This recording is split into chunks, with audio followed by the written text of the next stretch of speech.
Good morning, everyone. I'm Brian Sazi. And I'm Alexis Christophers of Yahoo Finance. This is the first trade for Tuesday, November 26th. A big beat. Best Buy is climbing in the pre-market after beating on earnings and revenue thanks to strong online sales. We'll dive in. And high hopes. Best Buy is just one of the retailers banking on Black Friday and the rest of the holiday season for a strong end to the year.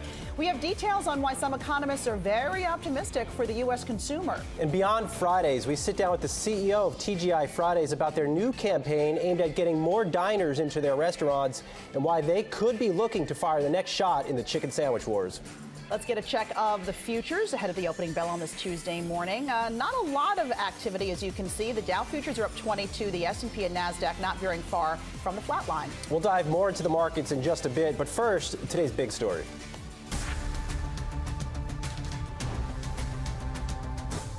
It is a big morning for Best Buy. The electronics retailer posted stronger than expected earnings and revenue. Same-store sales were up 1.7%. The stock, by the way, climbing in the pre-market. It is up now better than 4%. And Heidi Chung is here to break down these results for us. Good morning, Heidi. Good morning. So what is going right at Best Buy? Well, right now, what's sending the shares higher is obviously the positive outlook about the holiday season, right? They're very positive going into it. Of course, it was a beat on the top and bottom lines for the third quarter, which is also encouraging here. But management saying we feel really confident despite tariffs that we're going to be able to have a pretty strong fourth quarter. Now, what kind of caught my attention, though, about their guidance for the fourth quarter was that they do see profit margins narrowing a tiny bit because of delivery costs as well as potential impact from the tariffs. Tariffs, of course, a big topic on the conference call, which is still currently underway. I had to get off of it so I could join you guys. Well, we're certainly glad you're here, Heidi.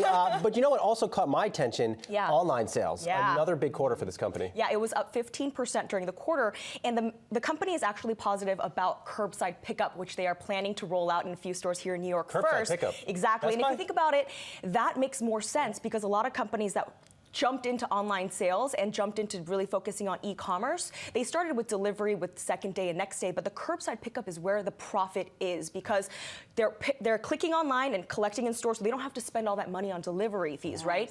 And management also noted that about 70% of Americans are within 10 miles of a Best Buy location. Oh my goodness, that puts it in perspective. Yeah. Did they talk at all about expanding or what their plans are? I don't know if they got to that yet in the conference call. Well, for online, their digital strategy, they're focusing on their app as well. A lot of people using that. The usage is up 20% year to date.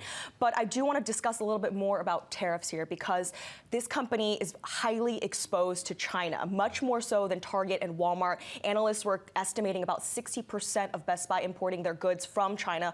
But by next year, they're expecting that Best Buy's strategies to sort of mitigate the damage from the tariffs will bring their exposure down to about 40%. So that's good news. But this next round of tariffs that's supposed to go into place December 15th, that would affect computing as well as mobile phones. And for Best Buy, about 47% of revenue comes from those items. So though it won't affect the fourth quarter because it's at the end of the fourth quarter, management saying that will be a conversation for next year. Guys. Are they saying whether or not they're going to raise prices at the Well, they consumer level? have done a little bit of price raising, but I think a lot of retailers up to this point have really sort of taken on the costs themselves as well as moved manufacturing to other areas as well. But that's definitely a conversation that management will have to address. Did they say anything about international sales? If you want to call out one red flag, international was a little bit under pressure. They have a big business in Canada. Exactly. So international, a little softer than they have expected, but they're not giving up there. They're going to continue to double down on that. And so a lot of good news coming for Best Buy, and a lot of investors and analysts are expecting more to come from them. Curbside pickup. I've carried my 70-inch TV on. I put it on the roof myself. So, all right, I'm clearly late to the game there. Yeah. Heidi Chung, good to see you. Thank you. Let's head down to the New York Stock Exchange now and check with Yahoo Finance's Inez Ferre. Inez? Brian, Dick's Sporting Goods same-store sales for the quarter was up 6%, their best performance since 2013. You can see the stock is surging in pre-market. They beat on the top and the bottom line. Dick's Sporting Goods is saying that their results were driven by increases in average ticket and transactions. E-commerce sales were up 13%, and the company raised its full-year earnings guidance. Abercrombie & Fitch, this stock has been volatile in pre-market. The company says that they had a solid start to back to school. Comparable sales in the U.S. were up 3%, but same-store sales internationally saw a decline. And I was just listening on the conference call. Executives said that their international business was affected by the uncertainty of Brexit in the UK. The UK is their largest international market. Also the Hong Kong protests and unfavorable weather in September.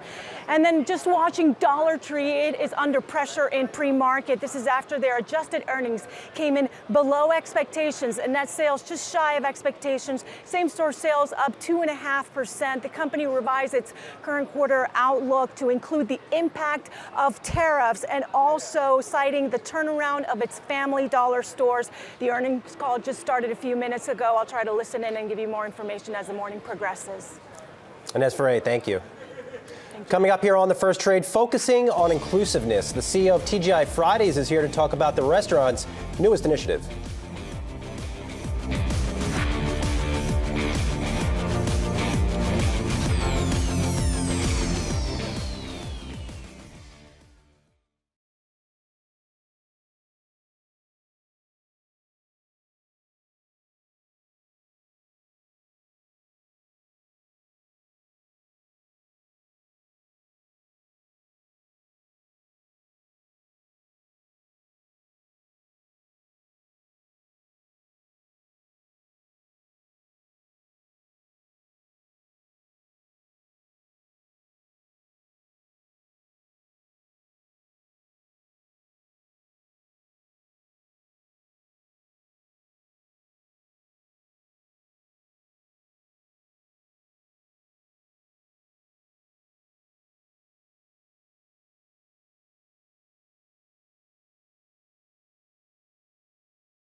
Let's get a quick look at European markets right now. You're seeing some mixed action, but no big moves up or down. The FTSE 100 up slightly, the CAC 40 up slightly, and the DAX slightly in the red. Yahoo Finance's Oscar Williams Group now joins us from London. Oscar, not a good morning for Citibank.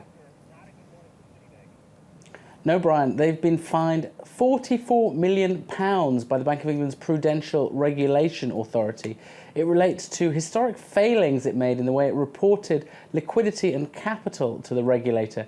These failings occurred between 2014 and 2018.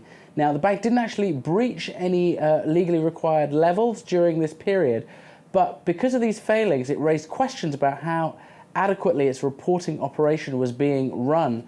This was reflected in the fact that this is the biggest ever fine levied by the PRA. Citi said it fully cooperated with the investigation and it's solved all of the issues identified in the probe.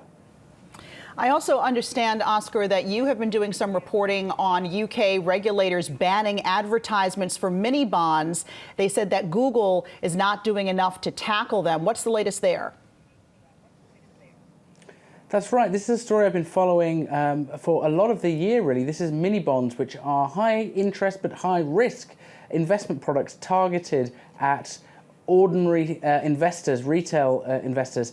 Now, over £1 billion has been lost here in the UK after investors put money into companies through mini bonds, but then the companies themselves went bust. Now, the Financial Conduct Authority, the regulator here, decided to ban adverts to retail investors today.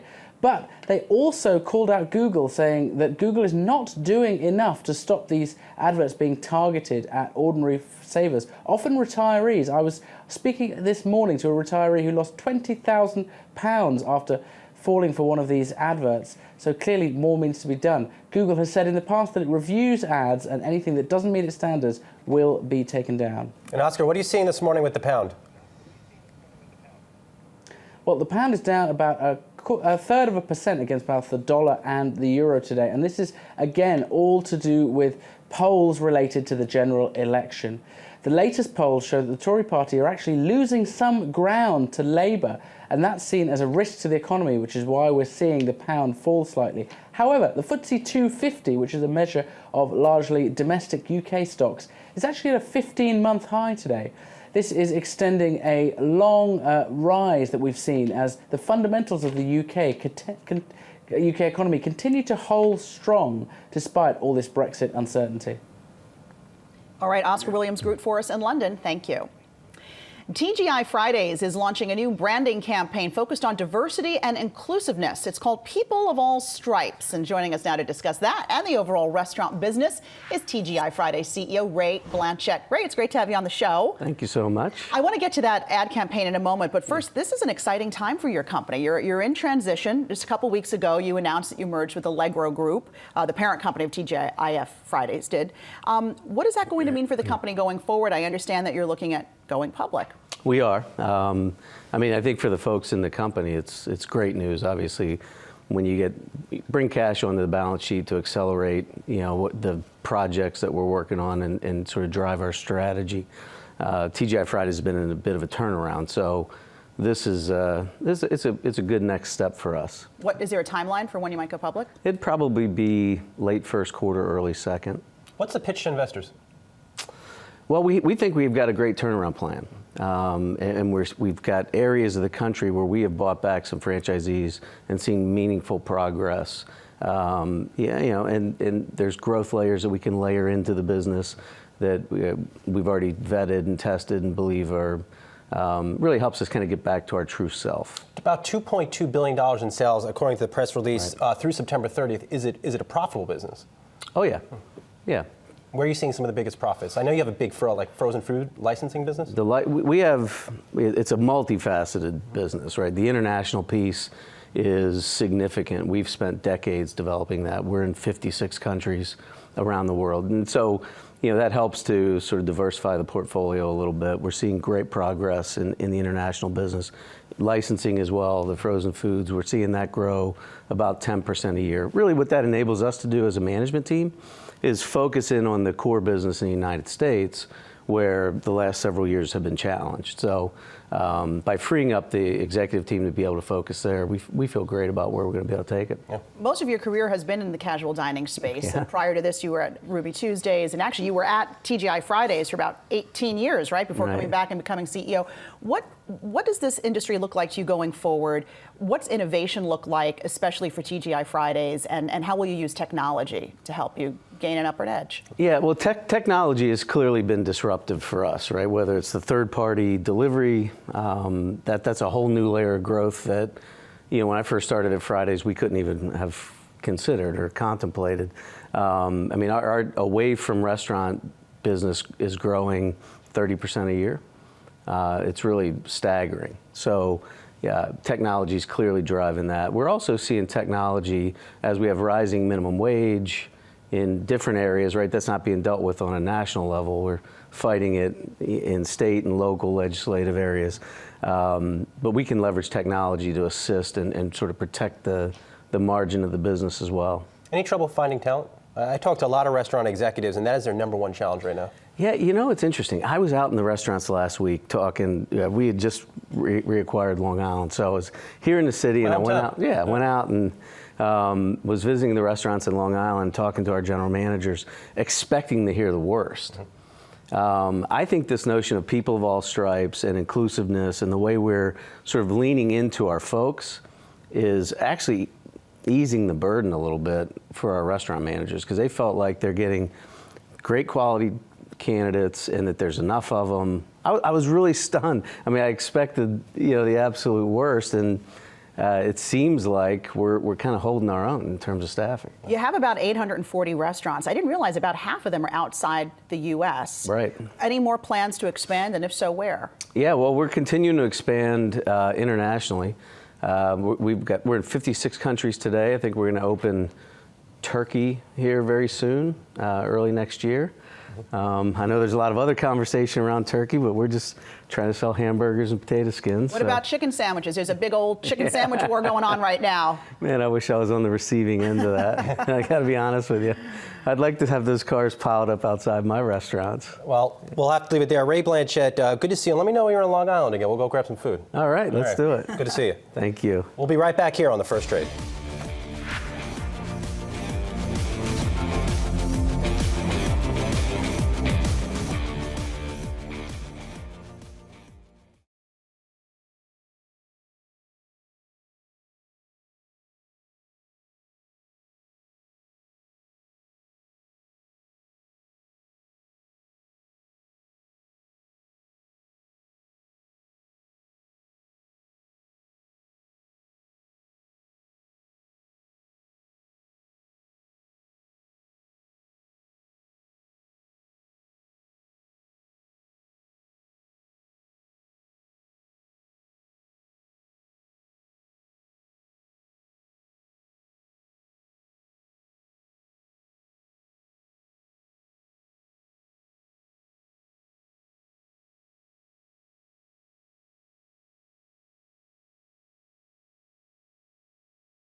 We have breaking news from Washington now. A lockdown at the White House is just being lifted, apparently after an unauthorized plane flew into the airspace over D.C. Jessica Smith is live in our D.C. bureau with the latest. Jess, what can you tell us?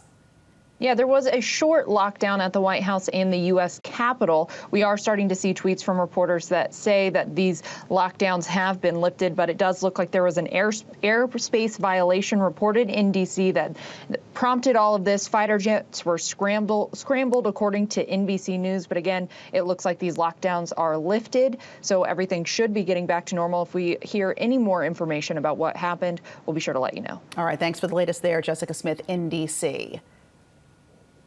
Let's take a look now at today's News Bites. A 6.4 magnitude earthquake in Albania has killed at least 14 people and left hundreds injured and several missing. The deadly earthquake struck about 21 miles northwest of capital Tirana early yesterday. Nearby countries, Italy and Greece, stepped in to help Albania with its recovery, and other European leaders offered assistance. The U.S. and China are talking again about trade. China's Commerce Ministry says Steven Mnuchin, Robert Lighthizer, and Liu He had a phone call overnight where they discussed details of that elusive Phase 1 trade deal and agreed to stay in touch. The Trump administration confirmed the call took place, but wouldn't give any specifics. And a federal judge has ruled that former White House counsel Don McGahn must testify in the impeachment inquiry into President Trump. McGahn has defied a Judiciary Committee subpoena from May to appear before House members, claiming immunity because of his work with the president. The judge says McGahn must testify because no one is above the law. Coming up here on The First Trade, 'tis the season to go shopping, but one economist believes that season will be more merry than others. We'll find out why coming up.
Shaping up to be a very merry holiday season for many retailers. With Black Friday just 4 days away, economists are expecting solid sales growth. But the team at Wells Fargo is really going out on a limb here and predicting holiday retail sales will climb much more than most people think.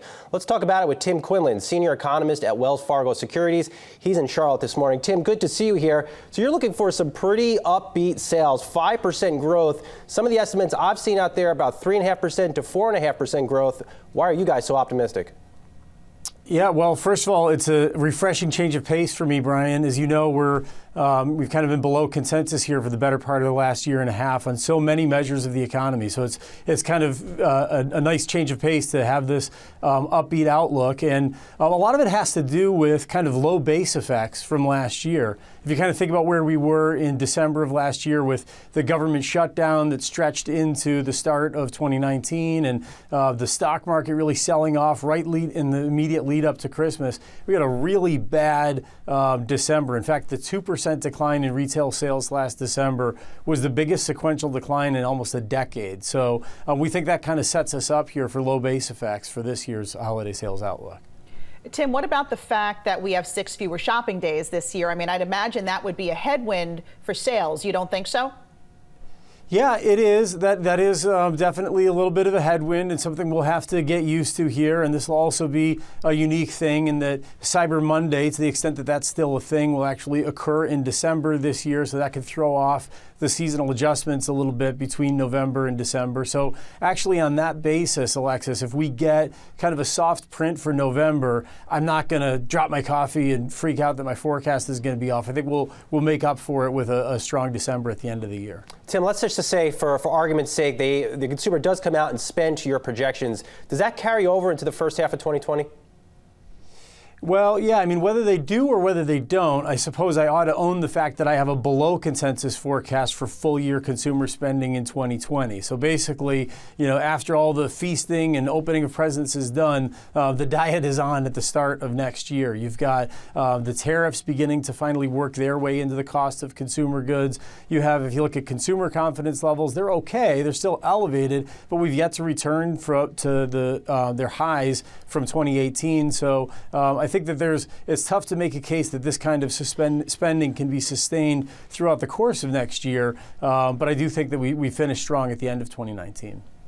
So what about the role of the consumer next year for the economy? We know they've really been the pillar of our economic expansion so far. If they start to trail off, are you concerned about economic growth to the extent that we could fall into recession late next year? Yeah, I think it'd be irresponsible not to be concerned about that. I think if you look at this trade war so far, the early tranches, the goods that were affected, tended to be more further up the production pipeline. And the consumer's been more or less shielded from the worst effects of this so far. But starting with the September tariffs that have already gone into effect and the scheduled implementation of the December 15th round of tariffs, there's scope for this to start feeding its way into consumer goods a little bit more meaningfully. We're already seeing some early indications of that in the CPI data. This isn't an end the consumer expansion kind of an event, but it kind of impacts wallet share. The more that you spend on goods, the less money you have to spend on services, and that can eventually become a little bit of a headwind to the rest of the economy. And does that plunge us to recession? Probably not. Sorry, Brian. Yeah, Tim, before we let you go, you actually highlight that e-commerce could hit a major milestone this holiday season. Yeah, you go back to the 1990s, e-commerce was a 5-6% share of overall spending. Our bet is that it'll climb above 21% this year, which is enough to crowd out the next largest category and make e-shopping or shopping online the largest overall category of holiday spending this year. All right, we'll leave it there. Tim McLean, so sorry. Quinlan. Sorry, Tim. We're it's already Irish. on vacation. That's all you can remember. That's okay. We're Long week. Thanksgiving. Thanks so much for joining us and have a great Thanksgiving. Thanks for having me. You guys too. See ya. All right. The opening bell is coming up next here on The First Trade. But first, here's a look at the action in overseas markets. And stay with us. We'll be right back.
Welcome back to the first trade. We're about 3 minutes away from the opening bell, and futures are higher, modestly so. Let's go around the bell with Sandeep Bhagat, CIO at Whittier Trust, and John McClain, Portfolio Manager at Diamond Hill Capital Management, along with Yahoo Finance's Jared Blickery over at the Wi-Fi Interactive Board.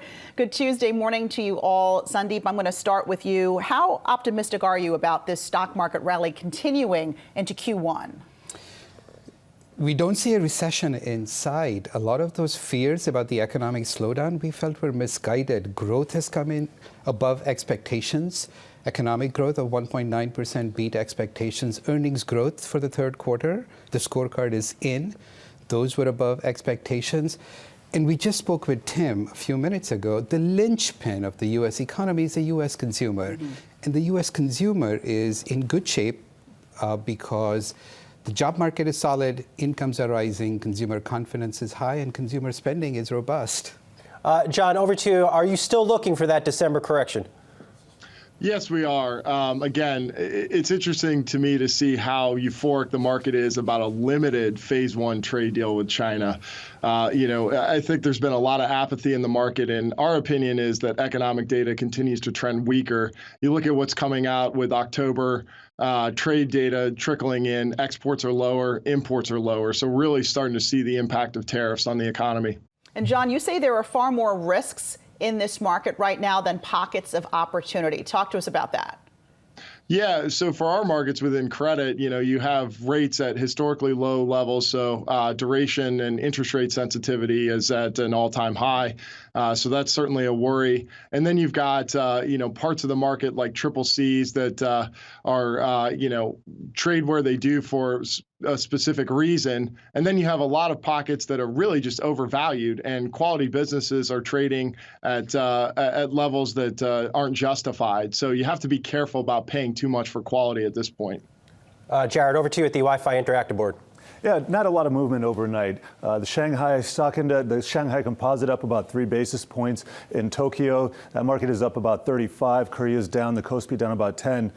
In Frankfurt, the DAX is down just marginally. Paris is flat, the CAC 40 there. And in London, we got the FTSE up just about 0.1%. And in the U.S., Dow Jones is up, and these are the futures, that is up the most at about 10 basis points. And we can see this is the last 2 days. In fact, if we broaden this out to 10 days, we can see not a lot of price action here. In fact, volatility has been crashing across asset classes and just haven't seen a lot of movement, although the general trend, of course, in equities has been up over the last few weeks. That it has, in fact, to record highs, right, Jared? There yes. We have the New York Stock Exchange and the NASDAQ starting a new trading day. Stock futures were modestly higher heading into this, and it looks like we are going to start the day on the plus side as well. Sandeep, what are your feelings about opportunities here for the rest of the year? Where are you seeing pockets of strength to sort of bounce off of what our other guest was saying, the opposite of that? Where do you see some opportunity right now? So based on the premise that we see a modest uptick in growth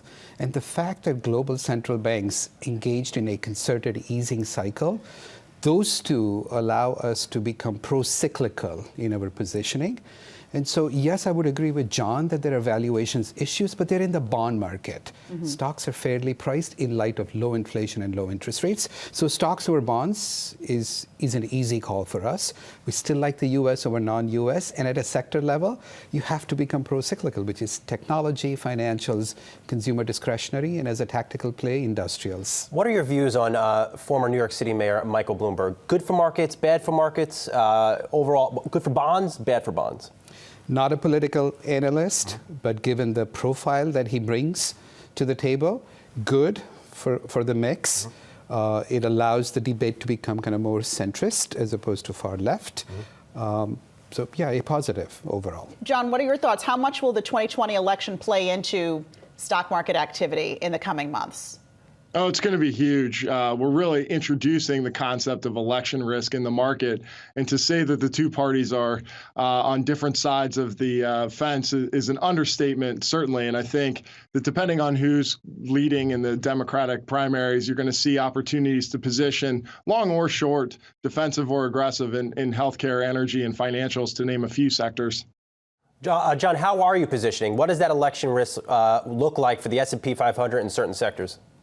Well, what we're saying is this is too far away, and there's going to be a lot of movement. And really, if sentiment gets too far one way or another, that's when we're going to take the opportunity to position against sentiment, because as we've seen historically in these elections, that the front runner now is not going to be the eventual winner. So there's going to be a lot of opportunities to position in front of sentiment changing pretty rapidly, I would think, in 2020. And John, what are your thoughts? Former Mayor Michael Bloomberg running, good for stocks or bad for stocks? I mean, if he were to win, again, not political comment, that's probably good for stocks. And I agree with our guest that brings a more centrist view to the race. Sandeep, I want to jump off of what Jared said earlier about volatility really not being there. Why is that? And do you expect that that's going to change in the coming weeks? So both the drop in volatility and the new all-time highs in stock prices, we are here for a good reason, because we have seen a decline in uncertainty. I spoke about how growth concerns have been mitigated, but we have at least a few other fronts. So phase one trade deal, in some way, shape, or form, seems like it's on target. We seem to have avoided a no-deal Brexit, and the Fed, for all of its missteps in the past, now has given us such clear communication that we know the following. They're done with easing. It was a mid-cycle adjustment. They have paused. They're firmly on the sidelines. And they will not hike until they see a sustainable spike in inflation. Chairman Powell yesterday committed to symmetrically and sustainably achieving the 2% inflation goal. And so the next rate hike seems to be quite a distance away. Jared, two things caught my attention yesterday in the markets. The VIX, I think, hit 12 or just broke below 12 for the first time in a year, and the Russell 2000 is starting to break out as well. Yeah, it did as well. The VIX is notable, and it's trading below 12 today. Well, here's the Russell 2000, so let's start with that. And we'll get a candlestick chart so we can really see the movement that we got yesterday. Here's a year to date. And let's change it to a 3-month, and we just want to see this one bar. Well, it looks like there's a duplicate, but this was the breakout, and this is about 7% off record highs now. And with that, we're probably going to see some momentum, unless it is, of course, a false breakout. Also, the SIBO volatility index, the VIX you were just talking about, haven't seen it below 12 in some time, and it's just sitting there pretty handily. Another thing that we've been looking at is a 10-year T-note yield, because that is down another 2 or 3 basis points today. And we were watching this trend channel that we had in place since roughly the beginning of October. And it is now decisively broken down through that. We're testing the lows around 1.73 that we saw last week.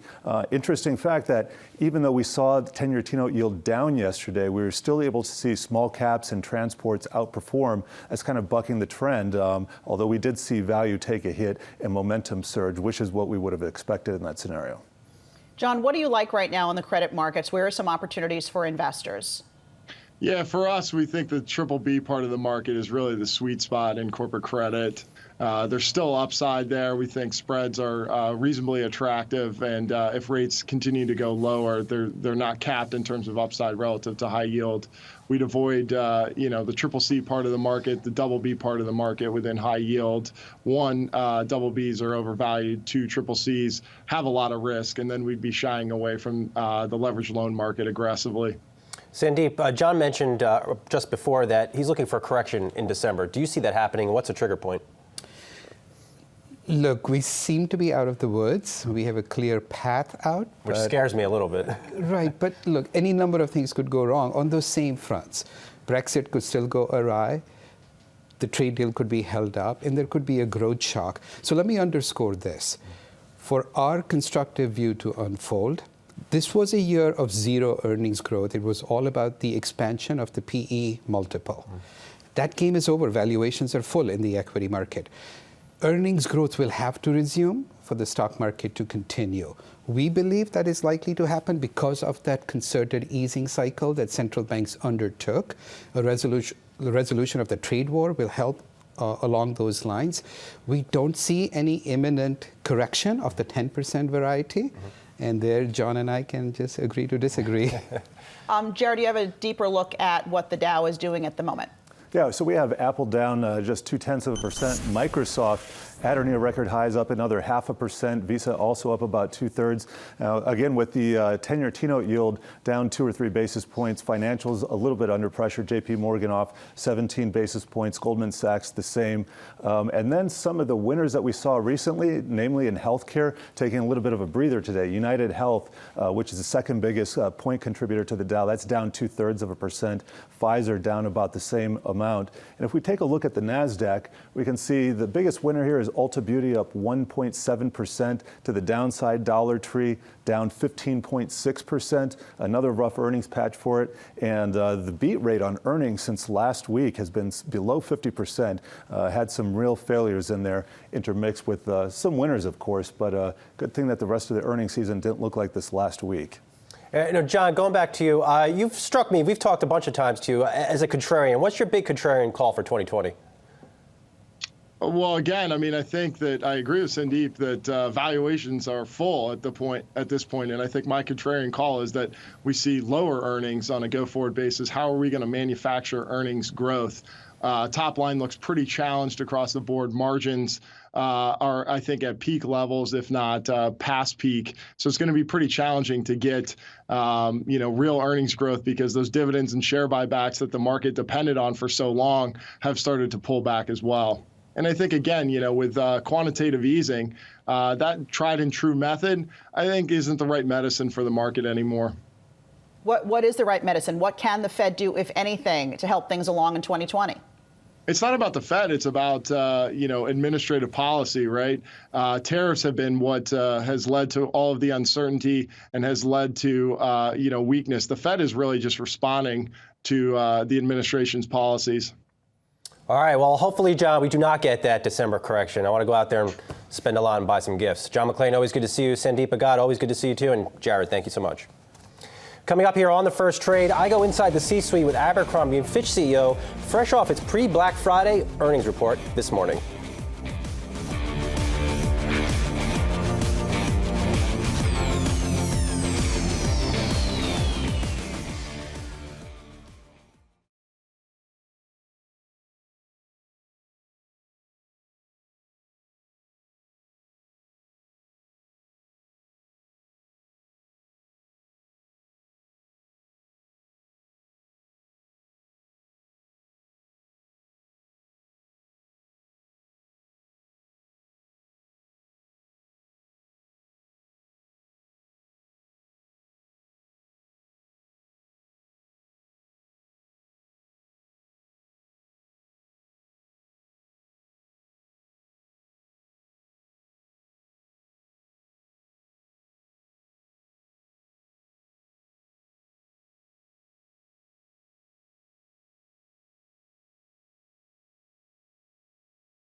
Let's head back down to the New York Stock Exchange and check it with Yahoo Finance's Inez Ferre. Inez?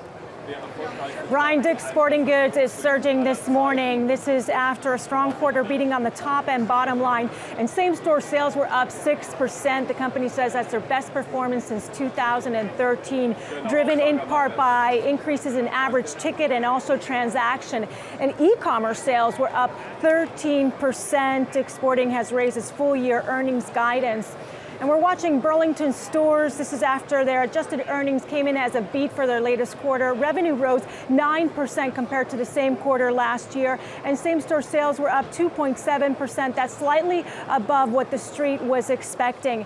And this morning we're also watching McDonald's. This is after the company confirmed it will be paying $26 million to settle a labor dispute that dates back to 2013. That's when some workers in California sued the company for alleged labor violations, saying that they used a system preventing them from receiving overtime.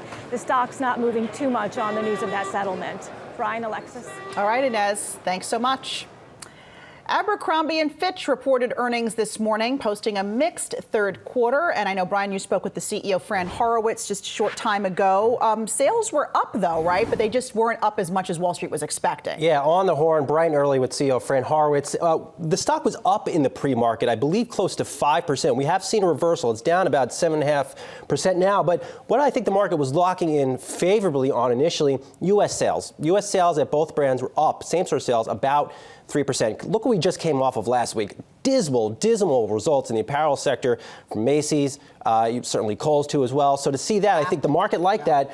Where the market may now be turning its attention to with international. You know, the company, by their own admission, it was a challenging quarter internationally. Same-store sales were under pressure, worse than a year ago. And they're continue to see a lot of challenges in these markets. Hong Kong, obviously protests. They're also a big market in China as well. Are they looking at, and Britain with Brexit? Yep. Are they looking at closing any of those stores? It could be in the cards internationally. We did briefly touch upon that. They could be looking to prune some of the store base internationally. But by and large, it is still good to see this company return to some form of glory in the U.S. To put up same-store sales at the Abercrombie namesake brand in the U.S., given how challenging malls are, that is a good thing to see. After, this brand has been trying to turn around pretty much for about 2 years.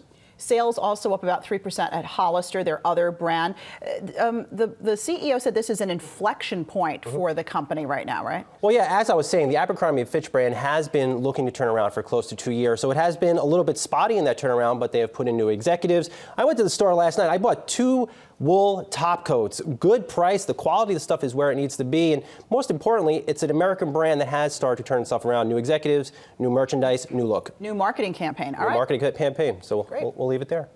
Signs of progress in the trade war between the U.S. and China is holding oil prices steady today. Yahoo Finance's Jared Blickery is back at the Wi-Fi Interactive board with today's commodities report. Jared? Yeah, we're getting a little bump here within the last hour. Oil is up 0.2%, and we're testing the highs that we saw last week. That's right around 58.50. So let's go to a 10-day, see if we can get some intraday here.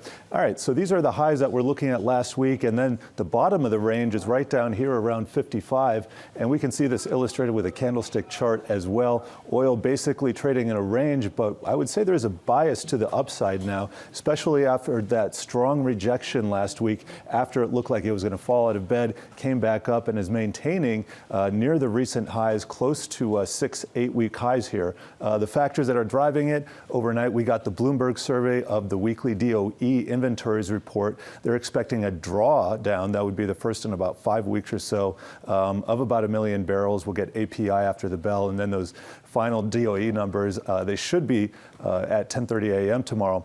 Also got some Saudi Aramco news. It looks like Abu Dhabi, their sovereign wealth fund, may be investing up to $1.5 billion in the enterprise in their IPO, where they're expected to raise about $25 billion. Still waiting for that. And they should be listing by the end of next week, so I'm sure we'll get some more news on that front heading into it. We've been talking about it like it seems forever, so it would be nice if it were to actually happen. You are also watching soybean futures today. We don't talk about them very often. What's going on?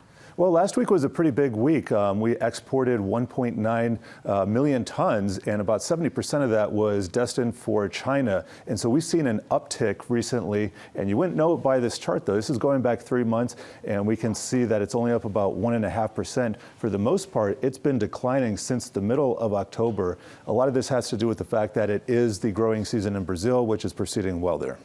All right, Jared Blickery at the commodities desk. Thanks so much.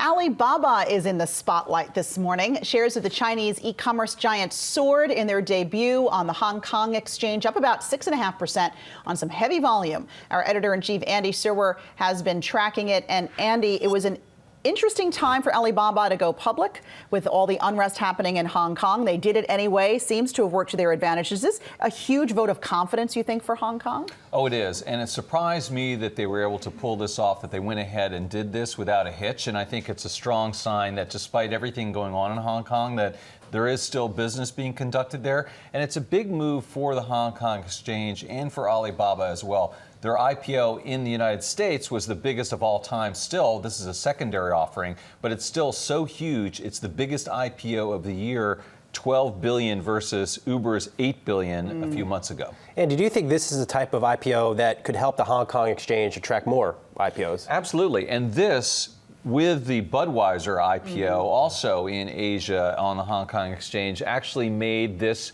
the #1 exchange for IPOs this year, bigger than the NASDAQ and the New York Stock Exchange, put them in first place. Now, they had to change the rules, Brian, to let this happen, which is to allow multiple classes of stock with different voting rights, something we've had here in the United States for decades.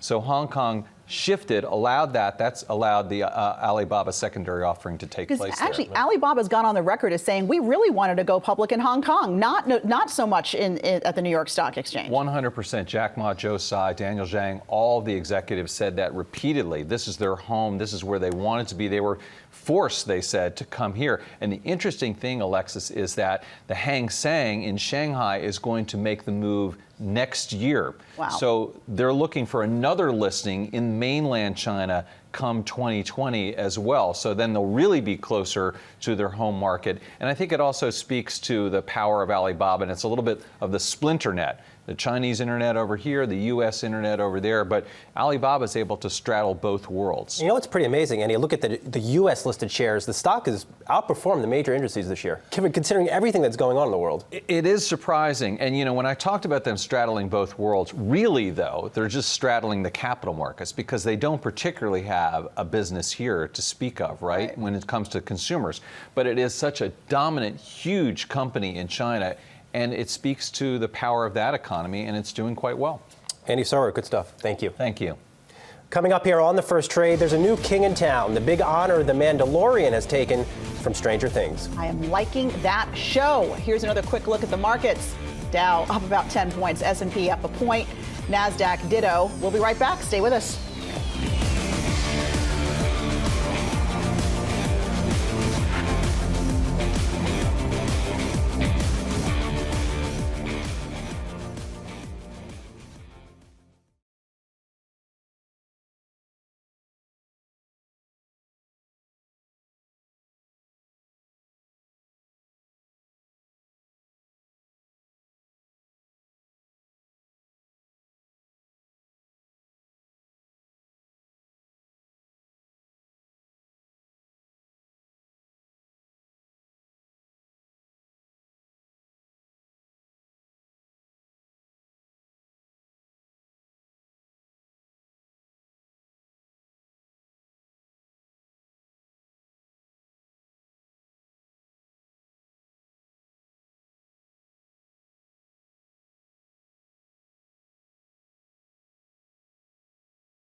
Now for a look at some of the companies and stocks the Yahoo Finance team is watching for you today.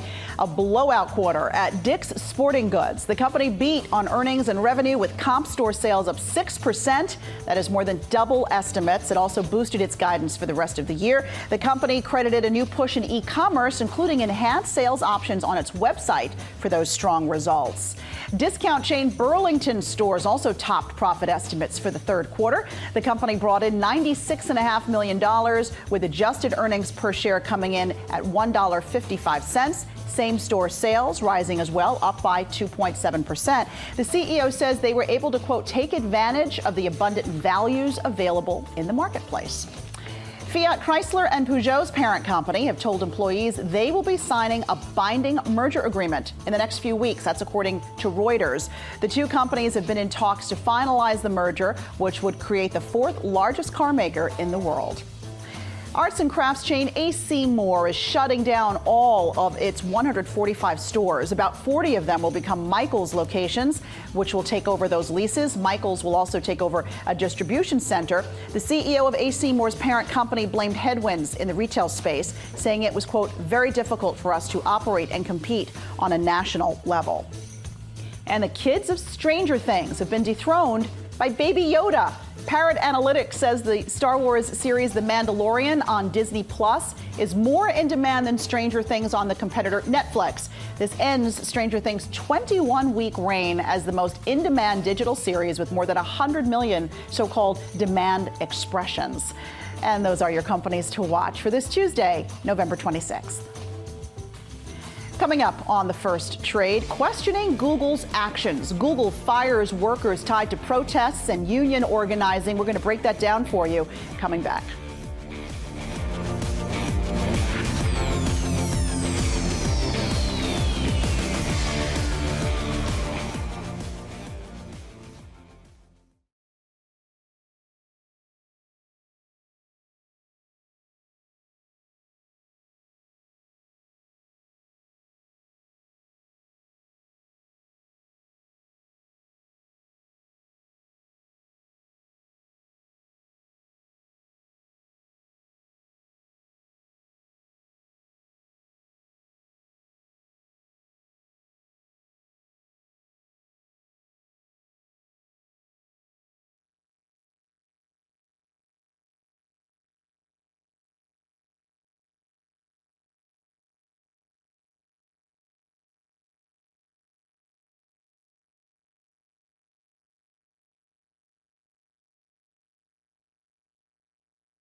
Google has fired 4 workers for what the company claims are violations of its data security policies.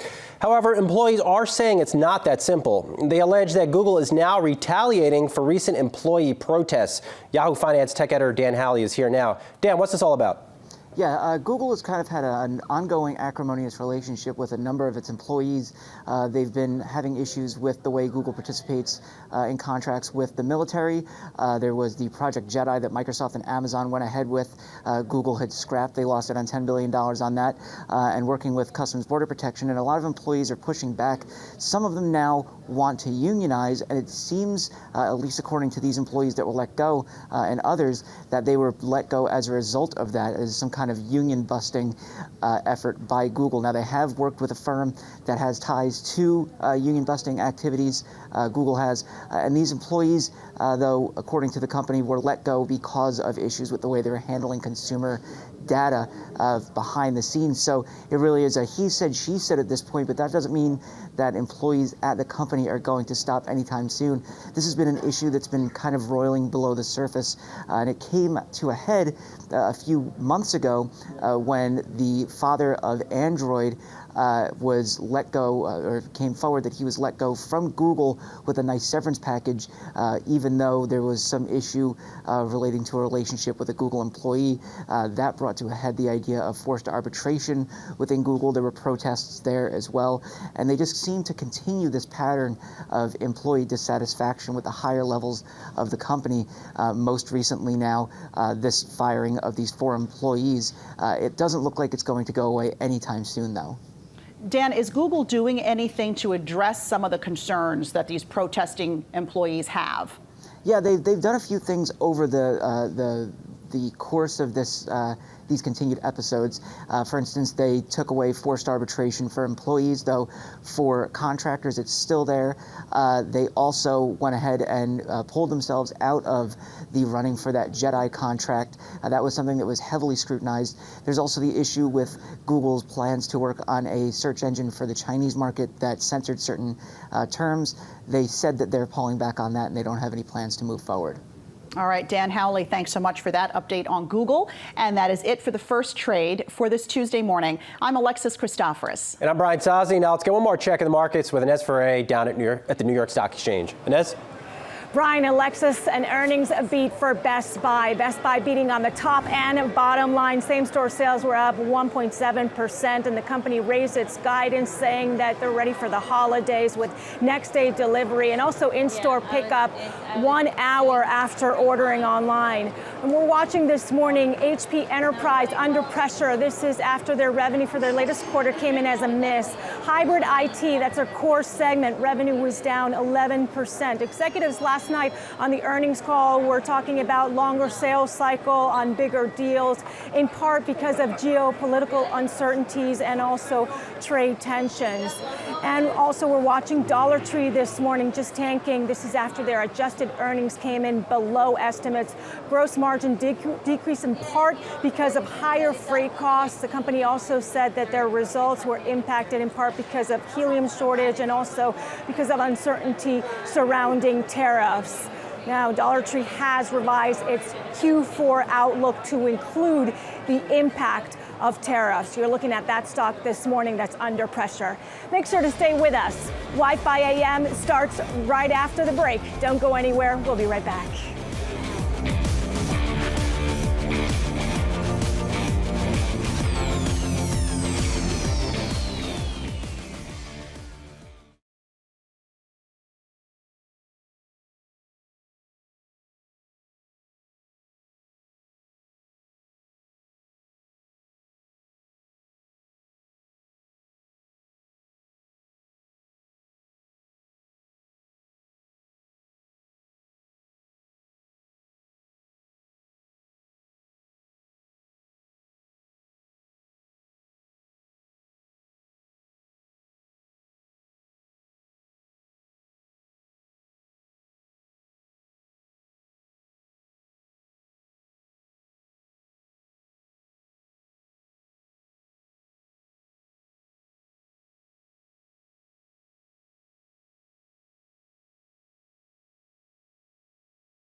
Good morning, happy Tuesday, and welcome to Wi-Fi AM. I'm Brian Chung, and joining me on the couch today, Scott Gam and Sabeel Marcellus. Good morning, guys. Hey, what's up? All right, well, let's see where markets are at as we start the session today. All indices in the green right now. We've got the Dow up by 30 points, the Nasdaq up by 13 points, and the S&P 500 by about 4 points. Well, let's start off with our top story of the day. The top American and Chinese trade negotiators were back on the phone today in the hopes of trying to resolve some core issues with a potential deal. The call included U.S. Trade Representative Robert Lighthizer, Treasury Secretary Steve Mnuchin, and Chinese Vice Premier Liu He, and was the second call between the delegations in about 2 weeks. Yahoo Finance's Rick Newman joins us now on the couch. And Rick, does this mean that it's all over? I mean, what's the true development? Yeah, they had a phone call, so I'm sure it's all going to be resolved. Probably by Thanksgiving, we'll be celebrating this. I mean, so what? They had a phone call. I mean, normally it's not even news when negotiators have a phone call. Mnuchin and Lighthizer there were rumors last week that they were going to go to China and actually have an in-person meeting, but they would only have done that if they felt they were set up for success. So to my mind, the fact that they had a phone call instead of a trip over to China means they're still deadlocked. So the next big date that we were looking at was December 15th for tariffs. So we're getting close to Thanksgiving. We're going to hit December very soon. Any chance, or what are the odds at this point that we'll be able to resolve this before that? Well, I mean, when you say resolve this, what does resolve it mean? I mean, the most anybody's hoping for is this so-called phase one deal, which is kind of a phantom deal to me. I mean, we don't even know what the simplest, lowest level of agreement would be, but it might be the Chinese agreeing to buy more U.S. agricultural products. But the Chinese, in exchange for that, they seem to want a rollback of at least some of the tariffs Trump has imposed since last year, and Trump seems unwilling to do that. From what we can tell, this is where they continually get stuck. Trump does not want to give up the tariffs this early because he feels he would lose leverage. I guess he feels if he takes them off, he cannot reimpose them so easily in an election year. So I think that's where they have been stuck for a long time, and it's where they're still stuck. I feel like the fact that China is still making these phone calls is proof that it is hurting their economy. And they're trying to get a way to remove these tariffs from the negotiations. But that's unlikely to happen, right? With President Trump running for re-election, he needs to pretend, or at least, pretend he's tough on China. Well, I mean, anything could happen, really. If Trump got really pressed, for example, if this did start to hurt the U.S. economy in more visible ways and Trump had to do something about that, he could just call off the tariffs. I mean, he can do whatever he wants. I mean, this is one area of government where the president calls the shots. So I think you're right, Sabeel. It is definitely hurting the Chinese economy, but that doesn't mean that they're going to give in. And Trump keeps saying this is hurting the Chinese economy as if all we have to do is hurt them more than hurt ourselves, and we will therefore win. That fails to take into account the pain threshold that each side can endure. So, I think China just has a higher tolerance for pain because they don't have electoral politics as a factor here. Their president is not up for re-election next year. Also, President Xi in China is not being impeached as the U.S. president is. Now, Trump seems to be holding up okay. But, you put all these things together, and his case for re-election is wobbly at best. And Trump, without a doubt, has to be thinking about that. But Rick, yesterday we saw a report that China was looking to raise the penalties on intellectual property theft. Right. That has always been the toughest part of this trade negotiation. So that's one of them, yeah. If that report is true, that could arguably be the biggest development in the two-year trade war, just that alone. I guess it could be. But when I hear that China is considering tougher penalties for basically stealing trade secrets, that's a matter of enforcement within China, and China can ramp that up or ramp it down. I mean, it's a matter, my understanding is, it's basically a matter of government policy in China to steal Western trade secrets. That they are stealing all kinds of technology, and historians like to point out, well, the United States kind of did the same thing in the 1800s. That's kind of how nations, it's one way nations develop anyway. So China can say, oh, we're going to crack down on this thing. We don't know whoever is doing this stealing of Western trade secrets, we're going to crack down on them. But it's China's policy to do that. It's an unstated policy to do that. So for them to say we're going to enforce this more sounds pretty hollow to me. And the other bit of that, too, is that you can raise the thresholds, but, to what degree you're actually going to police that and actually make sure that you're following those rules is a whole other thing. Yeah, and if you're the U.S. side, I mean, to be fair to Lighthizer and Trump, how do you measure Chinese enforcement? Do you just take their word for it? I don't think so. Yeah. So this has been the whole thing: is there have to be measurable enforcement mechanisms, something the United States is pressing for, and the United States has to roll back the tariffs. And this is where we are stuck. Yeah. It's probably where we're going to be stuck next week, next month, and next year. Well, in that case, then we'll have you on the couch again next time. I guarantee you will. Thanks again, Rick Newman. Appreciate it. Well, no further rate cuts, at least for the time being. Federal Reserve Chairman Jerome Powell said last night that interest rates look, quote, well positioned where they are right now. In a speech in Providence, Powell said he also sees the glass as, quote, much more than half full, end quote, but pointed to the usual suspects in justifying the 3 rate cuts this year. That's citing tepid inflationary pressures, weakening global growth, and also trade developments. Now, for what it's worth, markets are currently pricing in a 93.4% chance, the purple bar on the screen ahead of you, of no change in the Fed's last meeting of 2019, with a small sliver, that little blue bar there, of a chance of maybe a rate hike. Probably not going to happen. But anyway, guys, what did you glean from the Powell speech yesterday?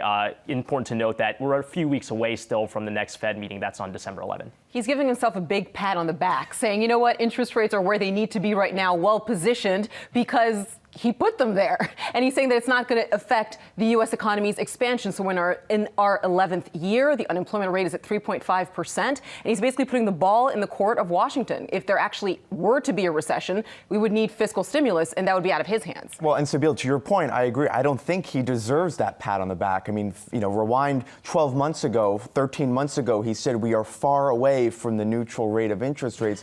Almost the complete opposite of what he just said last night. So you have to wonder, where was his head a year ago and what has changed a year later? Yeah, and a lot of people within the Federal Reserve kind of acknowledging that last December rate hike that we saw in 2018 last year may have been a mistake. We haven't heard the Fed chair really kind of full-throatedly say that was the case, but you have to argue to what degree maybe the Fed tightened a little bit too much. But the question now that's prevailing is really, are 3 rate cuts enough to offset that? Well, and it's hard to reverse 4 rate hikes. I mean, the lag time when you hike interest rates to how it feels in the economy is, 6-7 months. So when you talk about 4 rate hikes, that could be felt for years to come. Now, it's interesting to see the market clearly reacts much faster. You look at the 10-year yield.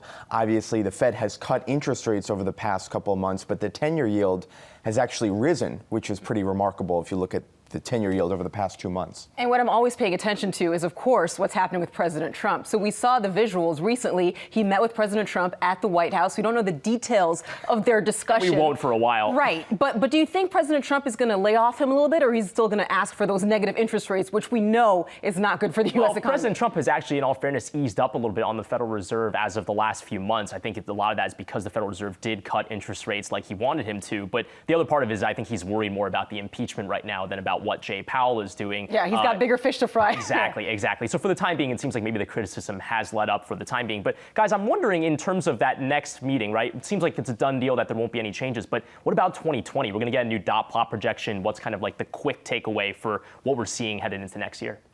I think the pressure is going to stay on Fed Chair Powell. I don't think he's going to get away with it. I think in December he can keep rates steady, but next year the pressure is going to be back on to cut more interest rates, especially if the economy goes south. I don't think the market is thinking about 2020 right now. I think normally it would be this time of year, but you have so many other factors that need to kind of materialize before the end of the year. And I think the December meeting is going to be a lame duck meeting. All right, well, we'll see. But coming up, we'll get an earnings recap of the big retail names. We'll be right back here on Wi-Fi AM.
All right, welcome back to Wi-Fi AM. Let's go down to the floor of the New York Stock Exchange where Inez Ferre is standing by. Inez, what's going on down there? Brian, we've got some new data this morning for you. New home sales were down 0.7%, 0.7%. And I also want to mention the Conference Board's consumer confidence number, which came out for November. That came in at 125.5 versus 126.6, which economists had been expecting. This morning, we're watching PVH not moving too much on the heels of their latest earnings. They beat on revenue. Their earnings came in as a beat as well. Revenue in Tommy Hilfiger was up 10%. Tommy Hilfiger International was up 16%. Some strong performance, which they saw in Europe. Their CEO, Manny Shakiro, though, cautioned about the holiday season, saying that it will have lots of promotions and it will be very competitive, and also talking about the threats of tariffs, looming tariffs, which is something which this company has spoken about quite a bit before as well. Brian? All right, thanks, Inez. We'll check in with you later. But for the time being, Best Buy posted stronger than expected earnings and revenue before the bell today. Yahoo Finance's Heidi Chung is here to break down the results. So same-store sales up 1.7%. The stock is currently up about 8%, so it's on a tear. What were the big takeaways from them? Yeah, so the stock definitely accelerating its gains. We were up about 4 to 5% pre-market, up about 8% right now. All we worry about really, same-store sales growth and guidance. Guidance extremely strong into the holiday season. Management saying we're really confident fourth quarter is going to be really good here despite tariff pressure, right? So at the end of the day, I think when we talk about Best Buy, they're doing a lot of things in the right direction, right? So they're putting in a lot of mitigation strategies when it comes to tariffs, because as we know, we have the list for second round going into effect December 15th if nothing changes with the White House and China. But that seemed to be a real theme on the conference call today. You know, analysts asking a ton of questions. How much of that have you priced in? What do you think is going to happen? Do you think we're going to get a deal or no deal?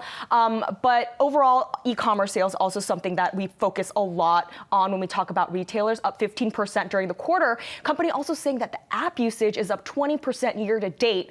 The company also announcing that it's going to plan to roll out curbside pickup in New York stores before maybe potentially rolling it out nationally. And I want to mention that's really important here because Target and Walmart do similar things. And that strategy is what really drives profits, because delivery costs are one thing, but if you can click and collect, you don't have to pay for any of those delivery costs, right? So you're able to just pick it up. Company makes more profit that way. I mean, this is a fascinating story because Best Buy has actually outperformed the S&P year to date. If you actually look 12 months, it's about tracked the S&P, but this is a story about a brick and mortar store that has actually been able to survive the shift to e-commerce. So I don't know about you, I don't use the app. Do you guys use the Best Buy app? No. So it's kind of news to me that that's been a successful story for them, but what else is part of their strategy to try to squeeze out in this e-commerce world? Well, if you think about it, a lot of their strategy has just been making sure you get things into customers' hands quickly. Target and Walmart, same strategy, right? If you want to take on Amazon, you have to make sure you can either match or have even better delivery times than Amazon. So that's what they're focused on here, is making sure you're getting the products into the customer's hand as soon as possible. But are they being too optimistic when it comes to their forecast? Because there's the December 15th tariffs. We know there's a phone call between U.S. officials and China. That could go south any minute. Are they prepared for that kind of a scenario? And also, that next quarter is critical for them. Right. Yeah. To be fair, Best Buy is highly exposed to China, much more so than Target and Walmart. Analysts estimate about 16% or 60% exposure. Though the company is taking on strategies to sort of mitigate all of that pressure, analysts are expecting them to be about exposed at the 40% range. But it's a good point. I think we need to make sure that we clarify December 15th is late into the fourth quarter. So management said, yes, even if tariffs do go into place, this will be a conversation for next year, not necessarily the fourth quarter. And you mentioned Amazon earlier, you have to wonder, is Best Buy willing to spend what Amazon is willing to spend on that same day delivery? A lot of money. Or do they have it? Do they have as much to spend? Yeah. And when we talk about that, that's a really good point, Scott. Walmart is also not able to turn a profit when it comes to delivery, right? Target is the only retailer right now that's able to do so. So that's definitely something that a lot of these retailers are focusing on into the future, because delivery costs are expensive, especially next day and second day. And when Amazon's pouring millions and millions of dollars into making sure that their customers are getting their products quickly, I mean, Best Buy should be worried. But another thing that Best Buy is doing is the bet into healthcare. So, I mean, we'll continue to see how that pays off. But Flywheel products being sold in stores, as long as you can get people into the stores and boost foot traffic, I mean, that's a positive, right? All right. Well, at least for the time being, seems like Best Buy doing pretty well. Again, up about 8% on that earnings news. Heidi Chung, thank you so much for joining us. Thanks, guys. All right. Well, coming up on Wi-Fi AM, we'll have our trending tickers. Stay tuned.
Okay, it's time for today's trending tickers. The first one, Dollar Tree, which reported quarterly results this morning that missed expectations. And there you see the stock down almost 16%. Revenue, though, topped Wall Street's consensus. They expect tariffs to increase the cost of goods sold by about $19 million for the fourth quarter of 2019 if the full level of tariffs are put in place. Guys, obviously a pretty significant stock reaction to the downside. They also pointed out the helium shortage, which is interesting because you go into a Dollar Tree, at least some people, to get balloons. Yep. And there's been a helium shortage for quite some time that has also affected, I remember, Party City. Right. Now, when we talk about the tariffs, obviously this is going to squeeze margins for a lot of companies, but more especially for those that are more price inelastic, those that can't move their pricing because they're already at a low cost point, Right. like a Dollar Tree. So not necessarily a surprise to hear that the tariffs are really squeezing them a lot, but you have to consider that Dollar General, which is one of their major rivals in the space, has actually done much better than Dollar Tree in the last year to date. Actually, if you look at year to date, they've been up 48% year to date, whereas you look at what's going on with Dollar Tree today, it's hard to imagine that the same tariff pressures are crunching Dollar General in the way that it's crunching Dollar Tree, which to some respect might speak to the idea that maybe Dollar Tree is using the tariffs as kind of an excuse, possibly, to explain the numbers today. Yeah, and also when you look at the overall economy, so when it comes to growth, Bank of America said that it's mostly coming from people who are earning less than $50,000. Those are the people who, Dollar Tree items are at the exact right price point. So I always like to keep them as a barometer in terms of how the economy is doing, because those low-income workers, that's where a lot of them are spending. All right, we want to stick with retail because we've got another trending ticker to look at. Abercrombie and Fitch. They also reported earnings that missed Wall Street's expectations. Revenue missed expectations as well. Same-store sales, however, were flat. Wall Street was expecting a slight increase, and the stock is down marginally, about 1%. Interesting. I think what we've learned from this whole retail earnings reporting season is that the consumer is strong, but there are winners and losers in the retail space, and that's something that we've been hearing about for quite some time. I don't know how that's all going to shake out, though, in the coming years, though. And specifically talking about Abercrombie and Fitch, so they used to be like the cool shop for teens, like back in the 2000s, but then they made a couple different public missteps, which is basically put them in the like you're not cool anymore zone with a lot of teenagers. So they reported that when it comes to sales of apparel, for example, that were surf themed, those were hit hard, those sales. And also when it comes to just Abercrombie & Fitch's brand, it's not the hippest store right now, and that's also why it's No, I mean, you're right. When I was younger, I feel like Hollister was the real hot shop. I worked there briefly because I thought it was cool, so I just outed myself there. So go ahead and make fun of me. But so this is job number two? This is job number two, right? I went straight from Hollister to this job. But no, I mean, you can see that there are winners and losers even inside the A&F portfolio, right? So at Hollister, it was actually down 2%. Same-store sales. So, there are certain brands that are winning and losing. You mentioned the surf aesthetic just might not be as popular anymore. So it's on A&F's kind of curators to try to figure out what's a winning strategy. I think the other point to make here is that, look, not every brand, not every business is supposed to last for 100 years, right? So Abercrombie had a good run, maybe in the early 2000s, right? You calling it time, Scott? It doesn't have to go on forever, right? I mean, trends change, things change. And I don't think there's anything wrong with just being honest about that fact of American business. Right. There you go. If you're a CEO and you've got shareholders, there's no way you're going to get away with that. Exactly. You're not going to hide under your bed. I mean, they want growth, and that's the end of the story. And are you going to lose your job? It's a very crowded space right now, even with the rise of this athleisure brands, right? I mean, it's not necessarily, when you're buying clothes, you're not necessarily buying clothes from all the surf shops. You're buying clothes from all the different types of aesthetics and visuals that you want to go with. It's all whatever's on your Pinterest board. So I think that these are all new competitors that are probably taking on A&F as well. But anyway, interesting to watch. We'll keep our eyes posted on that. But coming up next, we will talk tech. Alibaba goes public again, this time in Hong Kong, while stateside, Google faces accusations of union busting. We'll be back in a minute.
Well, Alibaba has hit the public market again, this time on the Hong Kong exchange. The Chinese e-commerce giant's secondary listing went live today, closing the session more than 6.5% higher. The IPO raised some $12.9 billion, and Alibaba said in a post on the Chinese messaging service Weibo that, quote, "We have come home," end quote. Yahoo Finance's Crystal Hu is here on the couches. So, Crystal, this is actually the second time that they try to get on the Hong Kong Stock Exchange. So, why did they try this? Yeah, so like about 5 years ago, before they got listed in the US, they were trying to go public in Hong Kong. But because back then Hong Kong has this very strict rules on dual structure classes, and Alibaba wasn't qualified back then. And so it went public in the US, who has loser control over that back then. And now you're seeing that Hong Kong Exchange want to welcome more tech giants home. So they actually changed the rules last year. And we have been hearing that Alibaba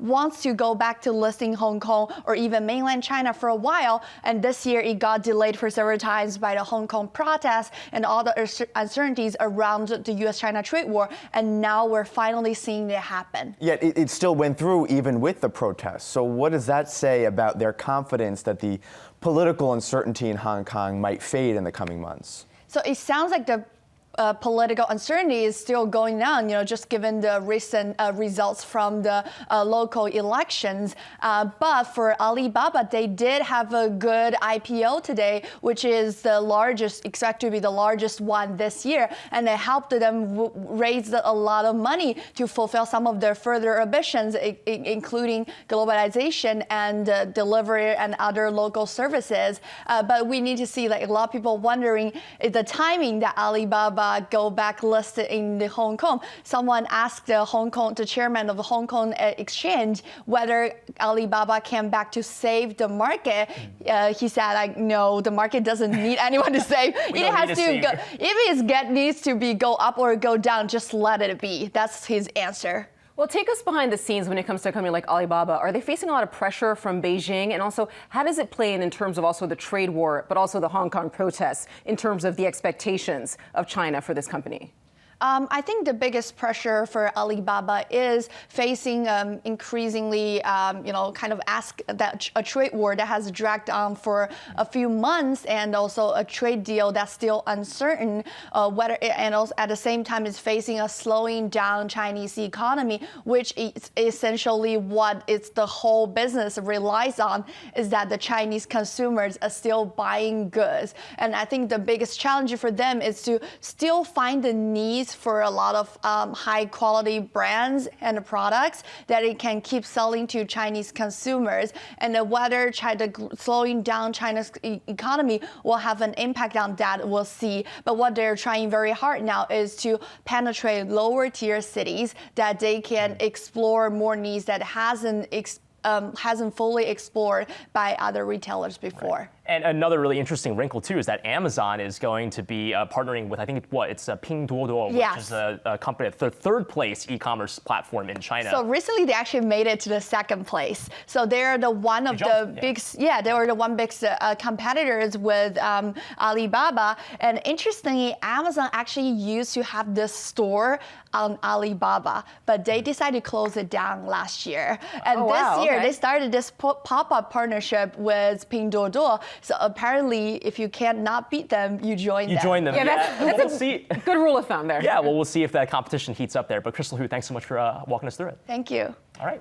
Well, moving on, Google has fired 4 employees who protested the company's work with the U.S. Border Patrol. Bloomberg News reported that Google sent an email to employees confirming the firings, but cited violations of its data security policies in justifying those firings. The episode is the latest escalation between Google employees and the higher-ups at the tech giant. Employees have previously protested the company's ties to its military, or rather to the military, to its censorship practices in China, and also how it has handled sexual misconduct allegations. A statement from the workers who are organizing reportedly said that the firings are an example of Google, quote, ramping up its illegal retaliation, end quote, also alleging that they called it actually classic union busting. So interesting tensions going on within Google, and it raises questions about whether or not the tech giant should be maybe brought up to explain a little bit or clarify its stances on some of these issues. Yeah, things are really tense over at Google. A lot of tension between management and activist workers. So that's always a tricky position to be in if you're advocating for the workplace, but you're also an employee in that place. And if management doesn't like what you're doing, oftentimes head starts rolling. And basically that's what we're seeing. So 4 Google employees have been fired. Now, Google is saying they did it because of privacy violation when it comes to data, but employees at Google are saying, actually, no, it's retaliation because they were helping to organize, and also when it comes to their efforts to actually unionize and their criticism of the company for a couple different reasons. For example, trying to build this censored search in China, which is not exactly upholding American ideals of free speech. Number 2, working with the military. And also number 3, the fact that executives left with millions of dollars when they were facing sexual harassment accusations.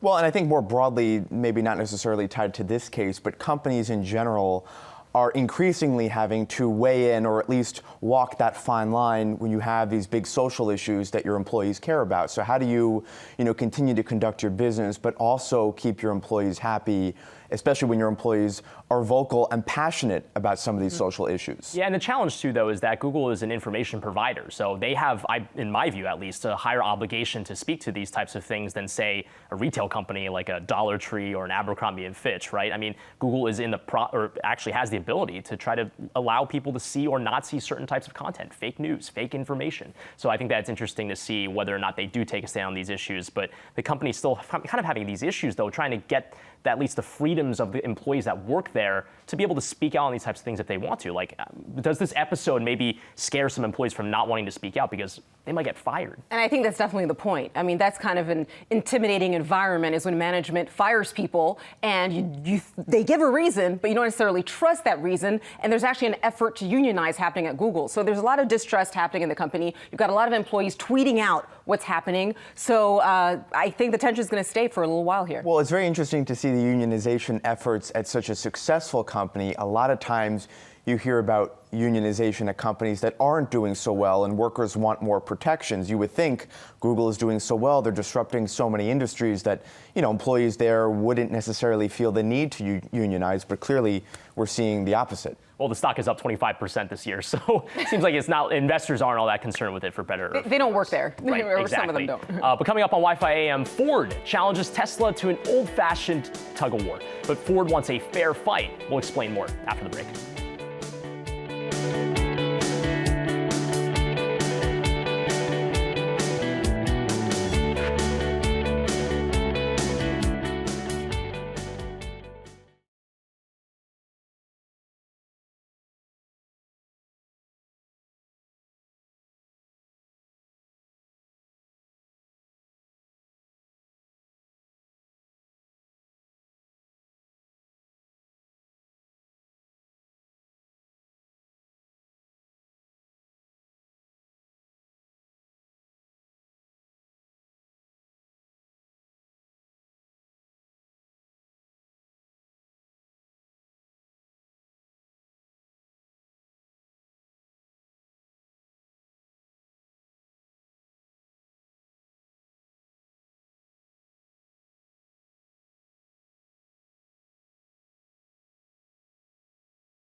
Welcome back. I'm Ines Ferre here with Peter Chung, founder and CEO of Silver Bear Capital. Peter is visiting from Hong Kong. Welcome, Peter. Good morning. Good morning. So you just tell us about the situation in Hong Kong with the protests that have been going on. How is that affecting investments? What are investors telling you? Well, I mean, the demonstration on Hong Kong has been one of the biggest since the handover of Hong Kong back to China, and the effect and the impact is substantial this time. So it's affecting everything from investments to local logistics to human resources to consumer products. The impact is very significant this time. Alibaba just listed in Hong Kong and shares were up 6%. Is this move to list in Hong Kong also a way for them to expand their investor base?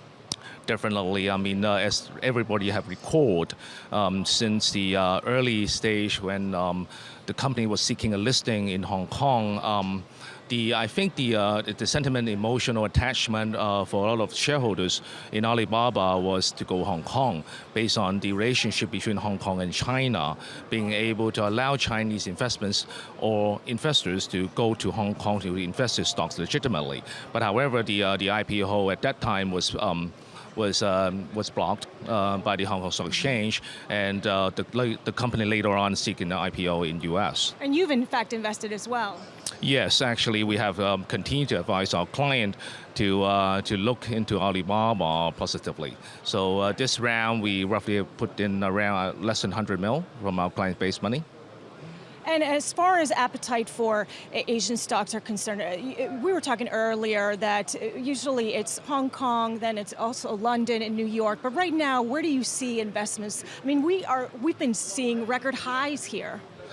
Definitely. I mean, basically, as everybody knows about London right now, about London leaving the European market. I mean, Asian people see free market as the major market in the world right now for capital investments, basically Hong Kong, London, and US. Hong Kong, with the demonstration right now, everybody is taking a break on this. London, as you just said, about the European issues, maybe temporarily not a good location. Basically, U.S. is the only game in town for Asian investors. And as far as the U.S. and China trade negotiations, I mean, we've seen record highs, but we don't even have a phase one deal signed yet. What is your outlook on that? Well, I mean, as you can see, the talks has been continued, and I think both parties has been trying to come to some sort of an understanding as soon as possible, because it's basically hitting both parties' market at their hometown. Peter Chung, thanks so much. Safe travels back to Hong Kong. And make sure to stay with us. Wi-Fi AEM continues after the break.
The Fiat Chrysler and Peugeot owners have told employees the merger will happen in the coming weeks. That's according to Reuters. The merger would create the fourth largest car maker. FCA Chairman John Elkann reportedly said last week that he was confident that a binding merger deal could be inked by the end of this year. But complicating things further is there's actually a lawsuit from General Motors regarding the UAW. They allege that FCA actually had the UAW try to squeeze GM out of billions of dollars in their negotiations. Keep in mind that FCA has its own negotiations right now with the UAW for its own 4-year contract. So a little thorny. Yeah, so if the Peugeot owner actually merges with Fiat Chrysler, that's going to be the fourth largest car company. So you can understand why GM would want to slow that momentum down a little bit for their rivals. But in terms of the lawsuit, I mean, it's a bombshell lawsuit right there. I mean, accusing Fiat Chrysler of bribing union officials to get some labor cost advantages. So it's going to be very interesting to see how that plays out. But GM is going to be facing some significant hurdles in actually winning that kind of a lawsuit, because they have to prove how it has hurt their business specifically. Well, just a broader point on M&A. Yesterday, we had several M&A announcements. Merger Monday. And a lot of the strategists were like, oh, M&A is back. And I was thinking it never ended. M&A has been alive and well this year, and this is just another example of that. And I think at heart of all of these M&A transactions is disruption, which is a buzzword we hear about a lot. But every industry, you could argue, has a newer incumbent trying to change the legacy players. And the legacy players don't know how to respond, but to merge and scale up and try to do things to crush the new player coming in. But I think that's what's at the heart of this, and I think that's the big story, the common thread in all these M&A announcements. And especially in an industry as storied as the automotive industry, you do have to wonder to what degree you really need that scale and want to build up that scale to compete, especially in the electric vehicle space. When you consider that FCA, for example, is putting in a substantial amount of money into investing in electric car manufacturing in Italy, I believe it is, you have to wonder that this is a part of their survival for Peugeot, maybe, to try to team up with Fiat Chrysler to get that happening so they can compete with the likes of Volkswagen. And if Tesla did not exist, would these companies be investing so heavily in electric vehicles? Maybe they would. Maybe they wouldn't, though. These companies don't like to change. They like their legacy Volkswagen business. didn't until they got fined. They like their legacy profit margins. But that's what makes the market so great. That's what makes America so great, is you've got an Elon Musk. He comes with a revolutionary product. And all of a sudden, the bigger companies are like, wait, hold up. We didn't want to do this, but now that he's making all these sales, he's getting all this momentum, we want to do it too. But in terms of the mergers, we know that they do talk about scaling up, but the real result is that it becomes one company and tons of layoffs. And we've seen that kind of a scenario so many times. Scale up and then, Well, and then you have folks saying, well, maybe the M&A activity is a sign that companies are worried about the economy, and so they're trying to cut costs. But I think there's a deeper meaning, and that they're just trying to pivot their business models, and they don't know how to do that other than to have these big mergers. No, there are some serious structural differences and changes going on in this era right now of innovation. I mean, I'd hate to bring something as boring as brokerage accounts into this discussion, but when you think about TD Ameritrade and Charles Schwab and what happened with the official announcement yesterday,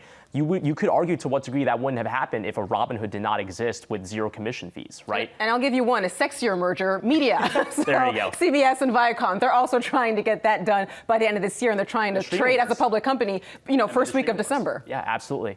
But anyway, moving on to another part of the automotive industry, how about a good old-fashioned tug-of-war? You remember when Elon Musk took to Twitter to show the strength of the new Cybertruck? Well, the video showed the Cybertruck commanding the Ford F-150. Here's a video there. The Cybertruck, that big little lunchbox looking thing, just absolutely tears this truck away. Look at that. Ford says that this is crazy. But Ford said the sound. Right? Yeah, and the way that they angled the video, too, it just made it so dramatic. But Ford said, hold up. That was only our two-wheel drive version of the F-150 there, and you didn't even disclose what kinds of tires or curb weight were on the trucks. So Ford exec Sonny Madra replied to Musk saying that he actually would like them to send over a Cybertruck for an apples-to-apples test. And Elon's response, bring it on.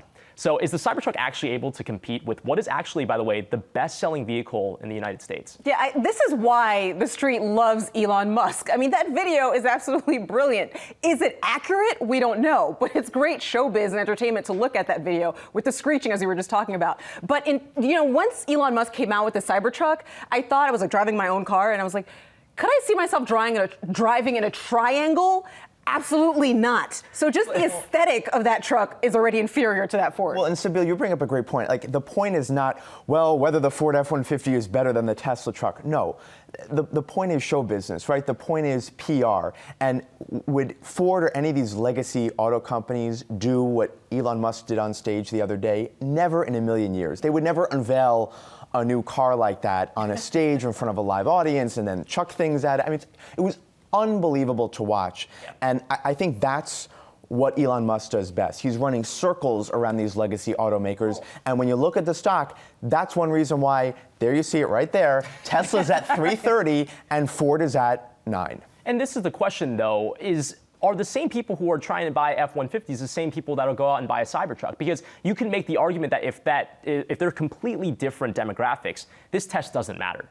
I think it is the same demographic, though, because I think Elon Musk is going for those, rah-rah, like, I've got like big truck and my truck can take like a bullet or something smashing through the window. I mean, that's the image he's trying to portray. Obviously, it's not a bulletproof glass because he proved himself that the glass of that truck can break. But I think they're going after the same types of customers. And that's the problem. That's why we're seeing such a heated battle. Right. Yeah, I mean, because the question, though, is that truck doesn't look like a traditional truck. And for a lot of people that own trucks for the utility of it, they might go, if it's not broken, don't fix it. If my F-150 dies, I'll just go out and get another one, right? So what is the demographic? Are the people who are buying Cybertrucks just Model 3 owners that are like, I freaking love Elon Musk? Or are they actual truck drivers in the heartland trying to haul things? I think that it still remains a question. I think that analysts on the street are still fumbling around with what the key demographic is. My bigger question, too, is that at $39,900, I don't know how they can make margins on this thing. It has the same carbon fiber as the SpaceX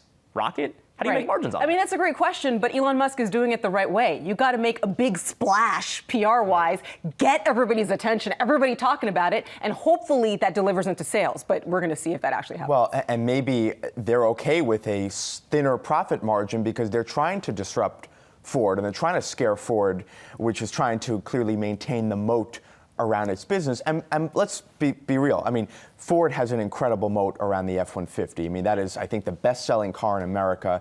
They don't really have to worry about incumbent players, but they certainly should be watching this. Well, Ford does have that new Mustang SUV that's coming up. Not exactly a vis-a-vis comparison, but you know, big, macho, but old school. That's the point. Right, exactly. Retro a little bit. But coming up on Wi-Fi AM, we will talk tips and tricks when sifting through those big TV deals that you'll see on Black Friday. Stay tuned. We'll be right back.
Okay, well, Black Friday is obviously this Friday, so many deals out there, but if someone's shopping for a big, expensive TV, what are they going to buy? We have Dan Howley here, our tech editor from Yahoo Finance. So, Dan, walk us through the process for sifting through the many deals that we'll be seeing on Black Friday for TVs. Okay, so I'm going to throw this caveat out there. Best time to buy a TV, not Black Friday.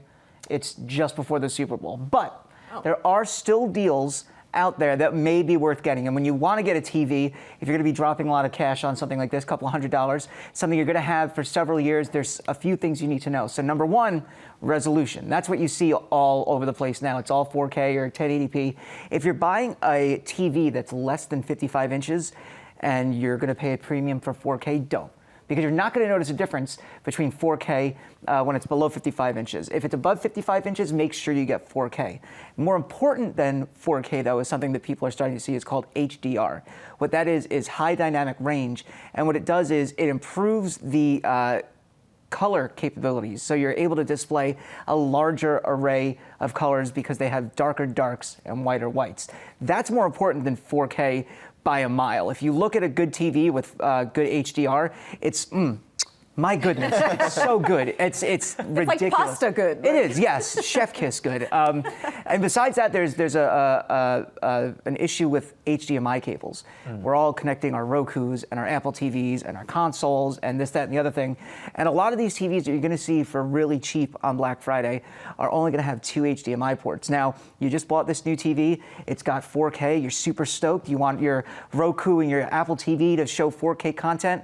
But if you only have 2 HDMI ports, you might end up having to get a splitter. And if you use a splitter, it's not going to output in 4K. So you're just basically throwing money down the toilet. Something that we hear a lot about is that some manufacturers will actually make TVs specifically for some of these big holidays, like Black Friday, and they'll actually have like fewer HDMI ports. Like, how do you identify what types of TVs might be those, not lemons per se, but the more stripped down versions? I would make sure to look at the specs on the box. That's really the big thing. And you know, TV manufacturers, I don't know how, they're like almost like car salesmen. They used car salesmen.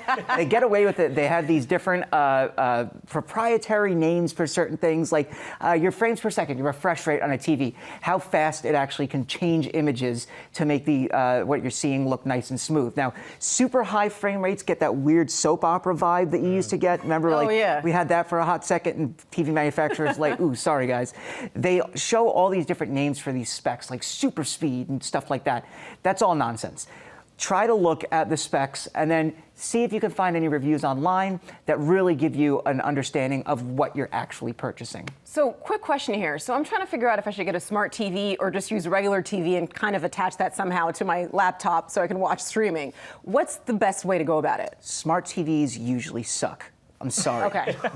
And unfortunately... It's like those salesmen don't say that. No, yeah. And unfortunately, most TVs are now smart TVs. And the reason why they suck is because you get a TV that has this built-in processor. It's going to slow down. You're going to have it for 5-7 years.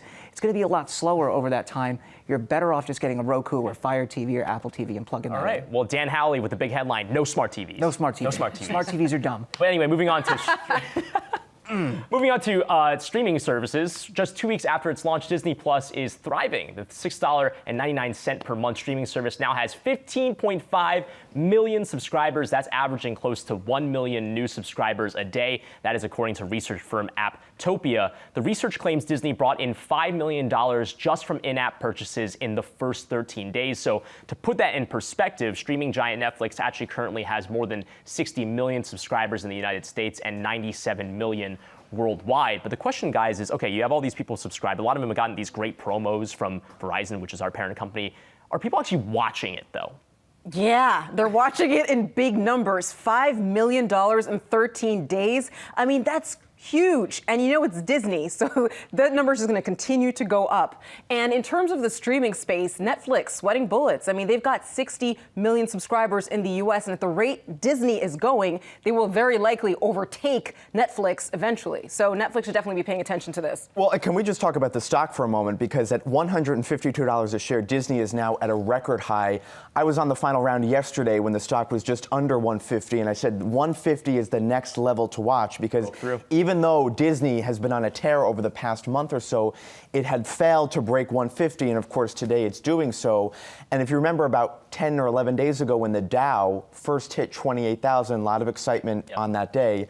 That was largely because of Disney's surge, because that week was the week that Disney Plus launched, and Disney is of course an important Dow component. Yeah, you're saying breaking 150, but of course, I mean, Disney's firing on a couple different cylinders. It's not just the streaming service, but also Frozen 2 that came out, and that's on pace to make $1 billion eventually. And they've already had $1 billion for other movies, other franchises this year. So that's why investors are so happy, and that's why we're seeing these record highs. Well, and look at the chart we're showing. This is how everything is going to be compared now, and it's already happening. Disney versus Netflix. That is the mold that Wall Street is in now.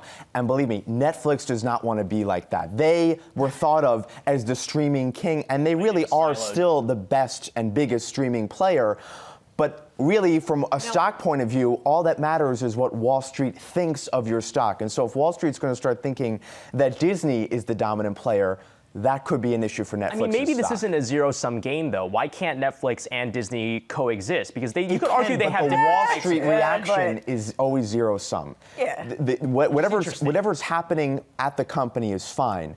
But Wall Street has a certain mosaic, a certain mold in how they react. And so that's sort of my point is the stock will react a certain way, irrespective of what's going on at the company. Yeah, I mean, I wouldn't close this race just yet. I don't think it's just Netflix and Disney. I think you got to wait until Comcast comes up with their product because they're a giant too. And also Randall Stevenson with AT&T and CEO and their product. So I think it's too early to say, oh, it's just Disney versus Netflix. Let's give the other guys a chance to get off the launch pad. I've been saying this for some time too. There are plenty of other content providers that have decided not to develop their own streaming platforms. You look at Viacom, you look at Lionsgate, and you do wonder to what degree they'll have to start picking winners for who they want to distribute with. We saw Viacom decide maybe Netflix for some content, CBS All Access because they're trying to merge the CBS Viacom now. But a lot of questions in the streaming war. But we're still going to continue to talk Netflix after the break on Wi-Fi AM. Why are they looking at brick and mortar theaters? Well, we'll explain right after this.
One of New York's oldest and most iconic theaters that shuttered in August, that's the Paris Theater, is being saved by Netflix. The streaming giant announced that it will use this single-screen cinema to showcase its own films and for special events. This isn't the first time we've actually heard of Netflix delving into the traditional theater space. Since April, it has been working on a deal to buy the Egyptian Theater in LA. And last year, Netflix was even reported to have looked into buying a small theater chain like Landmark Theaters. Guys, I don't want to call it a net flex, if you will, but it is kind of a flex to be the ones that's killing theaters, but then actually go out and buy one. Yeah, just because they can, you know. The Paris Theater in New York is iconic. It was actually built in the 1940s, and it's just so important. So for Netflix to actually get that theater, it's significant in terms of red carpet events, in terms of, you know, launching their movies and premieres and all that. But in terms of the movie theater business, they should definitely be worried because, as you said, Brian, streaming really crushed it at the box office. You still see successes like Frozen 2, for example, but not every movie has that kind of success. So now to see Netflix actually move into the movie theater owning space is worrisome to them. Well, and you see this a lot. I mean, you look at a lot of the e-commerce startups, right? Warby Parker, Harry's, they are online only direct to consumer until they open their own brick and mortar location. Right. And obviously, this is on a much smaller scale, but I think the theme with a lot of these companies is you have to kind of be in all places. So if you're online, you want some brick and mortar exposure. Obviously, if you're solely brick and mortar, you want online exposure. And I would also liken this Netflix buying a legacy, you know, iconic theater to Salesforce and Mark Benioff. Well, really just Mark Benioff buying Time Magazine, right? So you'll find that these figures in these companies want exposure to iconic brands. Right. It's smart for their strategy. And for what it's worth, this is a single screen theater. This isn't necessarily meaning that they're going to buy AMC or anything like that. But you've seen it even with the way that they've chosen to distribute The Irishman, that they do see some value in releasing films in theaters first. And that value is all about Oscars. That's all they care about, is the prestige that comes with those kind of movies. So they need the theaters to actually put them in the theater so they can be eligible for the Oscars. I wonder if that sea change is going to happen at some point, though. I mean, everyone's been talking about it for some time. Oh, Netflix is going to kill those that are going to theaters. But it seems like people are still going, as you said, with Frozen 2. Well, but it has to be a big name, I guess. Right, and if Netflix keeps buying movie theaters, then movie theaters are going to be just fine. Well, and you saw this, I mean, look, obviously the internet has disrupted almost everything, but you still see people reading actual physical books. And I think, no, but I think people want that experience. So, you know, if you're always watching streaming, I think you might want to change and go to the theater. All right, well, moving on to our last story of the day, Giphy, or Jiffy, however you want to pronounce it, users can breathe a sigh of relief. After briefly being pulled from the website over copyright confusion, Baby Yoda has returned. Giphy says they temporarily removed the Mandalorian character while they reviewed the situation, but have since reported that Baby Yoda is back on its site again. And guys, the producers are yelling at me in my ear that apparently it's not even Baby Yoda, it's a separate character of the same species. So we just need to make sure that we have that correction out there. But this is Baby Yoda or not Baby Yoda.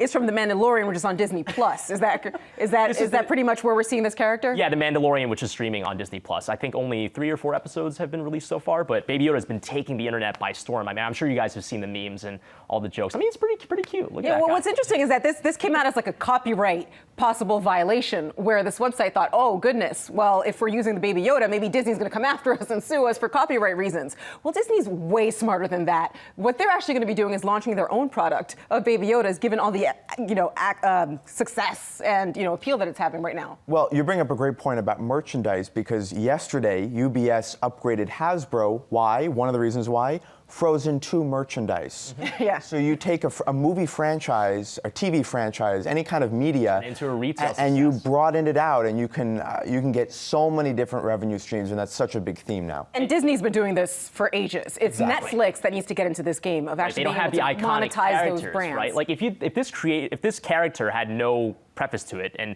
Yoda had not existed prior to us, people would be like, okay, what is this thing? I have no idea what this thing is. You know? It's kind of cute, but kind of looks like an alien. Right. But no, I mean, this, as you mentioned, it really just speaks to how strong the Disney brand is, and you know, to what degree that there might be future titles, future TV shows that Disney Plus is going to release in the future that could have as commercial success as Baby Yoda did.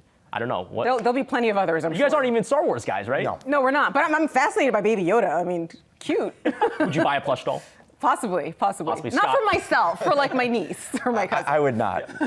Yeah. No thanks. All right. Well, a lot of families, though, may be trying to buy some of this merch ahead of Christmas. So we'll see. But that's our show for today. Thanks for watching. We will see you back here tomorrow. On the Move is up next. And the stream team there will guide you through the next 2 hours of trading. That's coming up in just 2 minutes. Happy Tuesday.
And we are off 11 a.m. here in New York City, 90 minutes into the trading day. Stocks are trading higher. We're going to dive deep into what's going on, working towards a deal.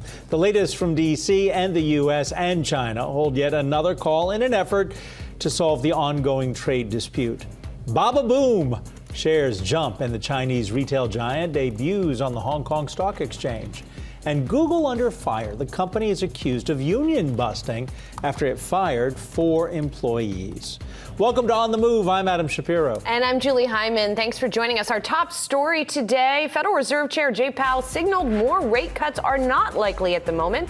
Powell said the current level of interest rates should sustain the economic expansion in the U.S. That was in a speech he gave in Providence, Rhode Island late yesterday. I want to introduce this hour's panel to discuss Alex.FYI CEO Ramsey Smith and Yahoo Finance's Rick Newman. And also joining us from Irvine, California is Allianz Chief Economic Advisor Mohamed El-Erian. Mohamed, it's great to see you. Even as Jay Powell gave that speech last night, you were out with an opinion piece on Bloomberg where you talked about the tension between the Fed's trajectory and the markets right now. If the Fed is on hold, how long will the markets sort of allow the Fed to be on hold? What do you think? So I think increasingly the markets are starting to put pressure on the Fed. It is less than what we've seen in the past, and for a good reason, Julie. The Fed has pumped in a ton of liquidity over the last few weeks. They don't call it QE, but for the marketplace, it's the equivalent of QE. So even though we've had massive injections of liquidity, we're starting to see, pressure on yields and pressure on the yield curve. Mohamed, it's Adam Shapiro. Good to see you. Help us understand something when you talk about the pressure the market might put on the Fed. Powell apparently is concerned on not raising alarm bells about a deflationary, I don't want to say deflationary spiral, a drop in asset prices. And then we get a reading today. Consumer confidence is down, but even more so, the median new house price fell 3.5% year over year at a time when interest rates have come down. So help me understand what's really at play here, because it seems as if the Fed will be pressured into trying to once again inflate assets. Yeah, Adam, what's in play is an imperfect way of trying to promote economic prosperity and financial stability. So we should be pursuing genuine drivers of economic growth.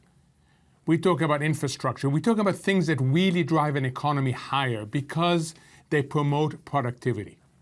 But we haven't had that for a number of years, especially in Europe. Instead, what we've had is central banks. And how do central banks pursue their economic objectives? By pushing up asset prices, by hoping that higher asset prices make us feel wealthier. And as we feel wealthier, we spend more. And as we spend more, companies invest more. But guess what? It doesn't work. And there are increasing collateral damage and unintended consequences. So what you're seeing here is basically the Fed pushing on a string. However, the Fed cannot pull back, because if it pulled back, it's worried that it's going to disrupt markets. And if it disrupts markets, there can be a spillover on the economy. So they're in a lose, lose, lose. They can't stay where they are. They can't do more, but they can't do less. And that's the irony of relying for too long simply on central banks. So, Mohamed, this is Ramsey Smith from Alex.FYI. So what are the long-run implications here? So we're in a bit of a trap, and the central bank continues to lower rates. What are the long-run implications for the economy? So first, short-term, this is great for investors. I mean, how often do we get the trifecta of high returns, not only on your risk assets, but also on your risk mitigation assets, on your bonds? It's great. Everything goes up. Secondly, no volatility. Look at the VIX. We're back at 12. We may well go back to 10. And thirdly, as I said, correlation, you get paid for risk mitigation. So for investors, it's wonderful. However, at some point, we need to transition. We need to hand off to genuine drivers of growth. Otherwise, we're going to find that the gap between asset prices up here and fundamentals down here is too large. So the hope, and you see it in the marketplace, the hope is that we get a policy handoff. What does it look like? First, solve the trade tensions. Secondly, Germany implements fiscal stimulus. Thirdly, we get an infrastructure effort both in the US and Europe. I think the optimism is too high, but that's what's priced in right now in the marketplace. So there's optimism perhaps too high that there will be proactive measures on the parts of those various parties you're talking about. There's also perhaps too much optimism that one of the obstacles to growth is going to be removed. I'm referring to trade here because the latest report we got, Mohammed, is that top negotiators from the U.S. and China had another phone call last night. That was according to the Chinese Ministry of Commerce, and the two sides agreed to remain in contact. So what do you make of all of this trade back and forth? Rick Newman, who's with us on set, has been documenting the president's unflagging optimism about the situation that has been going on for about a year now. So it's the interest of both sides to continue talking. It's the interest of both sides to de-escalate for now, because in the short term, neither of them wants a market disruption. However, why is it taking so long to get this mini deal? And it's taking so long to get this mini deal for two reasons. One is that there's lack of trust and lack of verification. So they're trying to figure out that once they agree, how are we going to actually get outcomes? But secondly, and most importantly, the mini deal doesn't address some of the bigger issues. And these are going to come back. There are genuine grievances about the way China approaches trade. There are genuine grievances about the way China treats American and European companies. These things aren't going away. So at best, we're going to get a mini deal that will see a truce through next year, but we are going to see a re-escalation of trade tensions. Something else that's getting a lot of attention was the Wall Street Journal article this morning about the loss of venture capital, perhaps, for startups. You even tweeted portions of the article. The companies like WeWork and Uber have lost over $100 billion in value this year, prompting some startups to talk about profitability over growth. What do you think is the conversation we need to hear from startups to get us and to get the big money interested once again? So I think WeWork is a perfect example of what we need to talk about. One, with so much funding available, because interest rates are so low, it pushes investors and venture investors to basically flood these companies. One, can you handle growth? Two, do you have the right governance system in place? And three, can you address the inevitable potholes that occur when a small startup deals with more and more issues? You have to change the way you do things. And WeWork failed on all three. And in the process, all the strengths of WeWork turned into weakness, including the founder-based model. So it's really important for investors to ask these questions because funding will remain ample. People are in great search for returns. But WeWork, Uber, and many others show you that there's a limit to how quickly these startups can grow. And I think it's healthy to have that discussion because startups are critical to the economic dynamism of the United States. And of course, Mohammed, most of that capital is still private, with the exception of things like Uber and Lyft that have now come public. So are we going to see a broader re-rating of these startups? WeWork aside, which is an extreme case, right? Are we going to see a re-rating? And are there going to be implications for investors, for 401ks, for example, for big funds that have at least some of their money in venture or in private equity? So for the average person, venture is a pretty small part of their retirement plan. So if you are, a teacher, if you are a state employee, yes, your plan has venture exposure, but it's not that large. It's a different issue if you are one of these sophisticated investors and you've gone straight into venture funds. And what you're going to see, I hope, is a good discussion about valuations.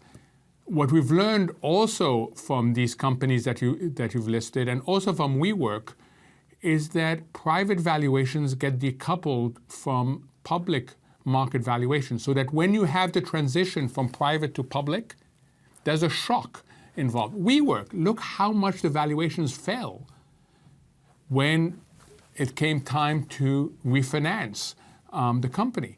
So I think what you're going to get is a better discussion, a better conversation about valuations, but it is a really difficult one. Yeah. Definitely. We've seen that play out in real time.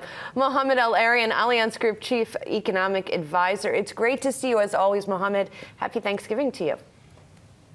And to you, thanks for having me on. Thanks. Dick's Sporting Goods is surging after it beat on the top and bottom line. Inez Ferre has the details on their earnings report from the floor of the stock exchange for us. Inez?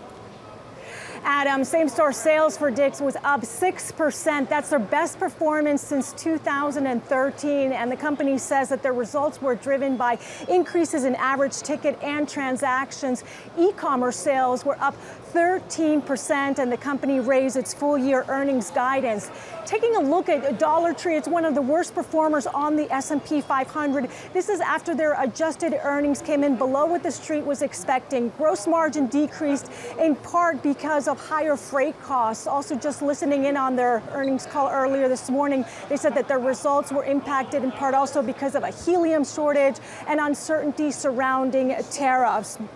Speaking about tariffs, Dollar Tree has revised its fourth quarter guidance to include the impact of tariffs.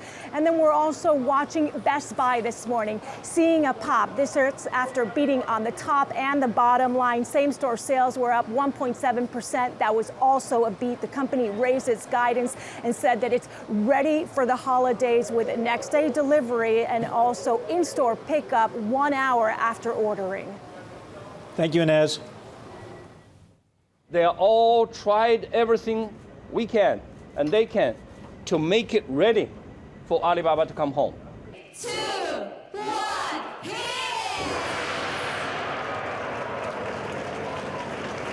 That's the sound of money. That was Hong Kong. The exchange's CEO Charles Li sharing his excitement of e-commerce giant Alibaba's strong debut in Hong Kong. The listing, which happened overnight, is the world's largest in 2019. Shares surged over 6%, and you can see right there they traded higher. Joining us now is Yahoo Finance's Crystal Hu. This really was expected, and it delivered. Yeah, so it has been on the talk for a while, and you know that it's not the first time Alibaba tried to get listed in Hong Kong markets. They have been trying to do that 5 years ago, but because of the regulations there on dual class structure, it wasn't able to get listed, so it came to the U.S. And now Hong Kong Exchange loosened its rules. Finally, Alibaba was able to get listed there, and as we can see today, they had a pretty good debut with their shares up by over 6%. It's so interesting to me, his phrasing about Alibaba coming home, right? Especially at a time when there's so much dissent and protest in Hong Kong. Yeah. And in some ways, even though obviously technically it's part of China, wants to distance itself in some ways from China.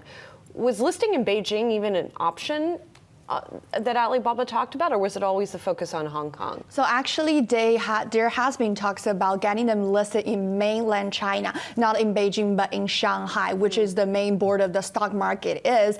But that didn't happen, as we know, as the trade uncertainties between U.S. and China drags on. And basically, China's domestic stock market had a really tough year last year.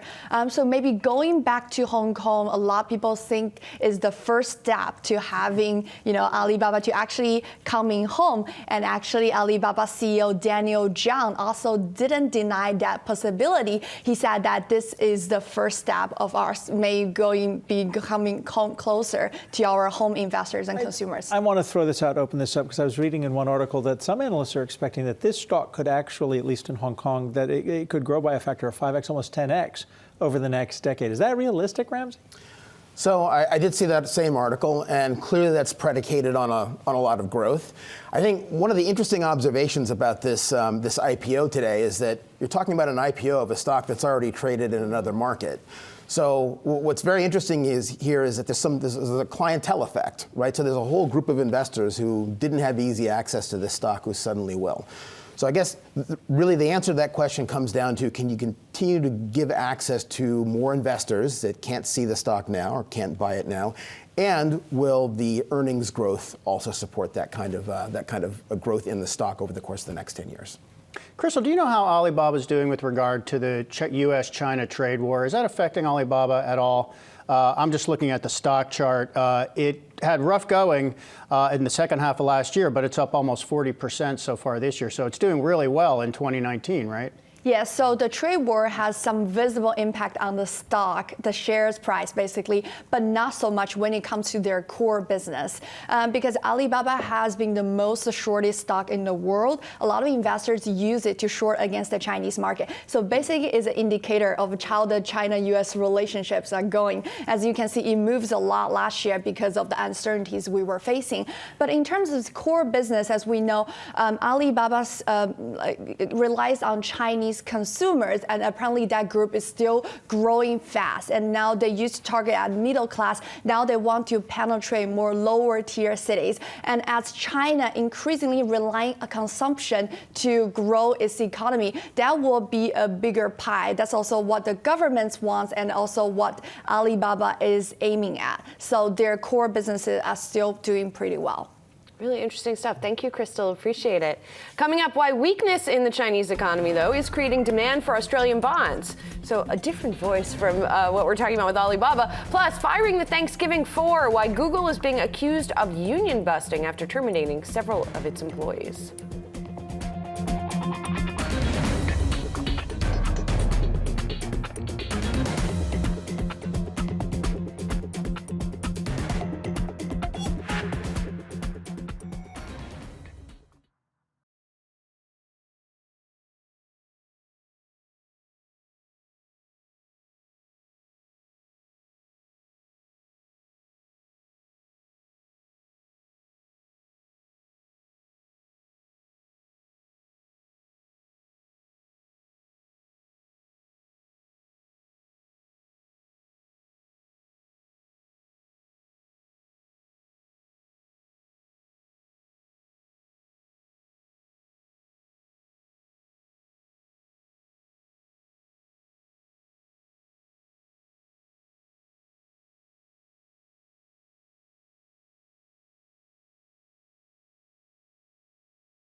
Welcome back to On the Move. I'm Jared Blickery, and we got markets at record highs all through the major indices, and the Russell 2000 outperforming as well. So let's go through them. The Dow is up 36 points, not a lot, but we'll take it. We're 13 basis points. The S&P 500 up about the same amount. The NASDAQ up the most, about 0.25%. And here is the intraday price action. As we've been tracking it, it kind of opened right around the unchanged, dipped a little bit, but now we are testing session highs, actually making a new session high right now, and that would be a record. Also looking at the Russell 2000, let's take a look at 3 months here. And we got this big breakout yesterday, and this really created a 2019 high, and this could be the impetus for a larger movement in the small caps into the end of the year that would provide more fodder for growth here. Interesting note, though, the 10-year T-note yield has been down 2 days in a row. It's down 3 basis points, and this is what's happened over the last 3 months. Here's the last 2 days. Even though it was down yesterday, we saw small caps outperforming. That is a bit unusual, but in terms of some of the other canaries or leaders that we're watching, kind of in line with what we would expect, value is taking a hit while momentum is on the upswing. Also taking a look at WTI crude futures, because those have tested this high that we've seen several times, 58.50, and just trying to get some more momentum going into tomorrow's DOE report. And then we have this trend channel that we've been tracking for some time as well. Let's do this. Let's go to the Dow heat map, and we can see tech just kind of taking a backseat here. Apple down just marginally. Microsoft another record high, up 0.6%, and financials taking a hit because the 10-year T-note is down. JP Morgan off 0.8%, and we will be right back.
As the Chinese economy continues to feel the pain of the ongoing trade war, investors are seizing opportunities. Our next guest says fallout from China's economic weakness is making Australian bonds attractive.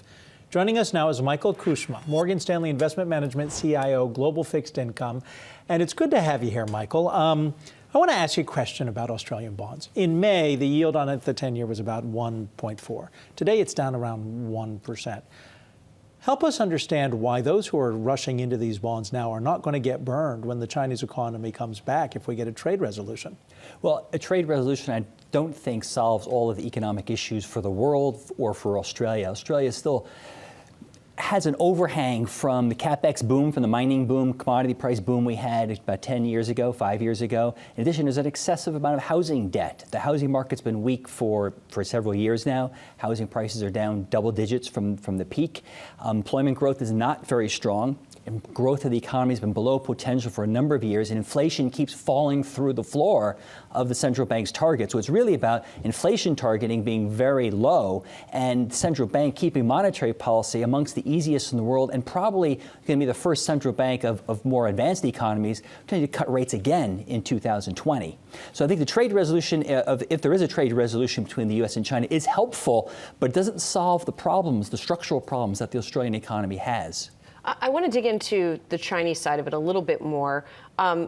First of all, do you think there will be a trade resolution, and what would be the timetable? And second of all, even if there is a trade resolution, what does that mean for the Chinese economy? Are we still, because remember the narrative was that there's still underlying weakness there. Do you still think that's the case? I think that's true. I think China is undergoing this multi-year period of trying to reduce growth because of reduced potential growth, reduce the excess of leverage which has been created in the economy over the past 10 years. Remember, China has had 3 fiscal policy booms in the past 3 years. They've done a lot to help their economy go through the past 10 years despite all the weakness coming from the rest of the world. In the last several years, they've been more trying to reduce that leverage and happy to have the economy grow 6% on an ongoing basis. So they have been unwilling to really stimulate the economy in a very aggressive manner to get a growth much higher than that.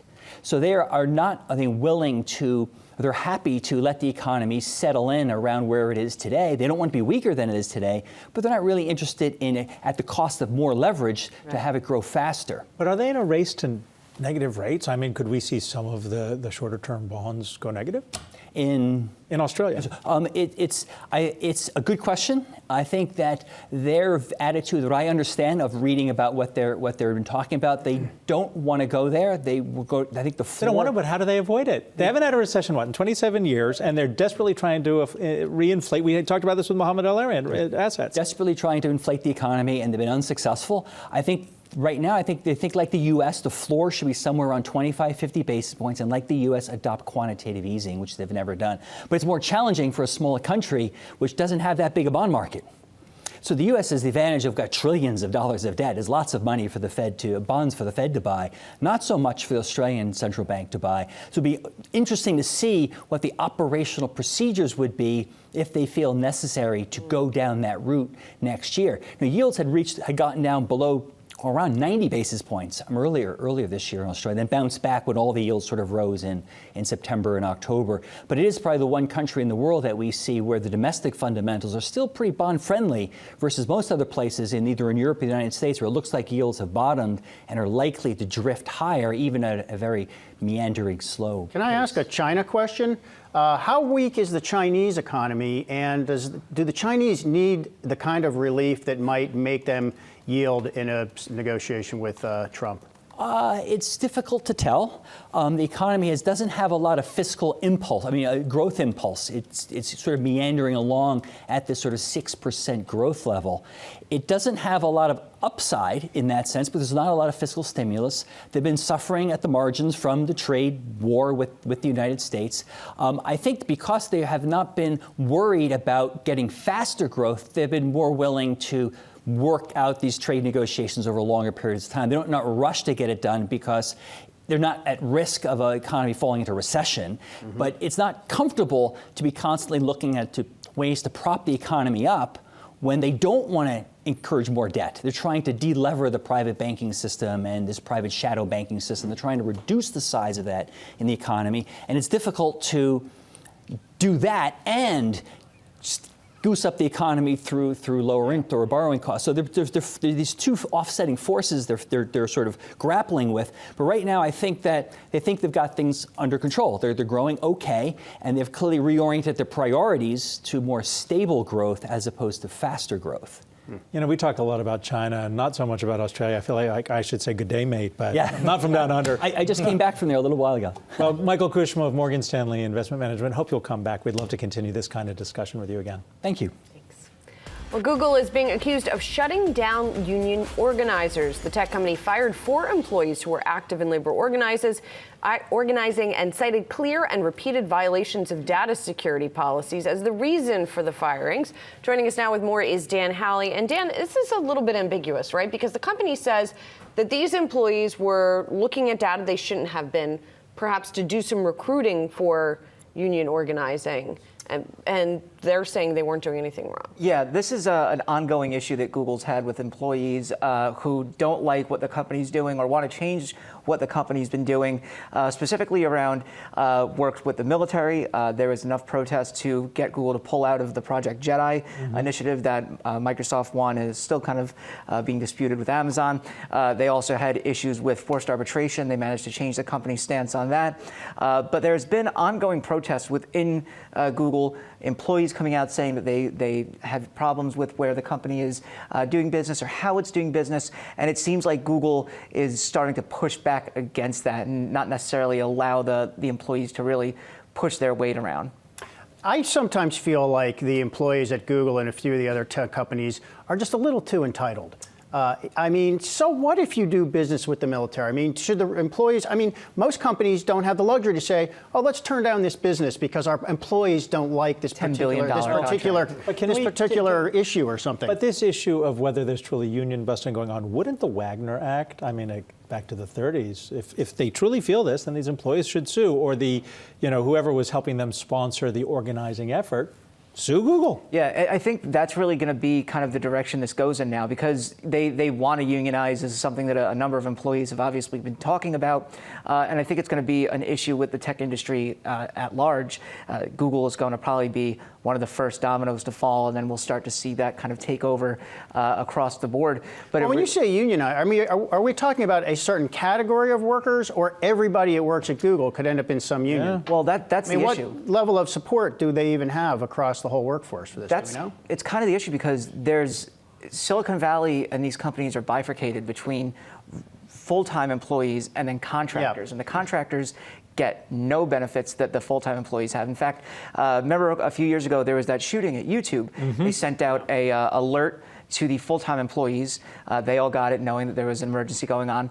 The part-timers didn't get that alert because they're not privy to that system that the alerts were on. So is it really focused on the contractors? So that would have answers. But these people who got fired were full-timers. Yeah, and so that's kind of the full-timers were trying to push for the forced arbitration issue, for instance. That was changed for full-timers, and then they said, well, it's not being changed for contractors. Why wouldn't that happen? And so it's been this ongoing back and forth, and it's an issue with how long contractors can stay on at companies, but that's really a state issue that needs to change. But as far as how they're treated, that's something that full-time employees are really pushing and trying to say, look, these people are our coworkers, whether or not they're coders or they're the people that take out the trash, they're still employees of this multi-billion-dollar company. They deserve respect. Dan Halley, thank you very much. Coming up, the truth about the minimum wage, how small businesses are faring as New York gets ready to raise wages once again in 2020.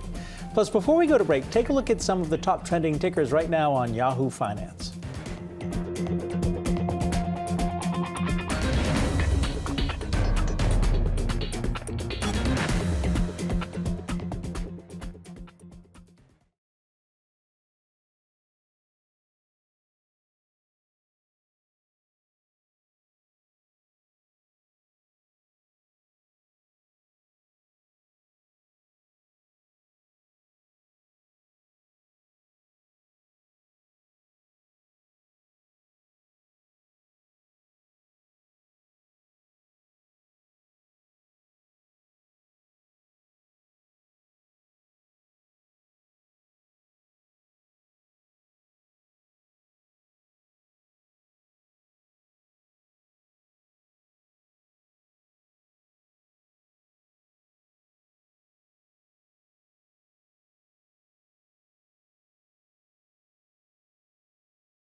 after 11:30 a.m. here in New York City, about 2 hours into the trading day. Stocks are trading higher. All three major averages, I believe, touched records during the session. And let's take a look at oil as well. Today, we've got oil prices also pushing higher, but just modestly, about 0.1% at $58 a barrel. Anti-Amazon billionaire George Soros backs grassroots campaigns to challenge the retail giant's dominance. Keeping it in the family, the new name President Trump is reportedly trusting to get his border wall built. And billionaire boom, a new poll suggests money can buy results in the race for the White House. Welcome back to On the Move. I'm Julie Hyman. And I'm Adam Shapiro. Let's take our stream on the jet stream to the UK. The top financial watchdog is moving to ban online advertising of high-risk mini bond investments after a bunch of them collapsed. It cost investors millions of dollars in losses. Joining us with more from London, Oscar Williams-Groot. And Oscar, what happened? Adam, this has been a pretty rolling disaster for almost a year now, the mini bond scandal. Now, mini bonds are essentially high-risk but high-reward investments. Things like a 5-year fixed bond offering, say, 7% yield or above. Typically, you'd find those types of things being marketed to professional investors. But what we've seen over the last few years is a boom in small companies, often even startups, offering these online to regular retail investors.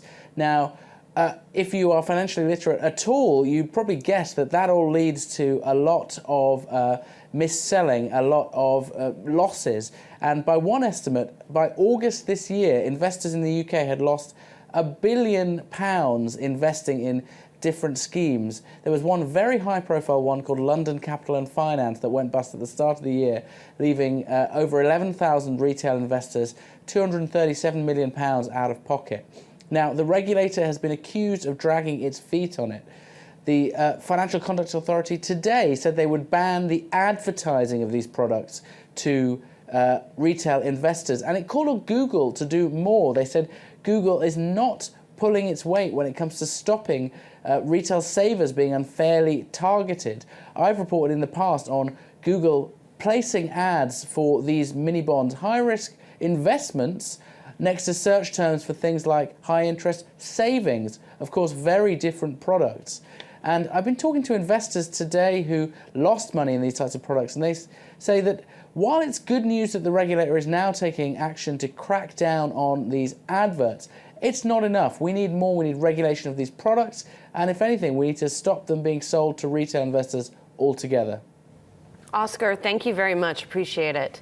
Unemployment is at its lowest level in half a decade here in the U.S., and the markets are seeing all-time highs. But despite this, wage growth remains somewhat stagnant, and there are wide variations in minimum wage requirements, with states like Alabama requiring just $7.25 an hour and Washington $13.50 an hour. Joining us now is Gina Smilik. She's a reporter at the New York Times. And Gina, you have written about this push for $15 an hour nationally, and you've looked at the effect on real businesses. We talked yesterday about some studies that are showing didn't necessarily cost jobs. What did you find when you got out there and talked to business owners? Right. So basically, the impetus for the story that you're talking about was that the New York Fed had done a study comparing New York State in the border counties in New York State to the northern border counties in Pennsylvania. New York has been steadily increasing its minimum wages, especially for workers in the restaurant industry, whereas Pennsylvania's is still at $7.25. And so we thought that would be interesting to see on the ground, because what the New York Fed was finding was that you really don't see a ton of employment impact, but you see a really substantial wage impact to the north of that border.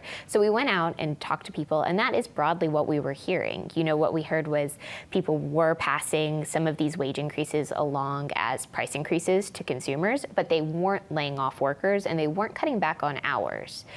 One thing that I think was really important, I found when talking to a couple of diner owners actually in Ripley, New York, which is just across the border, they were telling me that they think that the reason they've been able to sort of sustain these rising wages is that they are in such a strong economy right now. So at the same time that wages were going up, the economy was just really doing well, and their business was improving. But this is just that border. Can you draw conclusions from the Fed study and from the discussions you've had for the whole country? Because I think it was in the article yesterday that I read, talk about in states that haven't raised the minimum wage, there have been job losses. I don't know if we're mixing apples and oranges here, but what are the nationwide implications? Right. So it's very very hard to draw any nationwide implications from one example. And David Newmark over at UC Irvine will often caution that these sort of whiz-bang border analysis really fall on that point, that it's great to look at this, it's great to find this conclusion, but it doesn't mean it would apply in Alabama. But I think what is really interesting is that if you look at Aaron Dubé's work, he's actually sort of taken a broad analysis of a lot of these border county studies and found that this is a consistent finding. This seems to be the case in a wide variety of labor markets, in a wide variety of states, that when one place really hikes its minimum wage substantially, in the most recent expansion, you don't see a huge employment impact, and you don't see a huge hours impact. So in a border region like you're describing, you would expect to see people from the low wage side trying to get jobs on the high wage side, right? Which in theory might raise wages on the low wage side. Did that happen at all? So that was something I absolutely expected, and the New York Fed hadn't talked about that a lot, so I redid the analysis and looked into that. And surprisingly, no, you really do not see any consistent pattern in the border counties to the south, in at least the Pennsylvania, New York example. And we actually, if you check the story out on my ticker at the New York Times, we have a map in the story that shows that you can see really in a heat map that all of the wages in New York, all the counties look much stronger. The counties in Pennsylvania really don't show any major change. So I just had a quick question on the effects across different types of workers. So it sounds like a lot of the work that's been done has been much more sort of retail, blue collar. What does it mean sort of more broadly for other types of industries? Yeah, I think that's an interesting question. I think one thing that's worth bearing in mind is that a very small portion of America's workforce actually earns minimum wage, and those people do tend to be focused in sort of the retail blue-collar industries. It's very unusual to see white-collar minimum wage workers. But I think there isn't a ripple effect. I think one thing that's interesting is the idea is that there would be some major ripple effect. I think what you see across a broad range of studies is that there's a ripple effect within a band. So for certain, it's hard to draw any broad generalizations here simply because the minimum wages differ so much. But say within $2 or $3 of the minimum wage, you will see people getting pushed up, but it seems to be a limited ripple effect. It doesn't extend up. So if I'm making $20 and my state's minimum wage goes from 12 to 13, it's probably not going to change my wage. Gina, it's good to see you. Thanks for coming in. Gina Smilik of the New York Times. Appreciate it. Coming up, it's David versus Goliath, how American grassroots activists are fighting back against Amazon's massive power. Plus, Election 2020, why Rick says billionaire candidates can buy results.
Let's take a look at some big movers in midday trading. On the upside, we have a company called Nutanix, which is an enterprise cloud company. First quarter earnings there beating estimates, leading to a flood of different analysts raising their price targets on the stock. Piper Jaffray says that Nutanix is now making a compelling case to be the, quote, comeback player of the year in the sector after earnings troughed last quarter.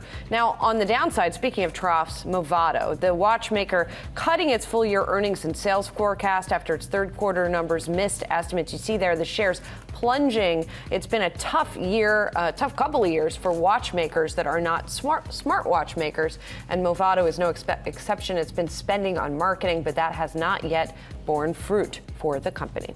We'll be right back.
George Soros goes after Amazon. A new coalition made up of 36 grassroots groups are building an alliance against the tech giant, and that effort is backed by billionaire George Soros. The Institute for Self-Reliance is part of that coalition, and its co-director, Stacy Mitchell, is joining us now. Stacy, thank you so much for being with us. So talk to me about your specific group's focus here when it comes to Amazon and what you're pushing for.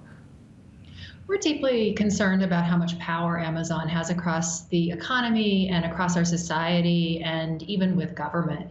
I mean, this is a company that increasingly controls the basic infrastructure for commerce, that's really able to set the rules.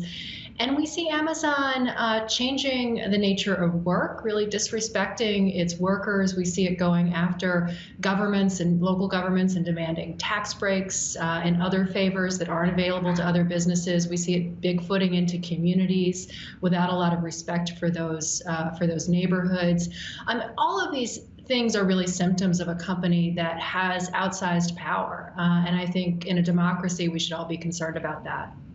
Let me bring up what, I mean, there's so much with Amazon, but the holiday season is approaching. There is holiday pressure, which is increasing with the employees having to fulfill certain quotas as to, every 11 seconds I read in the Atlantic Monthly an article about work conditions within the fulfillment centers. And an injury rate that is 2 times greater than other kinds of facilities at Amazon. Read the article, there's a ton in there. What's the solution? Is it organizing the labor force at Amazon, or is it some kind of intervention to break apart Amazon because of, as you said, they're in everything regarding this economy? I think it's really both of those things are necessary. I mean, clearly workers need to have more of a voice on the job. This is a company that is pushing a very dehumanizing approach to work. I mean, this is what you consistently hear when you talk to Amazon workers, is that they're treated like robots, like machines, and not like humans. That's a future that we don't want, and really is at the root of a lot of inequality and a lot of hardship that's going on across the country.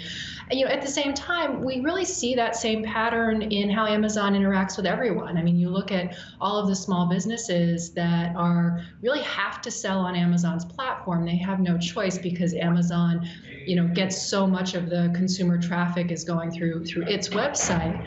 Amazon abuses those small businesses in a lot of ways, mines their data, uses it for its own benefit. And so I think when you look at those things, we need not only for people who work at Amazon to have more, to organize and to have more of a voice on the job.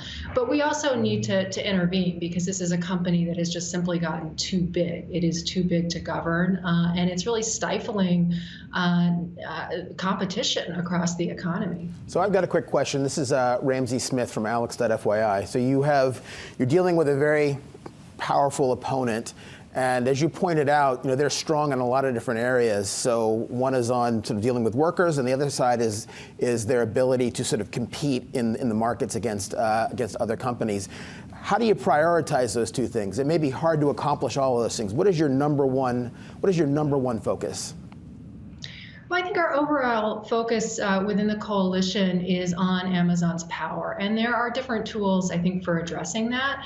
I mean, we have people who work at Amazon warehouses or people who live in communities that are being affected by Amazon's development, everybody who's being displaced, for example, in Northern Virginia or Seattle, where there's just a growing amount of homelessness. All of those communities have immediate issues that they want and need Amazon and their local officials to address right now. And then we have bigger, we have to solve this in a more systemic way, and that means getting to the root of the problem, which I think, for us anyway, means looking really at the tools of anti-monopoly policy, resurrecting the kinds of policies and approaches that we had in much of the 20th century that were critical to our prosperity. That is, we didn't let any company get so large that it really strangled opportunity, strangled innovation, strangled competition. And today, because we have let those laws go lax, we now have this big tech company that really has got just incredible reach across the economy. So when you look at how do we make sure that there's real opportunity, it means both that people need to have fair treatment on the job, And that comes partly from direct action and also reforms to our labor laws. But it also means that people need to have the right to start a business and be able to compete on a fair playing field. And the way that we need to address that problem with Amazon is through our antitrust laws. Stacey, Rick Newman here in New York. You said before some of these workers, Amazon treats some of these workers like robots. Some of those workers in those jobs probably are vulnerable to automation and actually being replaced by robots. I mean, this is going on in assembly lines all over the world. So that would take people out of harm's way, but it would actually mean fewer jobs. So what is your approach to that?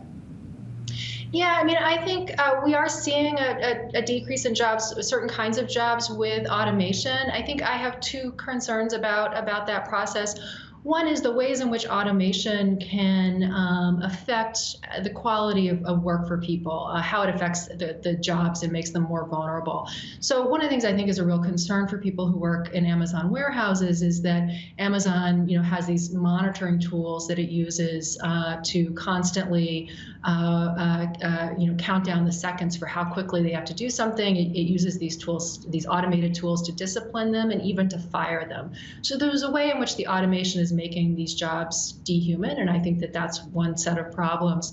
The other set of problems is not so much about automation. I don't really think in a big picture way that we have always had technological innovation and things change and entire types of jobs are lost at different points in history. That's an ongoing process. I think in terms of overall jobs, what more concerns me is that we have seen a collapse in new business formation.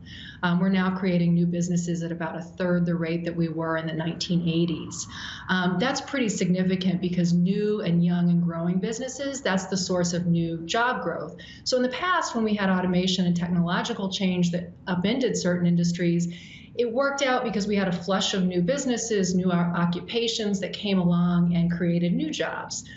Right now, we are not seeing that the same way that we used to, and I would argue that a lot of that has to do with the kind of grip, the monopoly power that a handful of companies like Amazon have on our economy. Stacey, I apologize for interrupting you. We are out of time. Stacey Mitchell is with the Institute for Self-Reliance. We appreciate your being here on The Move.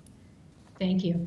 Elon Musk is going to testify in his own defense in a defamation lawsuit made by a British cave explorer claiming that the Tesla CEO called him a pedophile. We're going to turn this one over to the panel for discussion.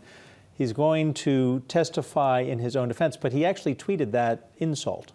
He did, and this was yet another unforced error by Elon Musk. I mean, he has no bearing on what was happening over in Thailand at the time. They declined the use of his submersible, I guess, so he seemed to sort of take that as an insult and lash out. It was just a foolish thing to say, and he may have more foolish things to say.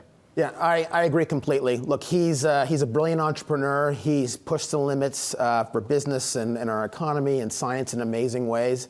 But he makes a lot of statements that I think are mistakes, and not just this one. He makes mistakes about funding secured for buying Tesla, et cetera. I think he needs to learn to sort of tamp that down a bit. Maybe just apologize and get it over with. I think the person suing wants more than an apology. Yeah. Coming up, you win some, you lose some. Another day in President Trump's legal fights against Congress. Plus, Jared Kushner has a new job after his father-in-law, President Trump, puts him in charge of building the wall.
The death toll stands at 14, but could rise following an earthquake in Albania earlier this morning. It had a magnitude of 6.4, with the epicenter about 13 miles from the capital city. Several buildings collapsed, hundreds of people were injured, and the Albanian Health Ministry says several people are missing. The Supreme Court temporarily blocked a lower court's order to release President Trump's tax returns to Congress. The court gave Mr. Trump's lawyers until December 5th to file a petition requesting a full hearing on the matter before the Supreme Court's justices. Former White House counsel Don McGahn will have to testify before Congress as part of its impeachment investigation. The Trump administration tried to block the subpoena requiring McGahn to testify.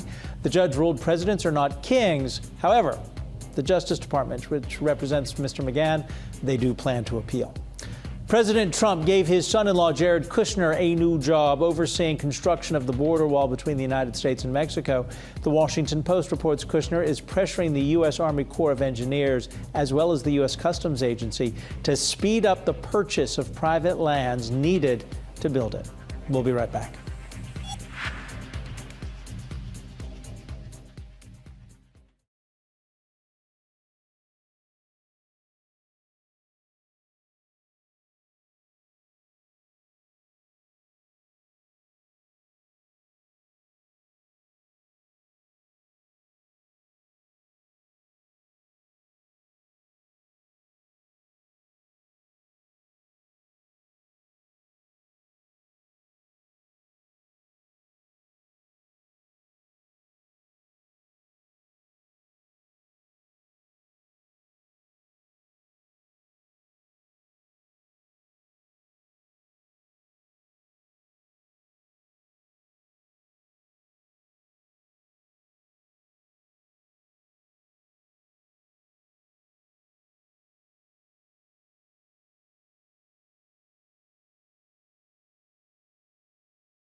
It's time for Word on the Street, where we check in with our panelists and find out what stories they're watching. Ramsey, okay, boomer, you're following that trend.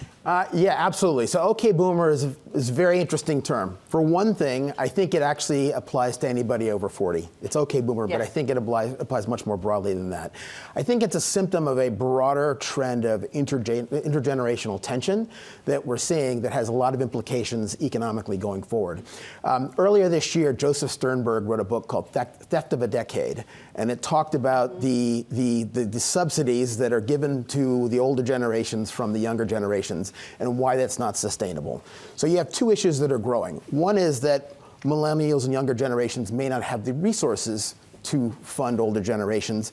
But the very interesting thing is as they gain political power, their willingness to do so may wane. So what does that mean for us as individuals? It's very important that we're very prepared, in addition to being worried about climate issues and other issues, but from a financial perspective, which is where I focus, it's very important that we're prepared for our retirements on a number of fronts. So a balanced diet includes some amount of guaranteed income and includes most of your assets set aside for growth. But none of that works unless you're setting aside the money in the first place. So it starts with a strong attitude. And do you think that if you have that okay boomer attitude, that it prevents you from making some of those wise decisions because you don't want to think about or trust a boomer aging or trusting someone to manage I think money? if you were somebody that's contemplating retirement, you want to not just think about what this means for me, but how my decisions or mistakes I make around my decisions might influence younger people in my own family or younger people societally. All right, let's turn to this. They say money can't buy happiness, but it can buy presidential billionaire candidates' results. You sound like Elizabeth It can buy Warren. approval ratings, apparently. So one of the polls I pay attention to, it's the Morning Consult poll. So they are slicing up voters by early primary state voters. So they're asking Democrats in, I guess it's Iowa, New Hampshire, South Carolina, Nevada, who are your top candidates? So the first three are expected: Joe Biden, Bernie Sanders, Elizabeth Warren. In fourth place is Tom Steyer with 9%. He was a late entrant to the race. Everybody said he's never going to make any impression. And here he lands at fourth place ahead of Pete Buttigieg. I have to believe that is related to all the ads he's buying. He is buying almost as much. He's spending almost as much on ads as Mike Bloomberg has started to spend, and he's getting his message out. He's a billionaire like Bloomberg, and he's buying attention. Well, he was here. Well, sure, but he's getting. We spoke to him. Wait, but he's such a late entrant. He came months behind everybody else. Not a lot of name recognition, and now he's showing up number 4. So and what is that? What is that poll though? And is it that approval ratings, or is that actual who you're going to vote for ratings? This is your favored candidate. And again, it's among Democrats in 4 early primary states. So this is not a nationwide poll. And in nationwide polls, Tom Steyer is way lower, but he's not spending his money nationwide. He's spending tons of money in Iowa, and it's pushing him up the chart. So maybe that means Bloomberg can get up there somewhere. Maybe. All right. Thanks, Rick. Ramsey, great to see you. Thanks for My coming. pleasure. Ramsey Smith of Alex.fyi. And coming up, Alibaba comes home. The e-commerce giant makes its debut in Hong Kong, and it's a strong one. Plus, before we go to break, take a look at some of the biggest winners in the Dow today as it pushes a bit higher. Disney is leading the pack.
It is noon here in New York City, 2.5 hours into the trading day, and stocks are pushing a bit higher today, enough to put them at new records. Let's take a look at the 10-year Treasury yield. As we see money going into stocks, we're seeing also a little bit of buying of Treasuries. That's pushing down the yield on the 10-year by 3 basis points to 1.74%.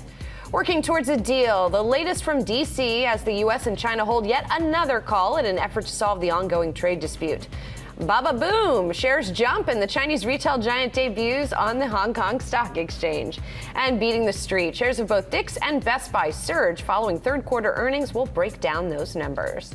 Welcome to On the Move. I'm Julie Hyman. And I'm Adam Shapiro. We appreciate your being here. Our top story right now, optimism on trade. President Trump told reporters just moments ago that we are near a phase 1 trade deal with China. Now, this is after top negotiators from the U.S. and China held another phone call last night, and it's according to China's Ministry of Commerce.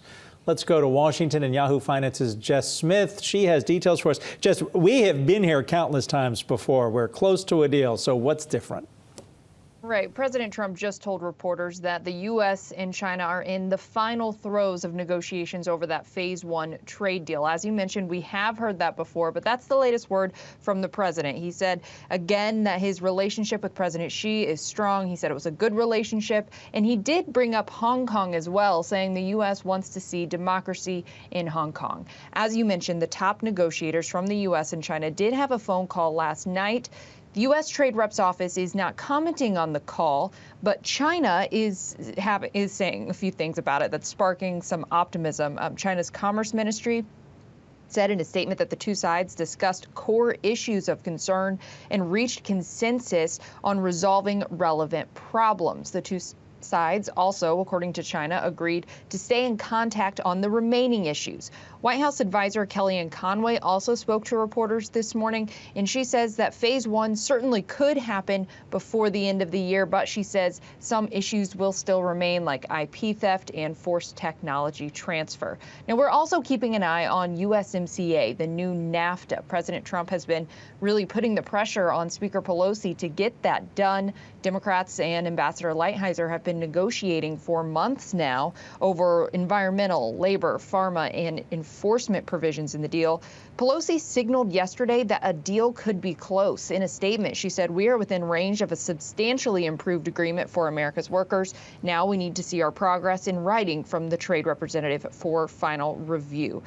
President Trump has been saying in recent days that he thinks if the House doesn't get this done quickly, Canada and Mexico could drop out of the deal, but there's been no indication from either country that they're thinking about doing that. So we'll keep you updated on both of these big trade stories that we're following here in D.C. Adam and Julie. We know you will. Thanks, Jess. I want to introduce this hour's panel. Yahoo Finance's Rick Newman is still with us, and joining us now is Equitech CEO David Jorgensen.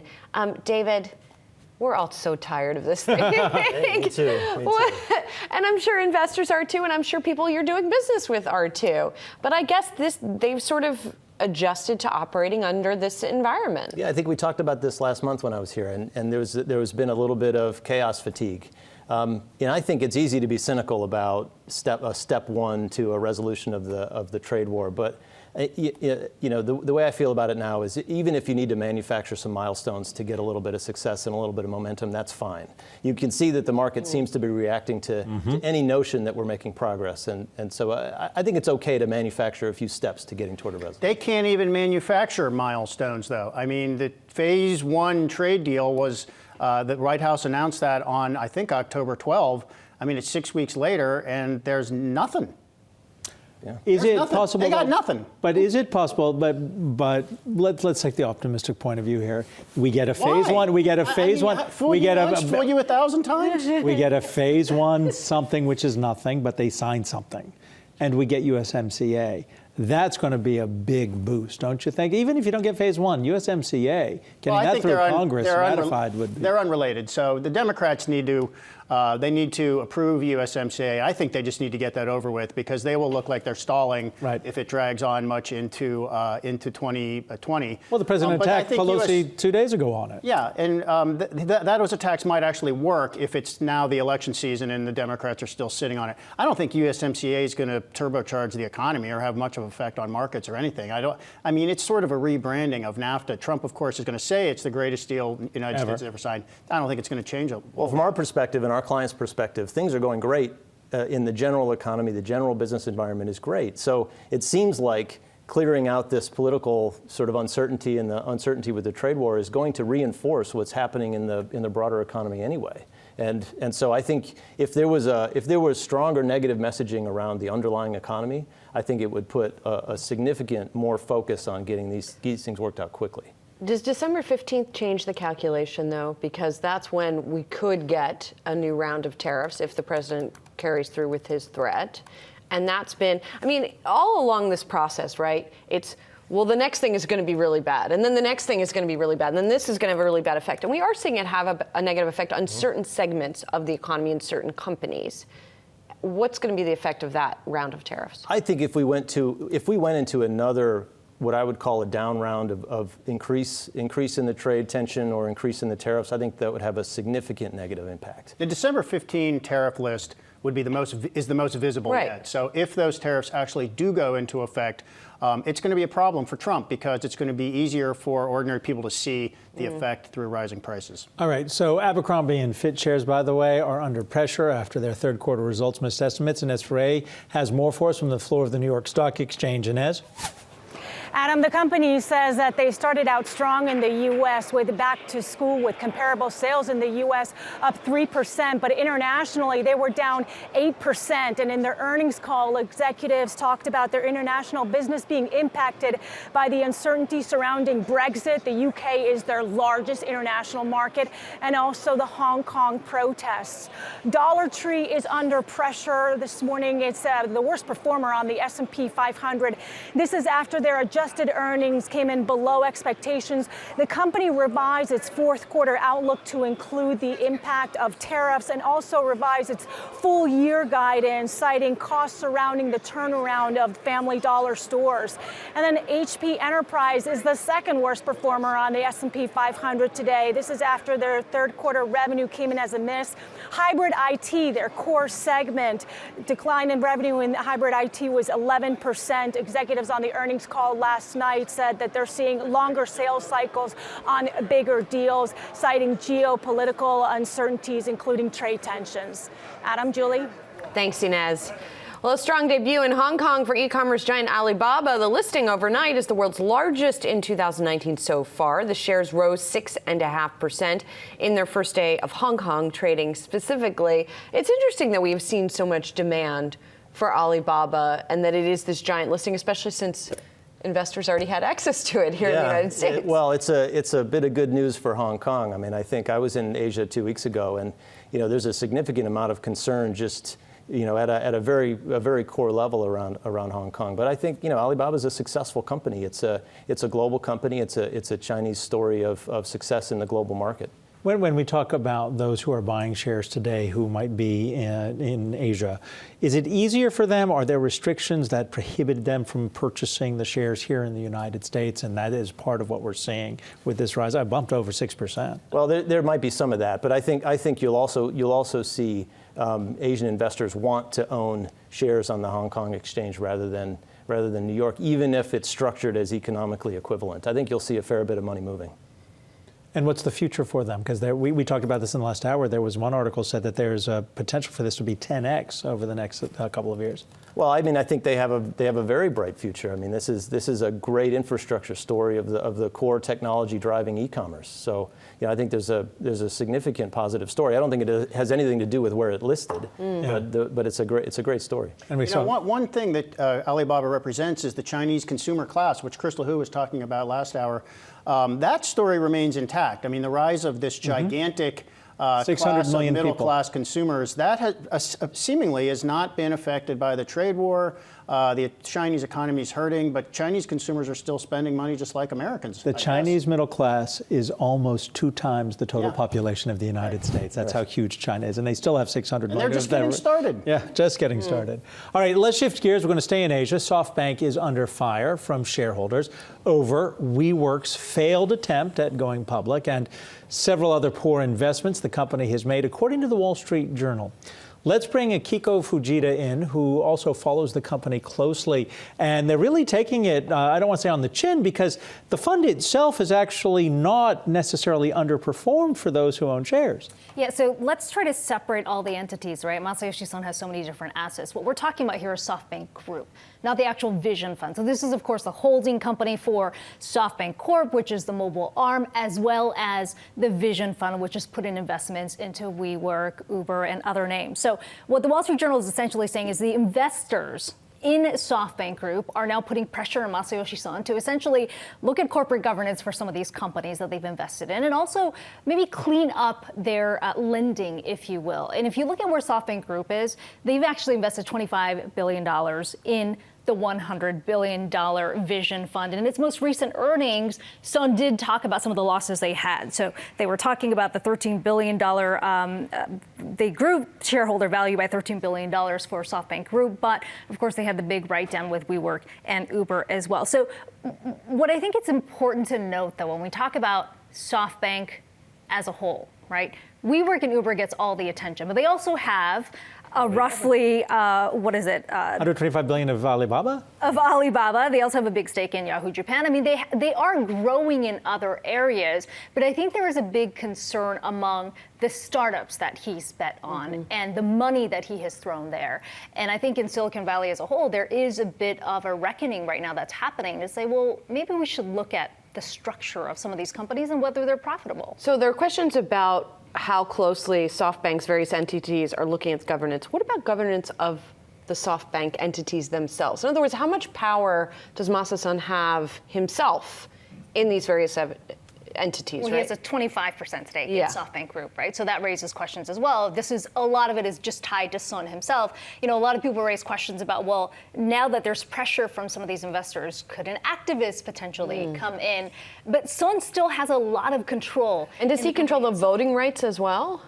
Separately from the 25%? I don't know what the structure is like. Yeah, I mean, the SoftBank Group itself, but the Vision Fund is divided up. And I think one of the other questions to raise is just the transparency around the fund itself. The Vision Fund, yes, we look that Saudis have a significant stake in that. It's a lot of their sovereign wealth fund, but also as Masayoshi Son raises money for that second Vision Fund, $100 billion, there's a lot of questions about how that money is actually going to come, because people are looking at how the first Vision Fund went and said, well, maybe I shouldn't be investing as much. So then Son has maybe, pressured some of the executives at SoftBank to add into the fund as well. And that's where I think a lot of the questions are going to be raised from investors. David, you kind of work in this world. I mean, do you see red flags with SoftBank or with Vision Fund 1 and Vision Fund 2, which is still yet to go? Well, the first thing I'll say is it's very hard to do early stage investing with a lot of transparency. I mean, this is the highest risk, highest reward sort of form of capital infusion into a company. These are taking big bets on companies that may do incredibly well and may fail. And it's hard to do that with a lot of transparency. But I think what you're seeing is a spectacular blow up of WeWork. And then when that happens, I think it's right and understandable that you'd get a lot of questions about everything you're doing, because WeWork went so wrong. But explain to me the transparency piece, because I understand the uncertainty of knowing if something's going to make it or not. I understand less the transparency piece, because, when you're talking about Adam Neumann, for example, at WeWork, I mean, wouldn't potential investors have access to the company's books to some degree and know, what we were getting reports about, that there were a lot of leasebacks with properties he owned and all of those kinds of things. I mean, to add to that point, shouldn't they be asking for that, right? Yeah, if they are putting the money in there. I'm not saying they shouldn't know. I'm just saying that this is happening in public. This is happening in front of everybody, and I think that's, you're seeing what happens when investments go wrong in the public eye. I mean, we wouldn't be talking about this and about SoftBank so much if WeWork hadn't been such a public story, such a high flyer with such a spectacular blow up. Fair enough. Okay. Thanks, Akiko. Coming up, retail surge, shares of Dick's and Best Buy jump following third quarter earnings, where things stand ahead of the busy holiday season. Plus, let's take a look at some of today's trending tickers on Yahoo Finance. We've got Dollar Tree plunging after that company's earnings.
Welcome back to On the Move. I'm Jared Blickery. We got all the indices at major highs, record highs here. The Dow Jones and the S&P and the NASDAQ all up more than 0.2%. Here's what's going on over the last hour. We'll check out the price action. It's been up and away all day. We can see we are now hitting new session highs as we speak. Also going to take a peek at the Russell 2000, still about 6 or 7% away from its record high, but it had that huge break yesterday, and it is having some follow through today. Let's take a look at the transports as well. We can see those have also been up over the last 2 days, really outperforming, up 2% over that time period. Now the 10-year T-note yield, this is down again. 2 basis points, was down about 1 basis point yesterday, and over the last 2 weeks, it's lost a total of about 20 or 21 basis points overall, and that's significant because it's affecting the sector and factor rotation that we've been tracking. So value has not outperformed as yields are coming down. Momentum is outperforming. Tech software, if we look at the IGV ETF, that is making a record high now.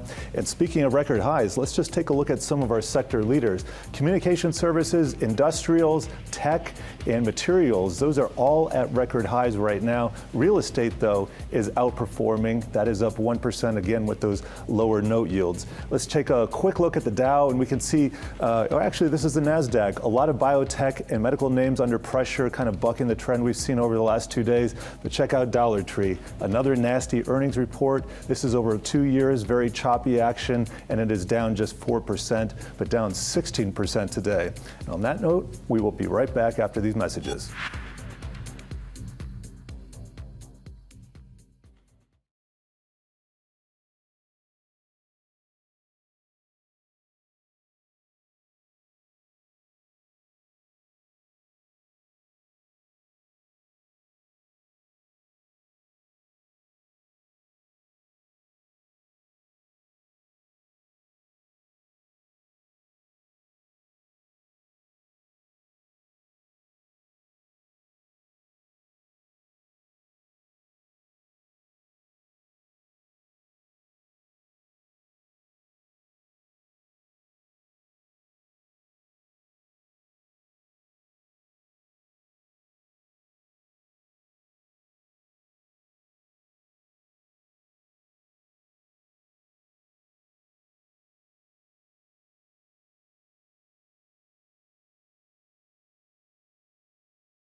Shares of Dick's Sporting Goods are soaring today, up, up a decent amount. Let's see, 20% after it reported better than expected third quarter results. Joining us on the phone is Michael Lasser. He's a hardlines retail analyst at UBS. Michael, the company had a 6% gain in same-store sales. It said it saw gains really across the board for all product categories.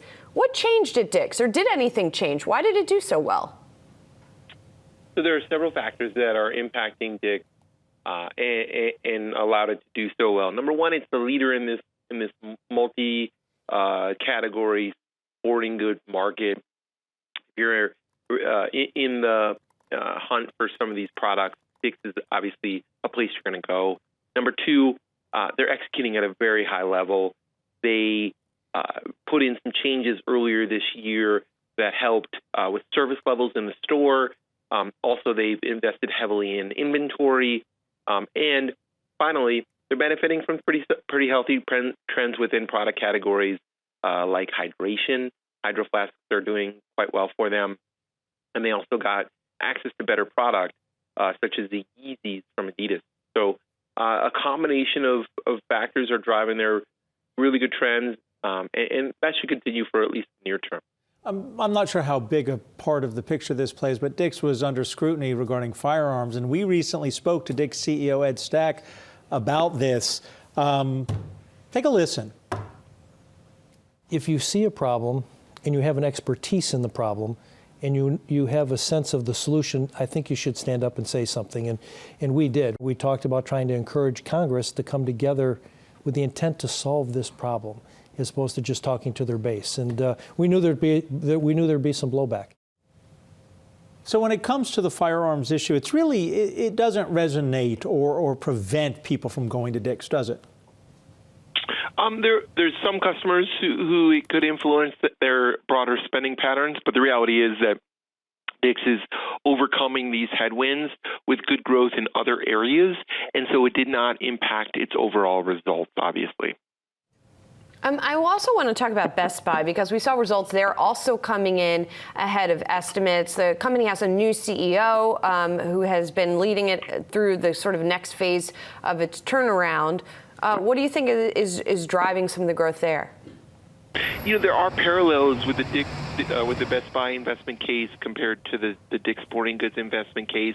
Like I said, they're both leaders within their categories. They're executing at a high level, and they're doing well both in stores and offline. Each DICK'S and Best Buy had double-digit e-commerce growth in the quarter. In Best Buy's case, they did well in areas like computing, appliances, some of their services offering, and they offered an outlook for the fourth quarter that suggests they're going to have a good holiday. Michael, Rick Newman here in New York. Some sporting goods and electronics were on the list of imports from China that got hit with those new tariffs on September 1st. Is that showing up in the reports from these companies? Are they saying anything about changing their supply lines or pressuring suppliers or anything like that? Absolutely. They're taking a variety of actions to manage through the tariffs, including trying shifting production away from China, taking selective pricing actions, and some other initiatives. What both the companies said is that they're able to manage through it, and it's not going to interfere with their profitability in the fourth quarter. Now, if tariffs linger on, it could have the potential of a greater impact in 2020 because it will be for a full year basis. But at least as of right now, the message from these companies is the tariff impact is manageable. Manage through it how exactly? How have they been able to do that? Yeah, they've been able to manage through it by taking pricing up in those areas where there's relatively inelastic demand, working with their vendors to say, because currency rates have moved, the vendors need to shoulder some of the burden of this impact, moving production away from China into other domiciles. So those are the big areas that retailers have been using to try and manage through it. All right, Michael Lasser joining us from UBS. Thank you very much. Great to talk to you guys. Thank you. Federal Reserve Chair Jerome Powell signaled more rate cuts, not likely at the moment. Powell says the current level of interest rates should sustain the economic expansion. He said that during a speech that he delivered in Providence, Rhode Island yesterday. So we spoke with Allianz Chief Economic Advisor Mohamed El-Erian about this just last hour.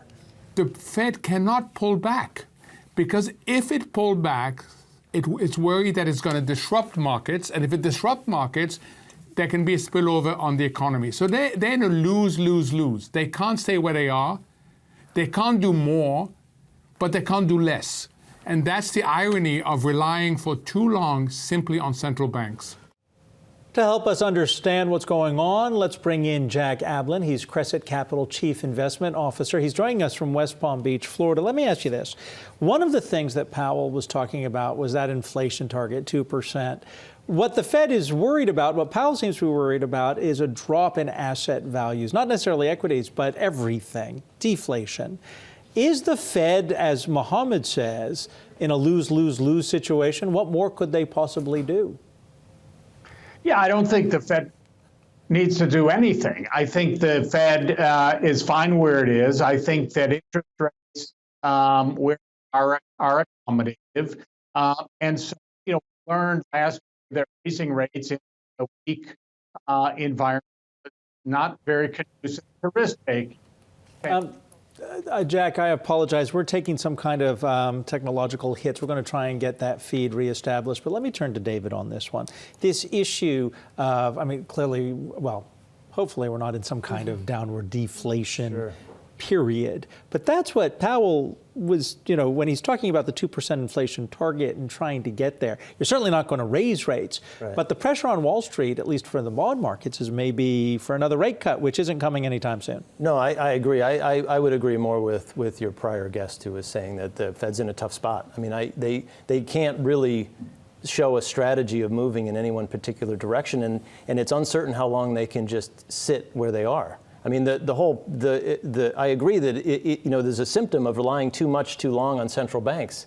What the problem is that you're relying on them to do stuff, not to sit still. And so if you're looking at central banking and money supply to impact or drive strategy in the broader economy, I think you get to this point where sitting still isn't good enough anymore, and that's all they can do. And I think that what you're left with is trusting and hoping that the economy continues to do okay by itself, because I think that there's a strong sense that the ammunition is kind of gone, and if things need action, there's fewer actions you can take. Well, and as Mohammed brought up, and as Jay Powell and many other central bankers around the world have brought up, there's only so much we can do. They acknowledge it, right? They say monetary policy can only go so far. Fiscal is going to need to be the next thing. And Mohammed said things like infrastructure, different fiscal policy in Germany. But I mean, when you're looking at the chances of that happening. Can I just ask a basic level question? Sure. Really, you only talk about monetary or fiscal stimulus in a downturn. So aren't we applying the reasoning of downturns when we're not in a downturn? I mean, we have 2% growth, more or less. Consumer spending is looking pretty good. Unemployment's at record lows. Why do we need anything from the Fed except neutrality? Well, let's throw that question to Jack. We've reestablished the connection to Jack, and I'm curious. Rick was just asking Jack, why do we need anything from the Fed? We had Mohammed El-Erian saying what we need is from the federal government, fiscal stimulus. What would you say? We need any stimulus right now. I think we've got adequate stimulus. We've certainly running a $1.4 trillion budget deficit, so that's stimulative by itself. We've got overnight interest rates at quote unquote fair value. They certainly don't need to go up, but there's no reason why we need to continue to rely on monetary authorities to keep this economy going. I think that we've got pretty strong, well, I don't want to say strong, but certainly reasonably good organic growth.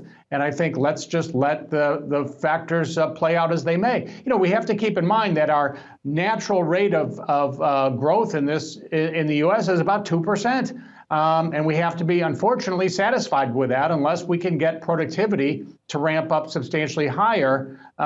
We can't really see our potential growth rate going much above 2% right now. Jack, what you just said is going to be part of the campaign in 2020 for president. Thank you, by the way, for sticking with us through the technical issues. I promise you next time you're on, we will have all of that corrected. But Jack Ablin, Crescent Chief Investment Officer, it was good to have you here, even in a shortened experience. Coming up, feast on this. From turkey to sweet potatoes, we're going to speak with Stu Leonard about the top-selling foods for this Thanksgiving. They just brought in a turkey, and it's lunchtime, and we're hungry. Plus, take a look at some of today's winners on Wall Street. And there you see it, Dick's Sporting Goods. They are trading higher.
All right, 12:31 here in New York City, 3 hours into the trading day, and stocks are trading higher. Take a look at what's happening with gold. Gold was trading higher earlier this morning, and right now it continues to go higher, $1,459 an ounce. Questions rise over CBD, the new warning from the FDA. Celebrate Thanksgiving without gobbling up your bank account. Stu Leonard joins us with how much you can expect to pay for your holiday feast. We got a turkey sitting right in front of us, and it is so tempting right now. And Battle of the Pickups. Ford challenges Tesla to a rematch following that viral video, which shows the new Cybertruck from Tesla beating the F-150 in a tug of war. But was it rigged?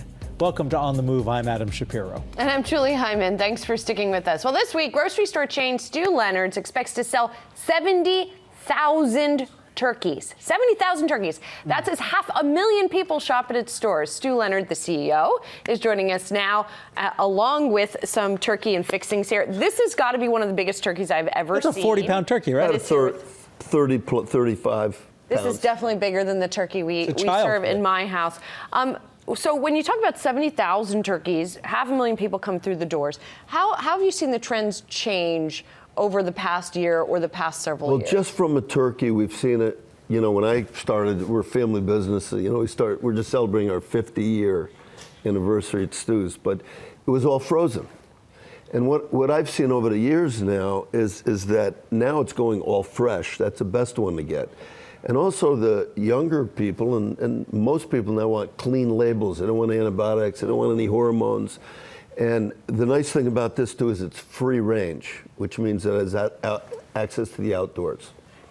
We had a question when you came. Can I interrupt? This smells so good right now, and we are just so take hungry. the drumstick. I'm not going there. Want it. That's what I said. I'm going to give you the But drumstick. when free-range turkeys, and you hear all this stuff about organic and all of that, that is a ginormous bird. Yeah. And that's a free-range turkey. Yeah. Well, you know what? It's also the grower that you buy them from. We're buying from a great family down in Pennsylvania. They've been in business for, 80 years now. We go down and visit them every year. They're great friends of ours. And they just raise a great breed of turkey down there. And they take, the pens are cleaned out, beautifully. And they also are really sustainable, the farm down there. Are prices for fresh turkeys and antibiotic-free turkeys coming down as demand goes up? You would expect that? This year it's been a little bit of I think it notched up a little bit. Sometimes it's hard to get a read on that commodity price. But, we've kept our prices pretty much the same. This right here is $2.99 a pound. Really? For that, when you think about it, you go over to the deli counter and you get boar's head roast beef and it's like $8.99 and this is $2.99. It's one of the most economic meals you can have all year. So do you make money on the turkey, or do you then count on making more money on everything Giblets. or on a prepared turkey, which presumably you're charging more for than a raw turkey? Usually you don't really make that much, on the turkey. But, you do end up selling like thousands of gravies. And this is my mother's recipe for a cranberry sauce with a little orange Okay, peel in it. I've been to Stu Leonard's prior to Thanksgiving meal, and there's a line around the block practically for shrimp cocktail and the other stuff that goes along with this. Yeah, well, the fish You have to get in line. Fish department transforms into shrimp now, because we'll sell tons of shrimp this week because of the platters like that. You brought an apple pie too, by the way. Yeah. Why not a pumpkin pie? Well, actually we do. If you had a bigger Good all, table, right? I would have brought it out. But you know what's interesting? Of all the flavors of pies we sell, pumpkin and apple are about 50%. Oh, interesting. Of all the pies we sell. And then we have these fresh rolls and my sister's bakery. I mean, most businesses sort of trail down a little for Thanksgiving. We're like ramping up right now. Is there any I just want to know, is there any interesting side dish that people are buying that's not traditional? Well, one thing we just introduced is the Brussels sprouts with bacon. And what you find is right now bacon's really hot. Oh, yeah. So if you add that to it, and so far we've had great orders on that. But what's interesting now is the prepared part of our business has been going up. So, like for instance, you don't want to chop and cook, and if we can do mashed potatoes as good as you do at home, you'd rather buy them rather than Save yourself a little labor. So going to the opposite end of the spectrum from bacon, I want to talk meatless with you. Okay. Because I don't know if tofurkey is still in demand from vegetarians, but how have you seen the demand change for some of the meat alternatives around Thanksgiving? Well, you know what? The vegan movement's popular. You can start to see the drumbeat, you know, a little bit more on that within the food store. Even gluten-free is real big. Organic is another thing that resonates with a lot of customers right now. But right now, you know, people are going to a lot more plant-based type products. And we started in the milk business. You know, that was how my grandfather started delivering milk in the 20s. And now you can see that 15% of all our dairy milk product is like almond milk, oatmeal milk. Much more popular. I am curious because, you know, you talk about all of your family recipes. How do you make the turkey? Do you brine it in salt water? Is it paprika and salt? What is it? You know, that's a great question because most people cook a turkey once a year. So you sort of forget how to do it. But the best way to do it is it's usually, you know, you go 12 to 15 minutes per pound in the oven, you know, to cook it. You'll hear different things, but then what you want to do is you want to baste it where you know, as the juices come out of it and you have it in the pan, every 30 minutes you really do want to put the liquid over the top of the bird. Okay. So that messes your oven temperature up a little bit. So it's going to change the time. So we have pop-up timers in these, and that's the best thing to do is when it hits that 165 degrees inside, poop, pops up, you know, you better be near the oven when it comes out. Well, it's a beautiful bird. And Stu Leonard, happy Thanksgiving to you and to your family. Thanks for coming in. It's good to see you again. Hey, it's great seeing you. Thank you. There goes the diet. Thank you, Mr. Leonard. Coming up, Road Warriors. Ford challenges Tesla's new Cybertruck to a fair rematch. Plus, take a look at how cryptocurrencies are faring today. They're trading higher, actually.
We've got some trending tickers from Yahoo Finance for you. ChemoCentryx is one of these companies, and I showed the two-day chart so you can see the extraordinary leg up that the shares have seen. They're up 266% today alone. Now, when you see a pop like this, and you got a company with a name like ChemoCentryx, you can probably guess it's a biopharmaceutical company. The company said its late-stage clinical trial testing for its treatment of something called vasculitis met both of its primary endpoints. This type of vasculitis, by the way, is a rare disease where blood vessels can become inflamed. So the shares surging on the success of that trial. On the flip side, we've got Palo Alto Networks, a cybersecurity company. Those shares down about 12% today. The company's earnings beat estimates, but its forecast is below estimates. So that's what's responsible for the drop there. And then you guys are also watching Disney today, continuing to watch. There was a report from a company called Apptopia that the company now has 15.5 million Disney Plus subscribers. And so you see those shares are heading up about 2% in today's session. Disney has been on a pretty good surge here as we have seen all the enthusiasm over Disney Plus. The shares this year are up about 40%. And if you're following today's trending tickers, make sure you're watching the ticker. It's right here at 2 p.m. on Yahoo Finance.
What started as a family tradition is now a global company. Over 13 million families across 13 different countries have brought the Elf on the Shelf tradition into their homes.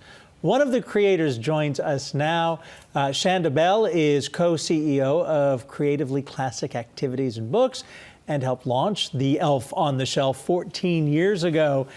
This was your family's tradition? Yes, Tell yes, me about it was. So when I was growing up, Santa used to send an elf to our home, and the elf would watch during the day and report to Santa at night.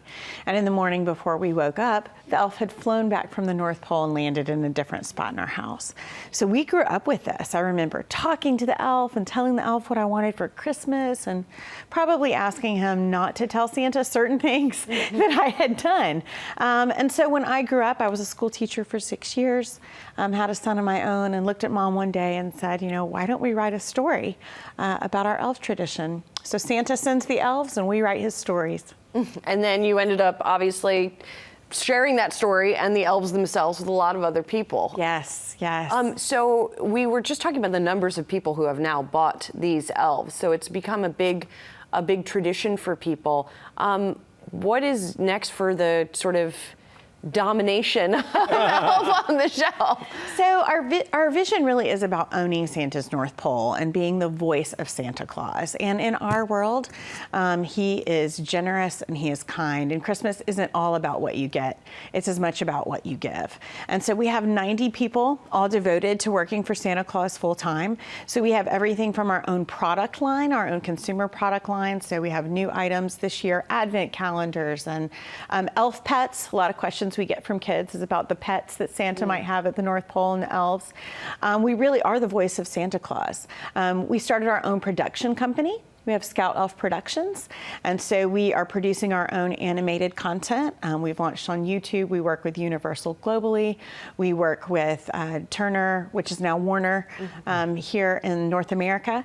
And then really working on immersive experiences, brand partnerships. We're working with IHOP and Kellogg's this year. We have our own cereal, the Elf on the Shelf does, so it's just been a really fun ride. So I'm wondering about what age range you're targeting, because clearly there's a belief element to this. But I found, in our family and amongst our neighbors that kids are a little bit. I'm being careful here because my kids might watch this, but kids I work for Santa. It's all okay, kids. So kids that are a little bit older still love their elf, and it sort of becomes part of the family, is what I've noticed. So what do you think about the age range that you're targeting in the demographic? Well, I tell people you're never too old or too young for a tradition, right?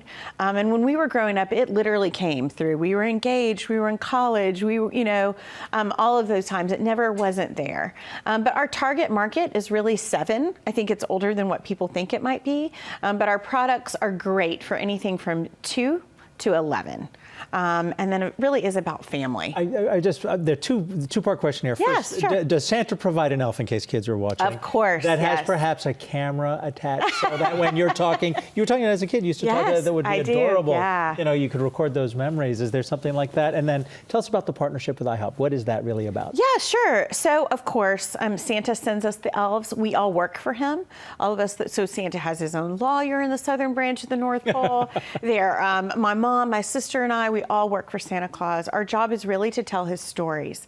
And we have a whole universe that we're creating. So for us, it's really about faith, hope, and love. And those are the ingredients that humans put out in order for Santa to. That's what makes Christmas spirit, and that's really what Santa needs to make his Christmas magic. So all of the characters answer questions kids have about the North Pole, but really it's about generosity and kindness.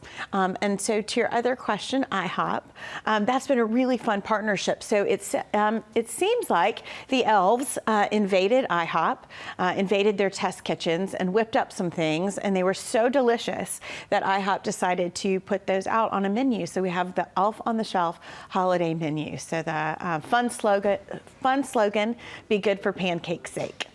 And never touch the elf. Never touch the elf. They could lose their magic. It's very fragile. We would never want that to happen. Shanda Bell, co-CEO of Elf on the Shelf. Thank you very much. Thank you guys for having me. It's a pleasure.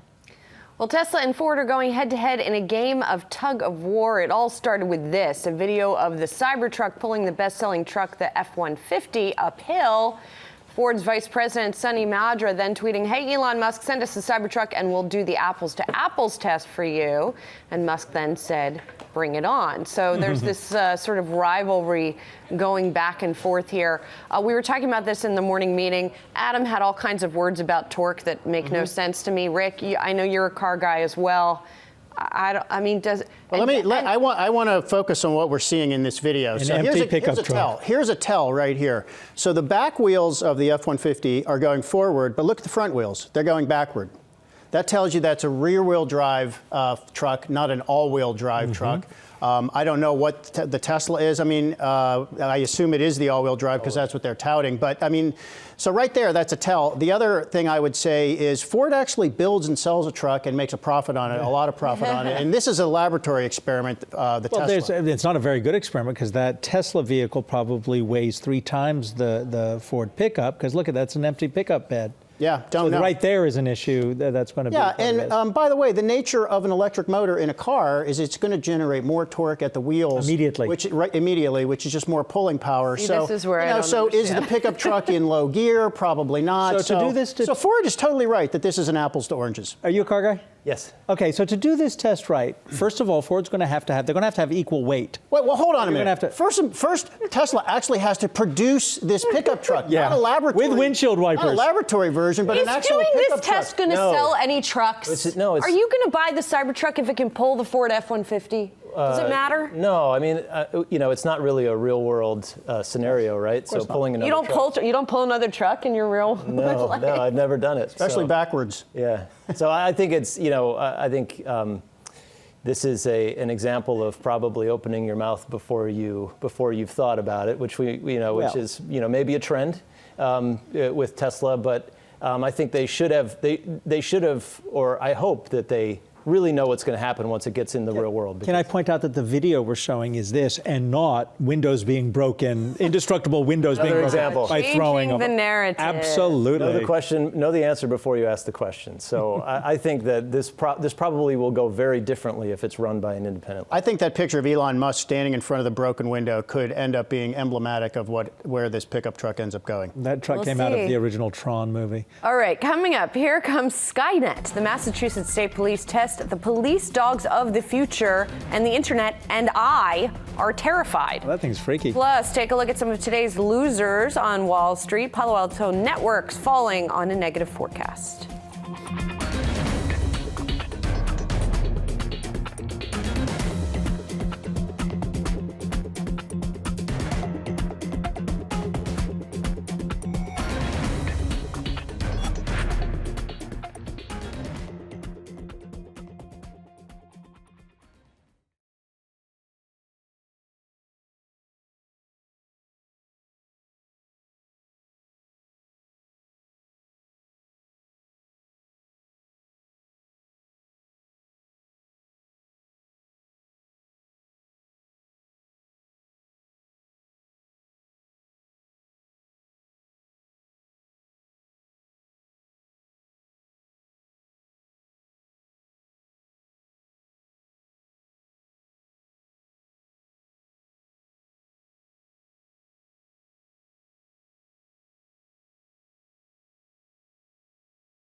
Let's take a look at the top trending stories on Yahoo Finance. Right now, the FDA is updating its stance on CBD oil, saying it could potentially harm consumers before they're even aware of it. Regulators say due to the lack of information, they are unable to conclude CBD is safe for use in human or animal food. CVS, Walgreens, and Rite Aid are among some of the retailers that sell CBD products, by the way. Online printing giant Vistaprint under fire for lax security after one of the company's databases was exposed. A security company found the database online and that it contained details about customers from the UK, the US, and Ireland. In a statement, Vistaprint called the situation, quote, unacceptable and said, quote, it is currently carrying out a full investigation to understand what happened. And not to pop your balloon, but strong winds may ground balloons at this year's Macy's Thanksgiving Day Parade. The iconic characters cannot be flown if sustained winds exceed 23 miles an hour. And right now, New York forecasters expect winds to reach 40 miles an hour. Rules governing the parade came about after a giant Cat in the Hat balloon injured 4 people in 1998 when the wind blew it into a light pole and kaboom. We'll be right back.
Let's get buzzed. The buzzer beat around. 3 stories, 1 minute each, and we're going to start with Elon Musk.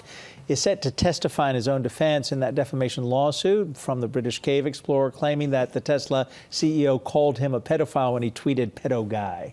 Remember that? Yeah, I can't wait. I'm sure he's going to clear everything up and apologize and make everything right. You know, Elon just has a way with words. I'm sure he's going to be on his best behavior. Yeah, I mean, what an unforced error. Why is he weighing in on this? You know, it's just, there's no good explanation for it. You know, I've heard, you try and, it's a legal process, so you try and skirt the boundaries about, I didn't mean it, it means this, it doesn't mean that, but just don't type it. And now he's going to trial instead of settling. I mean, so what does he think? He's going to get vindicated at trial? Is he going to show proof that this guy's a pedophile? There have been, in the past number of years, a number of sort of disasters in plain sight at the heads of companies, right? Adam Neumann, WeWork was one, which was sort of unfolded in plain sight. And I think in some ways Elon Musk might turn out to be, I mean, clearly he has had some emotional and psychological issues that he has talked about. I don't know where it's all going to end up, but I hope not. Well, that describes that truck pretty well.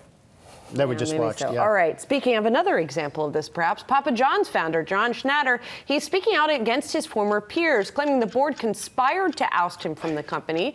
On another note, Schnatter also says he has tasted 40 Papa John's pizzas over the last 30 days. He talked about their decline in quality. That's why he did all that tasting, apparently. Well, I mean, it's too bad. I mean, he clearly is eaten up by this and having trouble getting over it. It must be terribly upsetting, but.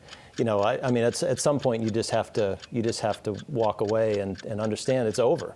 And I think these to me this just sounds like somebody who is has a grievance and just can't let it go. I couldn't care less what John Schnatter thinks about anything anymore. Go start another company. Go do something else and stop telling us about Papa John's. And the company has turned around since his the departure. stock has actually done pretty well. Yeah, and sales have gone up. So let's just buzz right there and get rid of him. The robots take over. Take a look at this. We've got some terrifying footage for you. It's from the Massachusetts State Police, and they're testing robot police dogs made by whom else? Boston Dynamics.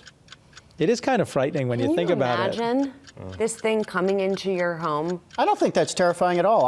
The scenario I imagine is there's a bad guy with a gun behind that door, and instead of having cops knock the door down, they're going to send in this dog and freak the guy out. Sure, except police make mistakes, don't they? Yeah. In not a tiny number of instances. Well, if you have this dog, right? So maybe you don't have to shoot. What if you're, You guys are, but what if you're elderly? Say, what if you're elderly and there's been a mistaken call and this thing. This is Alien and Sigourney Weaver. You guys are on the wrong track on this one. This is the creature with the acid blood. A dog that can open a door. I mean, it had to happen eventually. It doesn't eat. What do you It doesn't eat. I hate it. I see your point about it, maybe making police officers safer, for example. But I just think. Let me phrase it this way. If you're a Democrat, do you want Donald Trump having one of these? If you're a Republican, do you want Hillary Clinton having one of these? So I'm more robot tolerant than the rest of you. I would not mind the U.S. military having these for battlefield use. Okay. Agree with you there. Okay. There. You win. We agree. All right, Rick Newman, we'll leave it on that note. Thanks so much. David Jorgensen of Equitech. Good to see you. Let's take a last look at the markets here as we've been seeing gains for the major averages today. And remember, in space, no one can hear you scream. All right, we are watching the gains, and Wi-Fi PM is going to take you to the next hour of trading as they get ready to jump into the stream.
It is 1 p.m. in New York City, and all three major indices are trading at new record highs today, with Best Buy and Dick's Sporting Goods delivering late earnings season beats. On tap for today, U.S. and China are battling through trade discussions. We'll have the latest update as the December 15 tariff deadline looms large and consumer confidence slips again for the fourth straight month. Plus, with luxury conglomerate LVMH gearing up to buy famed jeweler Tiffany & Co., we'll sit down with the former LVMH executive Pauline Brown for why the $16.2 billion acquisition could be a steal. And speaking of the finer things in life, we've got the most expensive Thanksgiving dinner in the world, the $181,000 Thanksgiving dinner at Old Homestead Steakhouse in New York City. I'll try it, and you tell us if you think it's worth it. All that and more. This is Wi-Fi PM.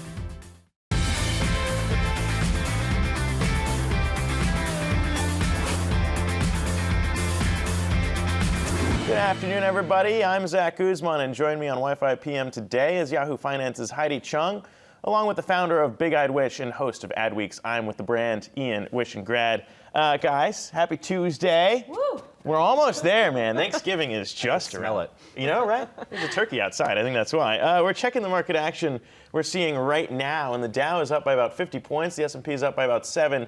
And the NASDAQ, as you can see there, up by the widest margin, about 0.3% right now. We'll see what happens within our hour. But first, there's new developments in U.S.-China trade talks today. China's Ministry of Commerce noted the country's top trade negotiator, Liu He, spoke with Trade Representative Robert Lighthizer and Treasury Secretary Steven Mnuchin over the phone earlier.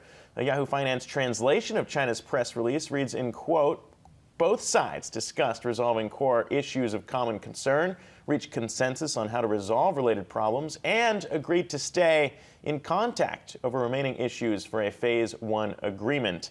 So guys, I mean, at least according to that latest update there, Phase 1 agreement still intact here. For now.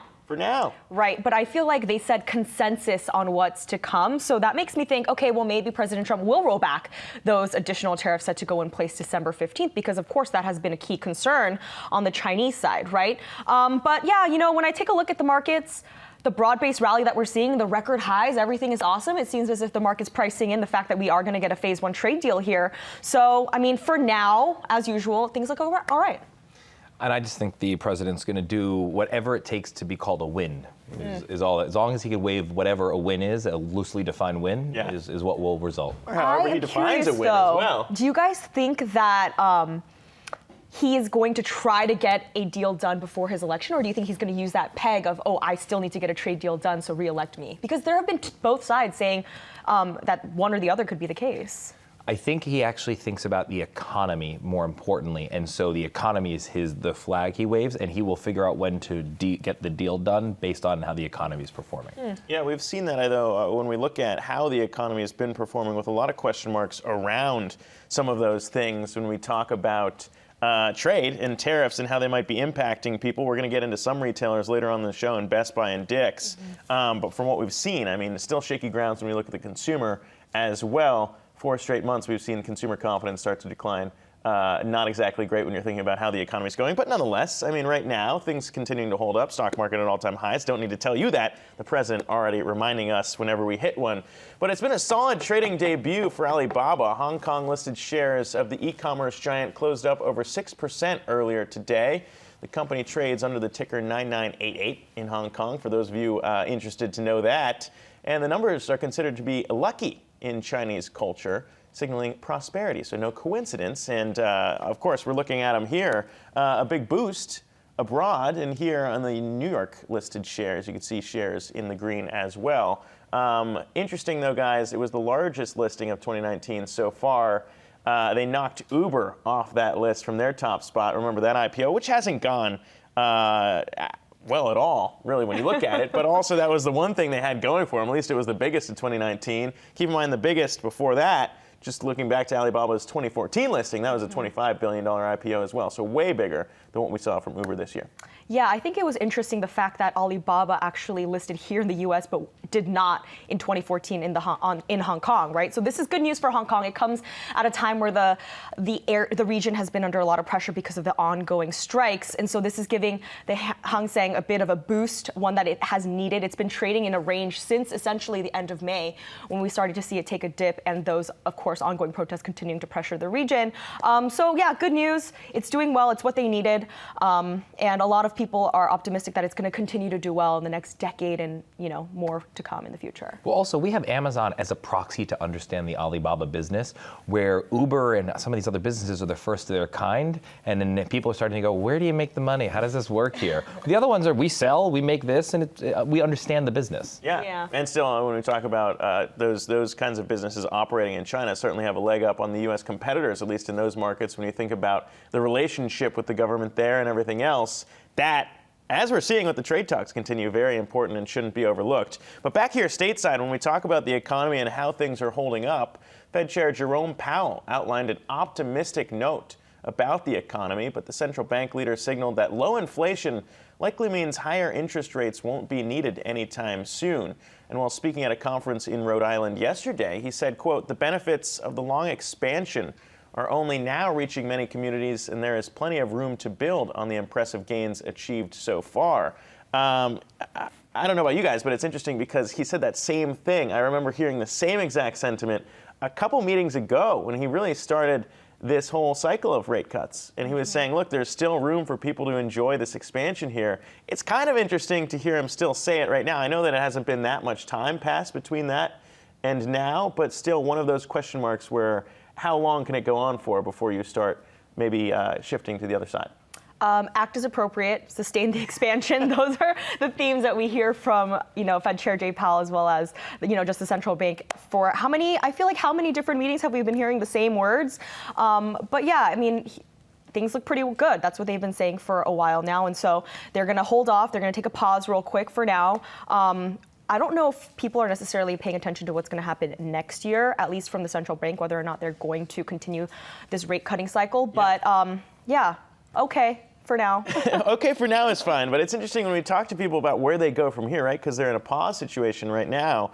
It was interesting to hear Allianz Chief Economic Advisor Mohamed El-Erian also explaining why he thinks the central bank is now in a lose-lose position. He explained that earlier today on Yahoo Finance. Take a listen. The Fed pushing on a string. However, the Fed cannot pull back, because if it pulled back, it's worried that it's going to disrupt markets, and if it disrupts markets, there can be a spillover on the economy. So they're in a lose-lose-lose. They can't stay where they are. They can't do more, but they can't do less. And that's the irony of relying for too long simply on central banks. Guys, I mean, you're just hearing that from him, but it kind of explains why I think you're hearing President Trump be so vocal about bashing the Fed ahead of what, if that's true, ahead of what is to come here if they're in a lose-lose-lose, because he doesn't want to be attached to it, and you're already trying to find a scapegoat for when that comes. So maybe that's, I mean, it seems obvious as to why he might be so outspoken. I also just have, like, we're of the millennial generation and came of time in that Great Recession, and I still have some, like, PTSD from it because I didn't see it coming. And so with all these record highs in this, I, as an investor, am very skeptical. I don't know anything. I trust my gut, but I'm like, I'm just going to go into cash right now because I just don't know, and this is like, I feel like something's going to happen. Really? We've seen that. I mean, we've seen that from a lot of millennials who just don't trust the stock market growing up in that kind of atmosphere. Right. But I mean, I think there's two sides. So there are folks like Ian who are like, well, I want to go to cash. I don't know what's going to happen, all this uncertainty. But there are also a lot of people that feel good about where we are at right now. We have the Fed lowering interest rates, though there is the argument that monetary policy isn't the only way to sustain an expansion. We might need fiscal policy as well. So yeah, I mean, I understand that there's a lot of uncertainty. I am personally also maybe in this boat. But yeah, I mean, we'll just have to see where we go from here, I guess. Well, I like the expression, like, pigs get slaughtered. And my point is, I've been in the market and I've done well, and I just don't want to be greedy, and I don't know when, and it just feels like record high, record high. I'm like, what comes up must come down, and I don't need to ride this thing down at the moment. But at least you're in a better position than most millennials, right? When we talk about people who had at least had that advantage of enjoying the ride up, you get some people, and this is kind of what I guess Jay Powell is speaking to there, people who really hadn't participated in that run up at all, and then what happens when unemployment starts to spike, they have no savings, no cushion here, and then there's that to deal with as well, which is, again, kind of harkening back to the financial crisis when we had people who were not really sure what to do when that actually hit. So you would hope, if you have enjoyed it, that maybe it wouldn't be the worst thing to have some savings there as well, if you are so lucky. But coming up, earnings season wrapping up with Best Buy and Dick's, both delivering strong results. We'll have those next. Plus, the FDA's latest warning on CBD, why it's cracking down with its largest action to date, when Wi-Fi PM returns.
All right, well, welcome back. Earnings season is rolling on with Best Buy posting quarterly results that surprised to the upside. Shares today, as you can see there, surging up more than 12% after the retailer reported quarterly earnings that beat on both top and bottom lines. Best Buy posting adjusted earnings per share of $1.13 on revenue of $9.76 billion. And the company also raised its 2020 forecast. So Heidi, I mean, what is Best Buy doing so well here? This is one of those retailers, big box retailers, that's not supposed to be doing so well. So Q3 solid, but of course what's setting the stock up 12% today is their guidance on the holiday season. They boosted that. So of course a lot of investors are feeling good about where this company sees itself in terms of holiday sales, as well as how it's sort of positioning itself in a very uncertain environment, as we've been talking about, right, with tariffs set to go up an increase on December 15th. But also this company is doing super well compared to where it was in the previous quarter, because if you recall, then the earnings were not so good, the guidance also not so good, but they're really focusing again on digital. When we talk about retail, if you're not a big player in the digital space, you're not really a good contender in the retail industry at all, right? Digital sales up 15% for Best Buy during the quarter. The company also talking about app usage up 20% year to date. This company has still some room to grow here though, because in terms of really solidifying its presence with e-commerce, when you think about the fact that they're just starting to roll out curbside pickup. That's something that Walmart and Target have been doing for quite some time to sort of take on Amazon and the threat of Jeff Bezos. But yeah, same store sales extremely solid and beat on the top and bottom lines. Forecast is good. Yeah. But on the conference call, tariffs, a huge topic, because this company said, we've priced it in to the best of our ability. Yeah, I saw that too. But of course, you just never know what's going to happen. And Best Buy is much more exposed to China than rivals such as Walmart and Target. Analysts estimate about 60% exposure to China, but they have been putting in place cost mitigation and tariff mitigation. So analysts are expecting that to fall to about 40% exposure by next year. Yeah, whenever we talk about electronics too, that being a big key piece of this when we talk about China exposure and tariff concerns there. But I mean, shifting away, I mean, on the call, they did highlight the tariff question marks and predicting things to the best of their abilities, but also here kind of emphasizing that promotional pricing during the holiday season and figuring that out matters more than what might impact, you know, sticker prices by 10 cents, 20 cents. Especially when we talk about customers coming into the store. 100%. Once you're in there, you're not shopping the same way you shop online. Easy to quickly figure it out. If you're committed, also Dick's specialty and their premium as mass gets. They've always done really good marketing. They've really struck a chord. Sports Authority went that way. So once you're in the store, I think you're kind of committed there. And so, yes, it's much more about how it's positioned as a deal at the moment than how I'm going to go leave. It's a big piece of equipment usually, so. Yeah, well, I mean, that's what you're talking about. You're jumping into Dick's, and that's another one of these retailers here that we're talking about that is skyrocketing also today. When we look at the numbers after reporting earnings that beat estimates, you can see their shares in Dick's up 18%, so really kind of showing Best Buy up in terms of Tuesday gains here. The company posted adjusted earnings per share of 52 cents on revenue of $1.96 billion. It also smashed same-store sales estimates, rising 6% in Q3. Dick's is an interesting one here, though, Heidi, too, because, I mean, we've talked about their moves in the gun space and the way that they've kind of really tried to differentiate from some of their competitors in what they've done to remove guns from shelves.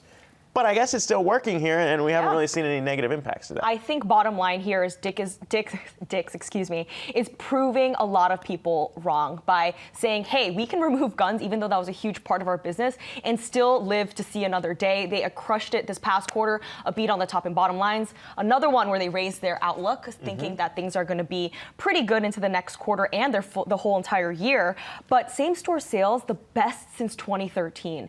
And I think that's something that we definitely cannot overlook here. Again, digital playing a big role for them, up 13%. But the company also had its first successful launch of the Kanye West Yeezys during September. And that probably played a really big role because, you know, if you're not a sneakerhead, but some of the folks in the newsroom like Reggie Wade and Brian Chung are, and if you're trying to get a shoe at launch, it is quite difficult, and the whole online process can be very, very annoying. But Dick's had a really flawless launch of the Yeezys, and a lot of customers were happy about it. So if that's a partnership that they continue in the future, that could possibly be really good for Dick's as well. And remember, Nike announced that they would not be selling direct to Amazon anymore, so Dick's stands to benefit from that as well. That's a good point. Yeah, that's not really good point. It's not a bad point. I mean, I don't know how many people would have expected Dick's to become their go-to shoe spot, but I guess that's the way things go. If you can get the Yeezys there, you know how the Yeezys go. I don't know what I'm talking about. All right, well, the FDA is cracking down on the illegal sale of products containing CBD, a non-psychoactive compound derived from cannabis, and the agency has warned 15 companies about their unsubstantiated health claims. That's the largest enforcement action to date from the agency, but the FDA didn't stop there. They also updated their stance on CBD in general, stating that CBD consumption may be harmful due to the lack of scientific evidence supporting its safety. And guys, one of the largest producers, the most popular CBD oil out there, the company behind it, CV Sciences, supported the enforcement action, but slammed the FDA's updated stance on CBD in a statement that reads, quote, CV Sciences supports FDA's recent enforcement action against bad actors who make unsubstantiated claims that CBD-containing products can treat cancer, Alzheimer's disease, opioid withdrawal, etc. But that said, CV Sciences is disappointed that the FDA's consumer update released simultaneously with the warning letters used an inappropriately alarmist tone. Guys, this has been one of those large complaints that we've seen from a lot of cannabis companies saying, we don't have any guidance here, so how are we supposed to really invest in the space, figuring out what products we should be prepping for if we don't know where you're going to fall in this stance? But this, warning 15 companies, not necessarily a big boost that they're going to be fully supportive of CBD across the board. So my thing here is, I feel like this is what the FDA has been saying for a while now, at least for the whole of this year. And a lot of cannabis stocks were kind of trading on the speculation that regulators were going to approve CBD and that in turn was going to positively affect the cannabis industry, but we haven't seen that come to fruition yet. So I know we have a lot of cannabis guests on the show, and they come on and say, no, you know, regulators are going to be on board soon enough. But as an investor, it's how much longer do they have to wait before they can see their investments start to pay off? And so my question is, when are regulators finally going to jump on board here? Well, I mean, I guess it comes down to the science of it too, but you're right. I mean, we've seen Canopy Growth invest hundreds of millions of dollars into New York's hemp growing operations there because they're all gung-ho on CBD. We've seen Tilray invest in Manitoba Harvest. They sell food containing hemp through Whole Foods. I had a friend of mine on my Adweek show. He had created a product called Recess. Have you guys seen Recess? Sure. And he said his biggest issue right now is running around the states and dealing with all the regulatory bodies and figuring out how to navigate that. I think they all thought it was going to be done sooner. Yeah. But then you see deaths from vaping, CBD, and I had my own bad experience with CBD. Honestly, it wasn't someone told me what I was having with CBD, and it was like synthetic weed. So That's not a good thing. No, Yeah, it was that's not what a you good want. thing. So I think there really is a real safety concern, and the FDA is. Yeah, I understand businesses want things to turn around faster, but there are real issues out there, and they need to figure out how to clean it up. It's not just bad actors. There's like bad product out there. No, for sure. And that's increasingly what we've seen from the FDA. Not just the FDA, though. I mean, when we talk about the legal aspects, you think about the big vaping company out there, too, being Juul Labs. We're seeing now more and more states step up the pressure. We've seen New York. We've seen North Carolina.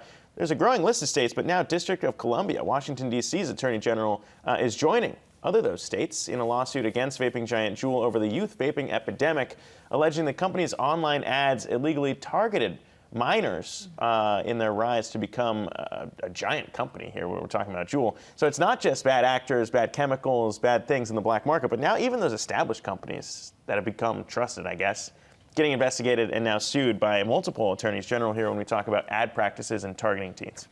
How much longer do you think Juul is honestly going to be able to survive in this kind of environment where literally all the lawmakers are coming after you for all these claims like marketing and we're seeing, like you mentioned, the deaths from vaping, even though it might not be directly linked to Juul, it does not look good. Oh, I think they're going to be around because they sell a product that's addictive. And if you're someone who smokes and you could buy the tobacco flavor, there's an argument, at least they seem, I understand they've been doing bad marketing practices, but their product seems safe in the scope of it, whatever you could look at, and it's got to be better than smoking a cigarette. So I think that that's the market. I don't think it's going to be this anymore, but there's a whole market for them. And I just have people in my family that are in their teens, and everyone's vaping. So and they're Juuling.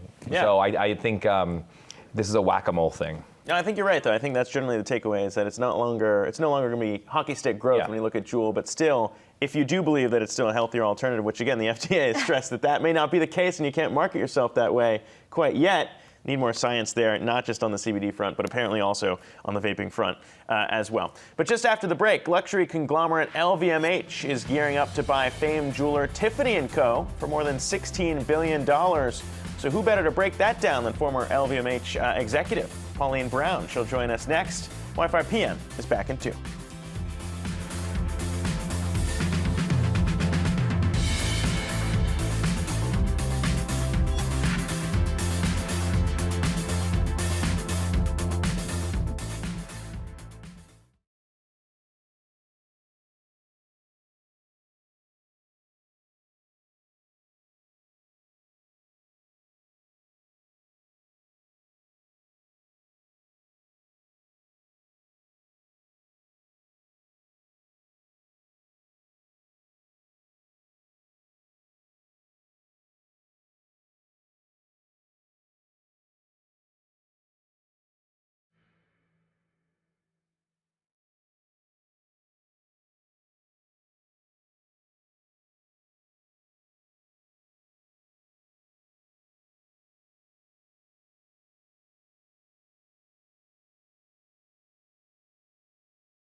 Welcome back to Wi-Fi PM. We're checking the market action right now, and all three major indices are still in the green. All three hitting record highs today. As you see, the Dow up by about 37 points, and the Nasdaq maintaining its lead for now, up by about 0.25%. All right, well, Louis Vuitton owner LVMH is gearing up to buy Tiffany & Co. for over $16 billion. That'll be the biggest acquisition under LVMH's current CEO. And joining us for more insight is the former chairman of LVMH North America and author of Aesthetic Intelligence, Pauline Brown. Pauline, good to see you. Thank you for having me. Yeah, thank you so much for being here. It's a very exciting time right now in the industry that you're an expert in.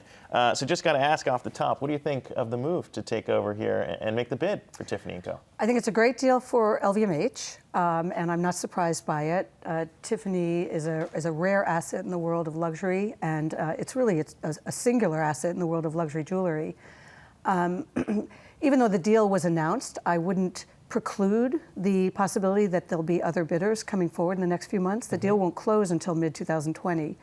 And it was done at a very healthy price, but keep in mind that in 2018, Tiffany was actually trading at a higher price than where the deal closed as of yesterday. You say healthy price. They upped their bid. Is it too high of a price? No, I don't think so. No? I don't think so. I think they started low with in mind that that was where they were going to anchor it.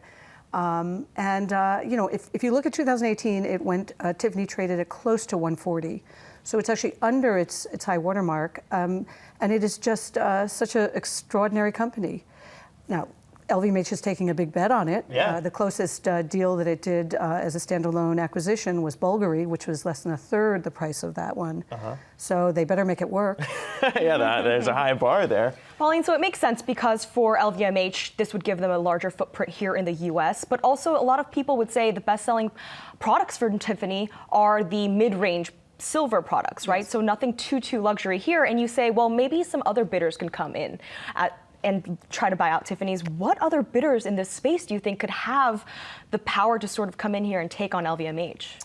Well, the only one that could justify it from an economic base would be Richemont, which is not nearly as big. It's somewhere between 20 and a quarter the size, 20% and 25% the size of LVMH, but it is 2 to 3 times the size of LVMH in watch and jewelry. And Richemont, European company, owns Cartier, Van Cleef & Arpels, owns many other jewelry brands. That is their core. That's their sweet spot. It is not LVMH's sweet spot. In fact, only right now, pre-Tiffany, only about 9% of LVMH's sales are in watch and jewelry. Yeah, I mean, you think about the strategy from LVMH, right? It's not as if a lot of other people try and hit the low value, mid-tier value, and then luxury value as well and kind of play all of those, but not the playbook for LVMH in terms of just playing top line. We want the best of the best and only the best. So, I mean, is there a reason to ever shift away from that? Things seem to be working. I mean, what do you think about that? Well, that's a bit of a myth because even though LVMH is known to be the leader in luxury goods and does have many top-of-the-line brands, it has other brands like Sephora, which are not catered to an uber-wealthy customer. That is the every woman in America and outside of America who's buying cosmetics. Yeah. It has brands in the portfolio that I would say are more aspirational than high-end. Okay, yeah, you're talking to a guy who wears Levi's from time to time here, so maybe there's that. When you talk about it, though, in your book, Aesthetic Intelligence, yes, you talk about the importance of maybe that cachet, right? Maybe if you're not actually the top tier brand that is super expensive for only the top, 0.1%, you can also do things well that transform a business to kind of appear that way and make sure that you're actually paying attention to doing things like that because it matters at the end of the day. So, I mean, what is kind of the main message if you are a brand out there? Maybe not commanding such a high price tag, but one that would, I don't want to say trick someone into paying more, but something like that. Well, first of all, let me say, I think there's actually more opportunity for the moderate and low end of the market to use aesthetic strategies to transform than there is at the high end of the market. Why? Because there is no reason anyone would ever buy high-end fashion or high-end cosmetics or high-end jewelry if it wasn't very exciting aesthetically. Yeah. But for decades, we've been buying, whether it's food or cars or Levi's, without necessarily holding it to the same standard. And that standard isn't really based on simply cost of goods. That standard is based on creating a human experience that delights people. And I can think of plenty of examples of businesses at the lower end of the market that have done that and done it well.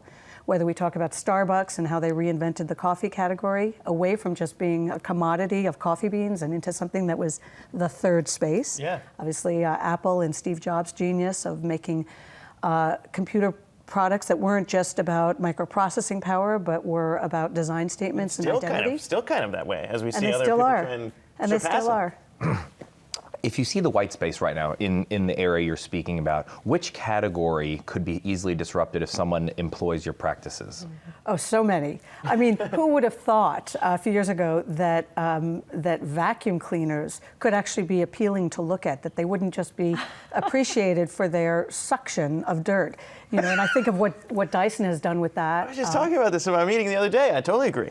So I think most categories, I know prior to my coming on the show, you were talking about Juul, and you know there is a chapter in my book where I talk about the ethics of aesthetics, because I've seen many companies in fast food and sadly in big tobacco, and now in Juul, that have used aesthetics for manipulative purposes, but have also done it very effectively for commercial purposes. I would love to take on the automotive world. I say, you know, some of the brands are more elegantly designed than others, or more interestingly designed than others, but so few of them, you know, really think about the interiors from a textile standpoint. So few of them use colors that feel different and interesting and exciting. Yeah. I think the Tesla, which I've talked about publicly, the launch of the last few days, Cybertruck? I think it's a disaster. Oh no! Aesthetically, no. Why? Aesthetically unpleasing. I don't even think it would have been pleasing for Soviet-era armed truck. I mean, Goodness gracious! yeah, big that miss. is a blow. Oh, Elon Musk, I thought it looked kind of cool. I mean, if you like a Dyson vacuum, it kind of looks. No, stop. Dyson vacuums have changed my life. So. Okay. I mean, that was just, it's a whole, we could do a whole show on that. Well, then you got to come back because I enjoy this and we need to discuss this more. But the book, Aesthetic Intelligence, Pauline Brown, thank you so much. Thank you for having me. It's You good got to to be come on. back, though. We're going to talk more Anytime. about Cybertruck. All right, Anytime. good. All right, got to take a quick break, but we're back with the market's biggest movers on Wi-Fi PM right after this.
All right, let's check in with Scott Gamm on the floor of the New York Stock Exchange, and he's got his eyes all over these record highs. Scott?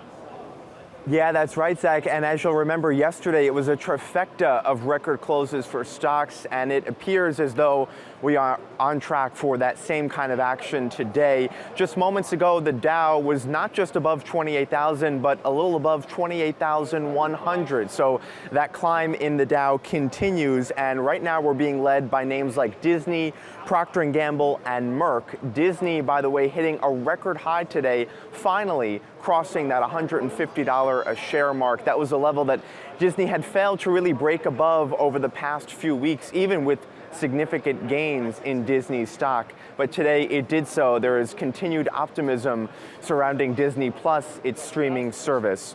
Now, some of the laggards in the Dow are some healthcare and drug stocks. We're seeing J&J shares down about 0.6%. We do want to mention a report in the Wall Street Journal that was published just moments ago saying that federal prosecutors have launched a criminal probe of opioid makers and distributors. Zach. All right, Scott Gamm on the floor of the New York Stock Exchange. We'll check back in with you later on in the show. But next, Wi-Fi PM is going to be discussing the pressure starting to mount in new ways for President Trump's personal attorney, Rudy Giuliani, with a reported focus on his income streams. More on that and a brewing Supreme Court battle over President Trump's tax returns. And we're back in 60 seconds.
Good afternoon and welcome to Wi-Fi PM. I'm Zach Guzman, and join me today is Yahoo Finance's Heidi Chung, along with the founder of Big Eyed Wish and host of Adweek's I'm With the Brand, Ian Wishengrad, along for the ride as well. Guys, good to see you. We're checking the market action here. As I noted, all three major indices in the green right now. The Dow up by about 15 points. That's come down from its new all-time high marked earlier today. We're going to see where things go throughout our hour.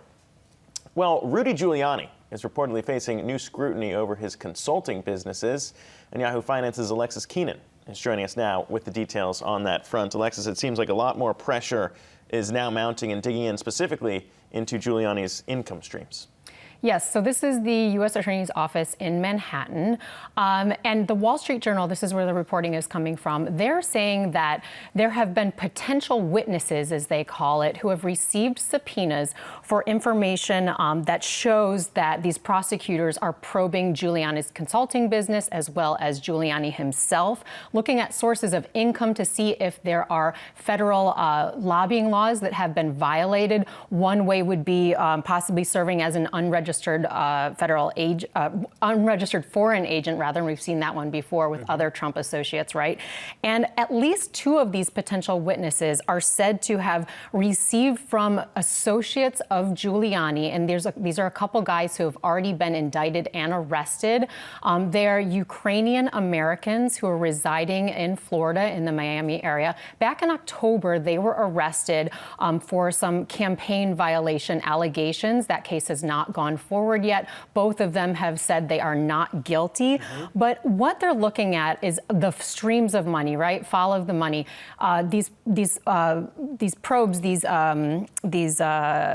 potential witnesses who have received these subpoenas, they're said to have asked these potential witnesses, these two Ukrainian Americans, and their names are Lev Parnas and Igor Fruman.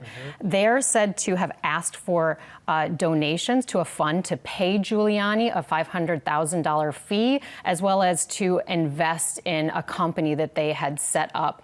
So this is really about trying to track where the money is going. Both Giuliani has said he has performed work for these two who have been looked at as conduits to try to probe into the origins of that Russia investigation into the Trump administration.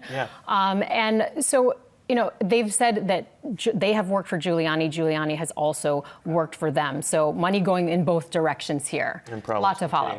So what happens from here, though, Alexis? Yeah, so there'll be some arguments over whether or not the people who have received these potential witnesses, and this is what makes it hard, right, is that we don't know who these people are. CNN says that they have seen one of the copies of the subpoenas, but we just don't know who they've gone to. So there'll be some argument of most people who would receive a request like this would say, you know, maybe I don't have to comply with this particular subpoena, but look, it is, federal prosecutors who are looking for this information. And so we'll have to see where that goes. And if these people surface in the next, hopefully 24 hours, we'll know who they are. And the precedent there being we've seen other people in the Trump sphere fall before, Manafort and Cohen. Giuliani now facing even more pressure here as well. But Alexis Keenan, thank you so much for You're bringing us welcome. that. All right, well, after the break, Ray Dalio, the man behind the largest and most profitable hedge fund in the world, is speaking out on his plans to close the wealth gap when Wi-Fi PM returns.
Welcome back. Well, the world's largest hedge fund founder is speaking out on the wealth gap and passing on his famed principles to kids now. And Yahoo Finance's Julie LaRoche has the details. Julie, I know you spoke recently with Dalio. That's right. Well, you all were just referencing the book Principles, that 600-page massive bestseller, translated in 34 languages, more than 2.2 million copies sold. Yeah. And now he's come out with an edition that's basically for kids or readers of all ages. It's a nice picture version of the book Principles. And basically, you were just referencing the wealth gap, inequality. This is something that Dalio in recent years has really spoken out against, a lot of this polarization that we've seen in the divisiveness. And he's basically, passing on his principles. He says he'll go quiet in about a year or two. As he gets to this later stage in his life, he is 70 years old. He's the most successful, most profitable hedge fund manager of all time, and he credits his success to principles. What are principles? They're basically tools, values, things that he wants to pass along to the next generation. I mean, those are big ideas. Wealth inequality, those weren't in my kiddie books, I'll tell you that much, when I was growing up, but I guess we're dealing with new issues now. Look, we're dealing with a lot of new issues. If you just look globally at what's going on, look at Hong Kong, look at Chile, look at the UK, even here in the US, there's a lot of polarization, there's a lot of fighting and a lot of divisiveness. And a couple of the points he makes in the book, he talks about, this idea of learning from your failures, that kids these days, or even when he was coming along, were taught that failure's bad. But he says, look, failure's not bad. You learn from your mistakes, you get up and you progress and you move forward.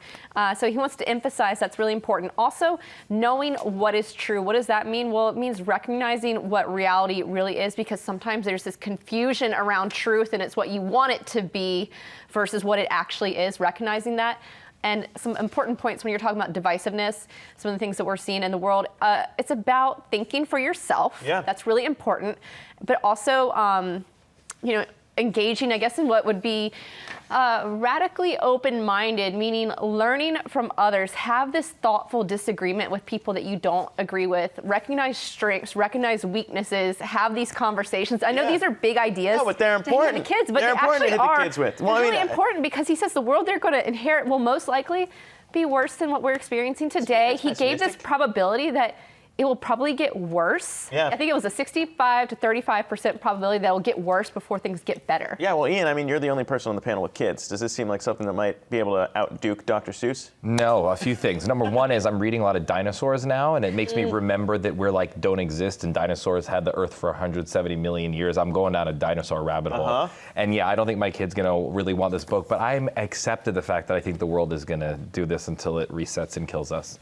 I know, but it's like kind of sad though. Like we're millennials. I'm not a parent yet, but I mean, this is something I'm thinking of in the next 5 or 10 years. I don't know exactly what my timeline is, but these are real issues we're all dealing with. I can't imagine, Gotta start being the a young solutions early. person today. Yeah, hold on to the book though for when those kids come around though. Perhaps this will be one of the ones that you read them. We'll see. And by the way, he's giving it away for free for teachers and librarians. There you go. There's a billionaire stepping up around here. All right, Julia Roche breaking it down. Principles for Success from Ray Dalio. Now out. Look at that.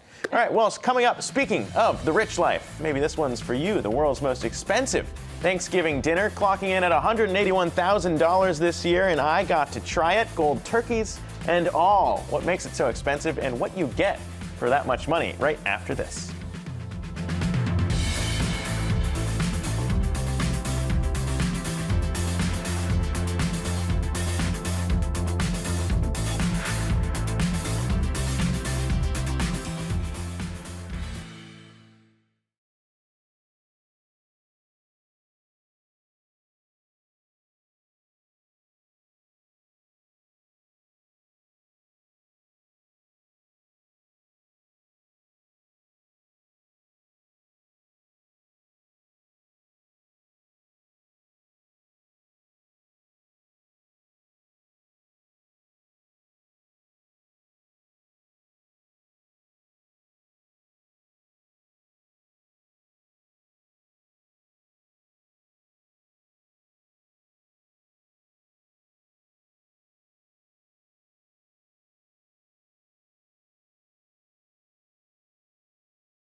All right, welcome back. It's almost Thanksgiving time, which means it's almost time to feast. And for most of us, that means a butterball turkey and stovetop stuffing. But for some, that means dining on the world's most expensive Thanksgiving dinner in history, with a whopping price tag of $181,000 at the Old Homestead Steakhouse in New York City. I may have been reluctant to take up this tough assignment, guys, but I went over there to chat with Old Homestead co-owner Mark Sherry to hear more about what makes his Thanksgiving dinner the most expensive in the world. Check it out. The Old Homestead has the most expensive Thanksgiving dinner in the world at $181,000. We go from year to year, and our culinary staff develops the menu, and from there we seek out the most expensive ingredients in the world.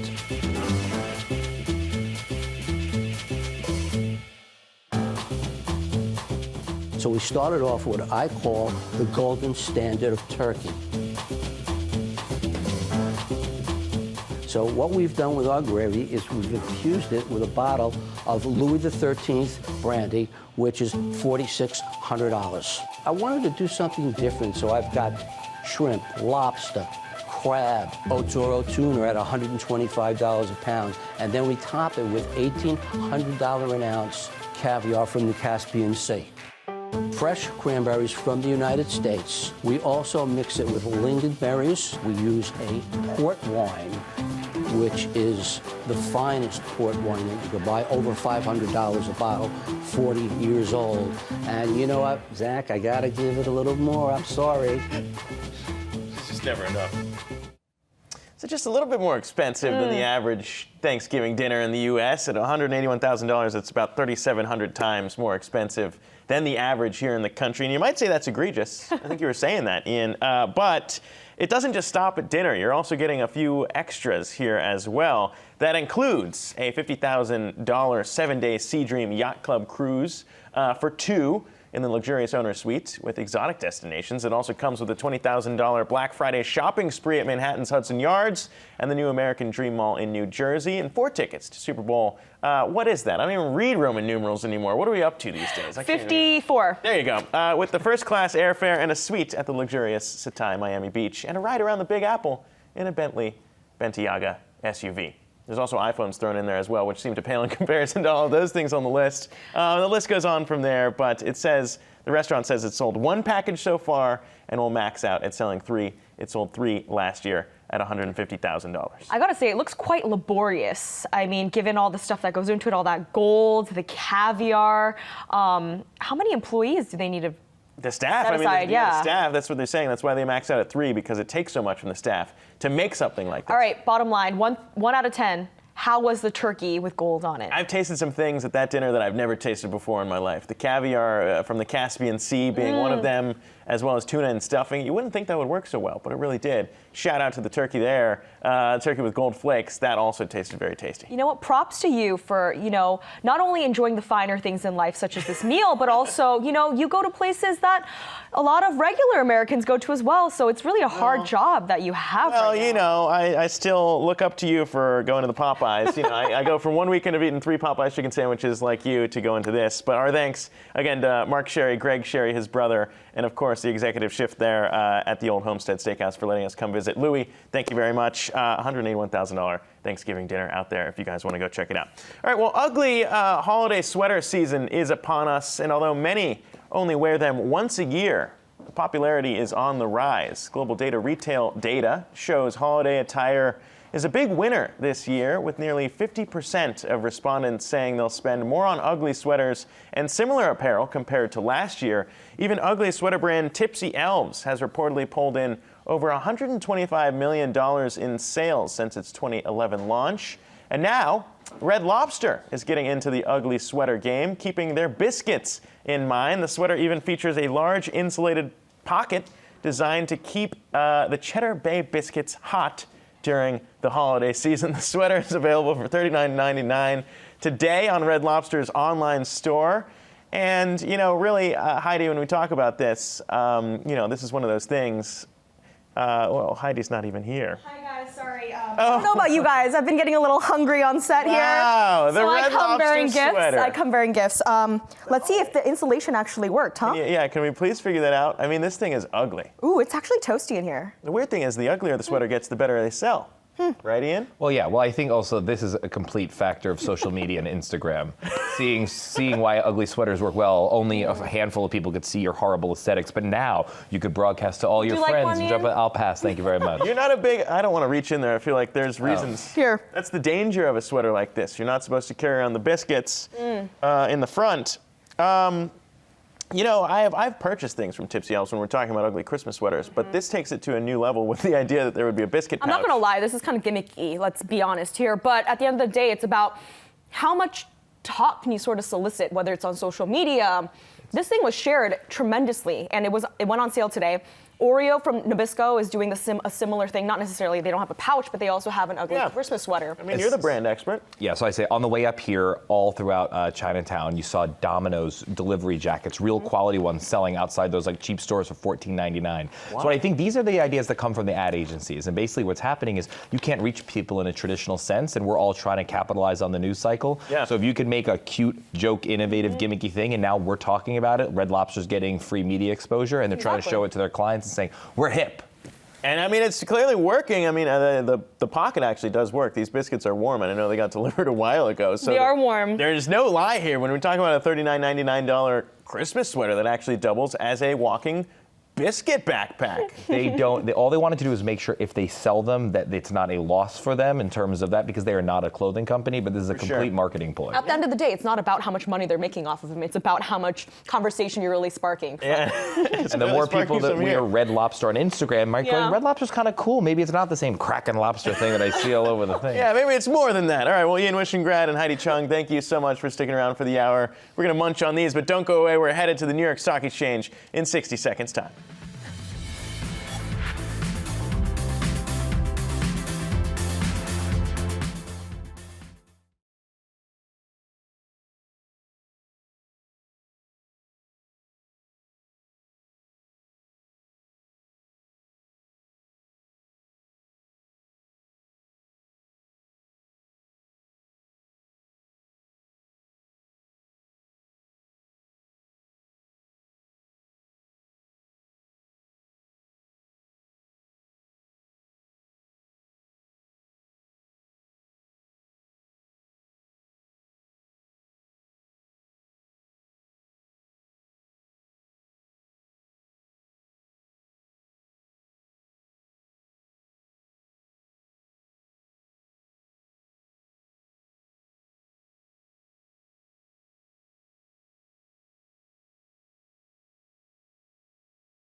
All right, let's check in with Scott Gamm on the floor of the New York Stock Exchange. Scott? All right, Zach, thank you. I am joined now by Pierce Crosby, General Manager at TradingView. And Pierce, stocks at records again today.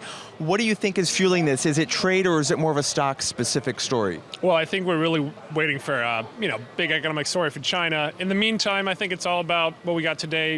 Data is modestly good, but really flat overall. New home sales slightly down. Overall, we're just kind of waiting and seeing. I think ahead of the holiday season, slight highs, and obviously the story is Microsoft.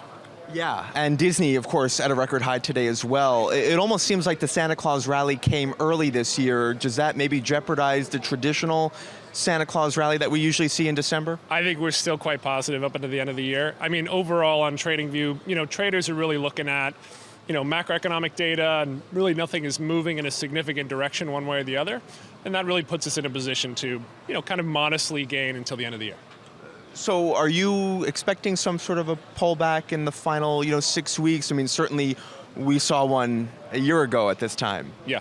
I think last year was very interesting, but definitely kind of a unique outlier in the overall kind of spectrum. I mean, Santa Claus rallies historically are something that people do trade off of. And, as long as we do not have anything related to the trade war or, larger macroeconomic plays, we have a general sense of kind of capital inflows happening across not just the U.S., but around the globe. And the U.S. really kind of looks to be a place where people are keeping money safely and, thinking about what are they going to be big moves next year. Near term, no reason to kind of push outside the norm. And the U.S. market kind of is that norm. So from what you're hearing, it sounds like the U.S. is still the place to be as what, a capital protection mechanism or a place where you can actually get good returns? A little bit of both, but I mean, obviously capital protection is case in point, and for the most part, when you think about large institutions, coming up into the end of the year, nobody's going to be moving big chunks of cash around. It's really just kind of protect, kick back, enjoy the holidays, and that's kind of been the thesis for the last couple of weeks. All right, Pierce, we'll leave it there. Thank you so much for joining us. Zach, we'll send it back to you. All right, coming up, we'll explain why Best Buy shares are surging. All over that next. The ticker starts in 2.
Good afternoon and welcome to the Ticker on Yahoo Finance. I'm Akiko Fujita. We are breaking down the biggest stocks to watch today. Green arrows across the board, and we are watching the S&P 500 and NASDAQ closely, edging higher there on track for a 10th record close this month. Let's get to our big three tickers of the day.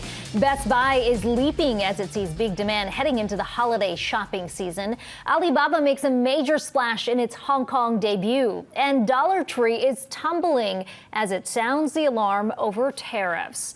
But first to Best Buy. Shares there are surging after the retailer reported quarterly earnings that beat on the top and bottom lines. It also raised its forecast for the fiscal year. Dan Halley is with me here at the desk. Dan, this was a strong quarter all around for Best Buy, but they've been doing a lot of things to try and entice those people who may have gone to Amazon perhaps to come in and shop either online or in their stores. Yeah, and the online portion is really where they're improving a lot. And you've seen this with other retailers. Target, namely, has done very well with their online presence. But with Best Buy, it's part of the overall experience of the store now. They want customers to come in, feel around, look at the different products that they have. They have their Geek Squad service that lets them kind of embed themselves into consumers' lives. But then, yeah, the online experience is much better than it previously was. So you're able to get the products that you want and then also pick them up in store, something you can't do at an Amazon. So you can just get it that day if you want. You can find the right Best Buy that has it. They also seem to have more items in stock than they used to. Yeah, you were saying you're a former Best Buy worker, right? Yeah. You've seen that. Little known fact. I'm a survivor. You are a survivor. All right, let's talk about another retailer that we're watching closely. This is Dick's Sporting Goods. Strong quarter there as well. The strongest same-store sales since 2013. Yeah, they are. I mean, and again, this comes down to the online aspect of the business. They've done a great job there. They've also gone for more high-end products. They're seeing a lot more people purchasing on single tickets, more items.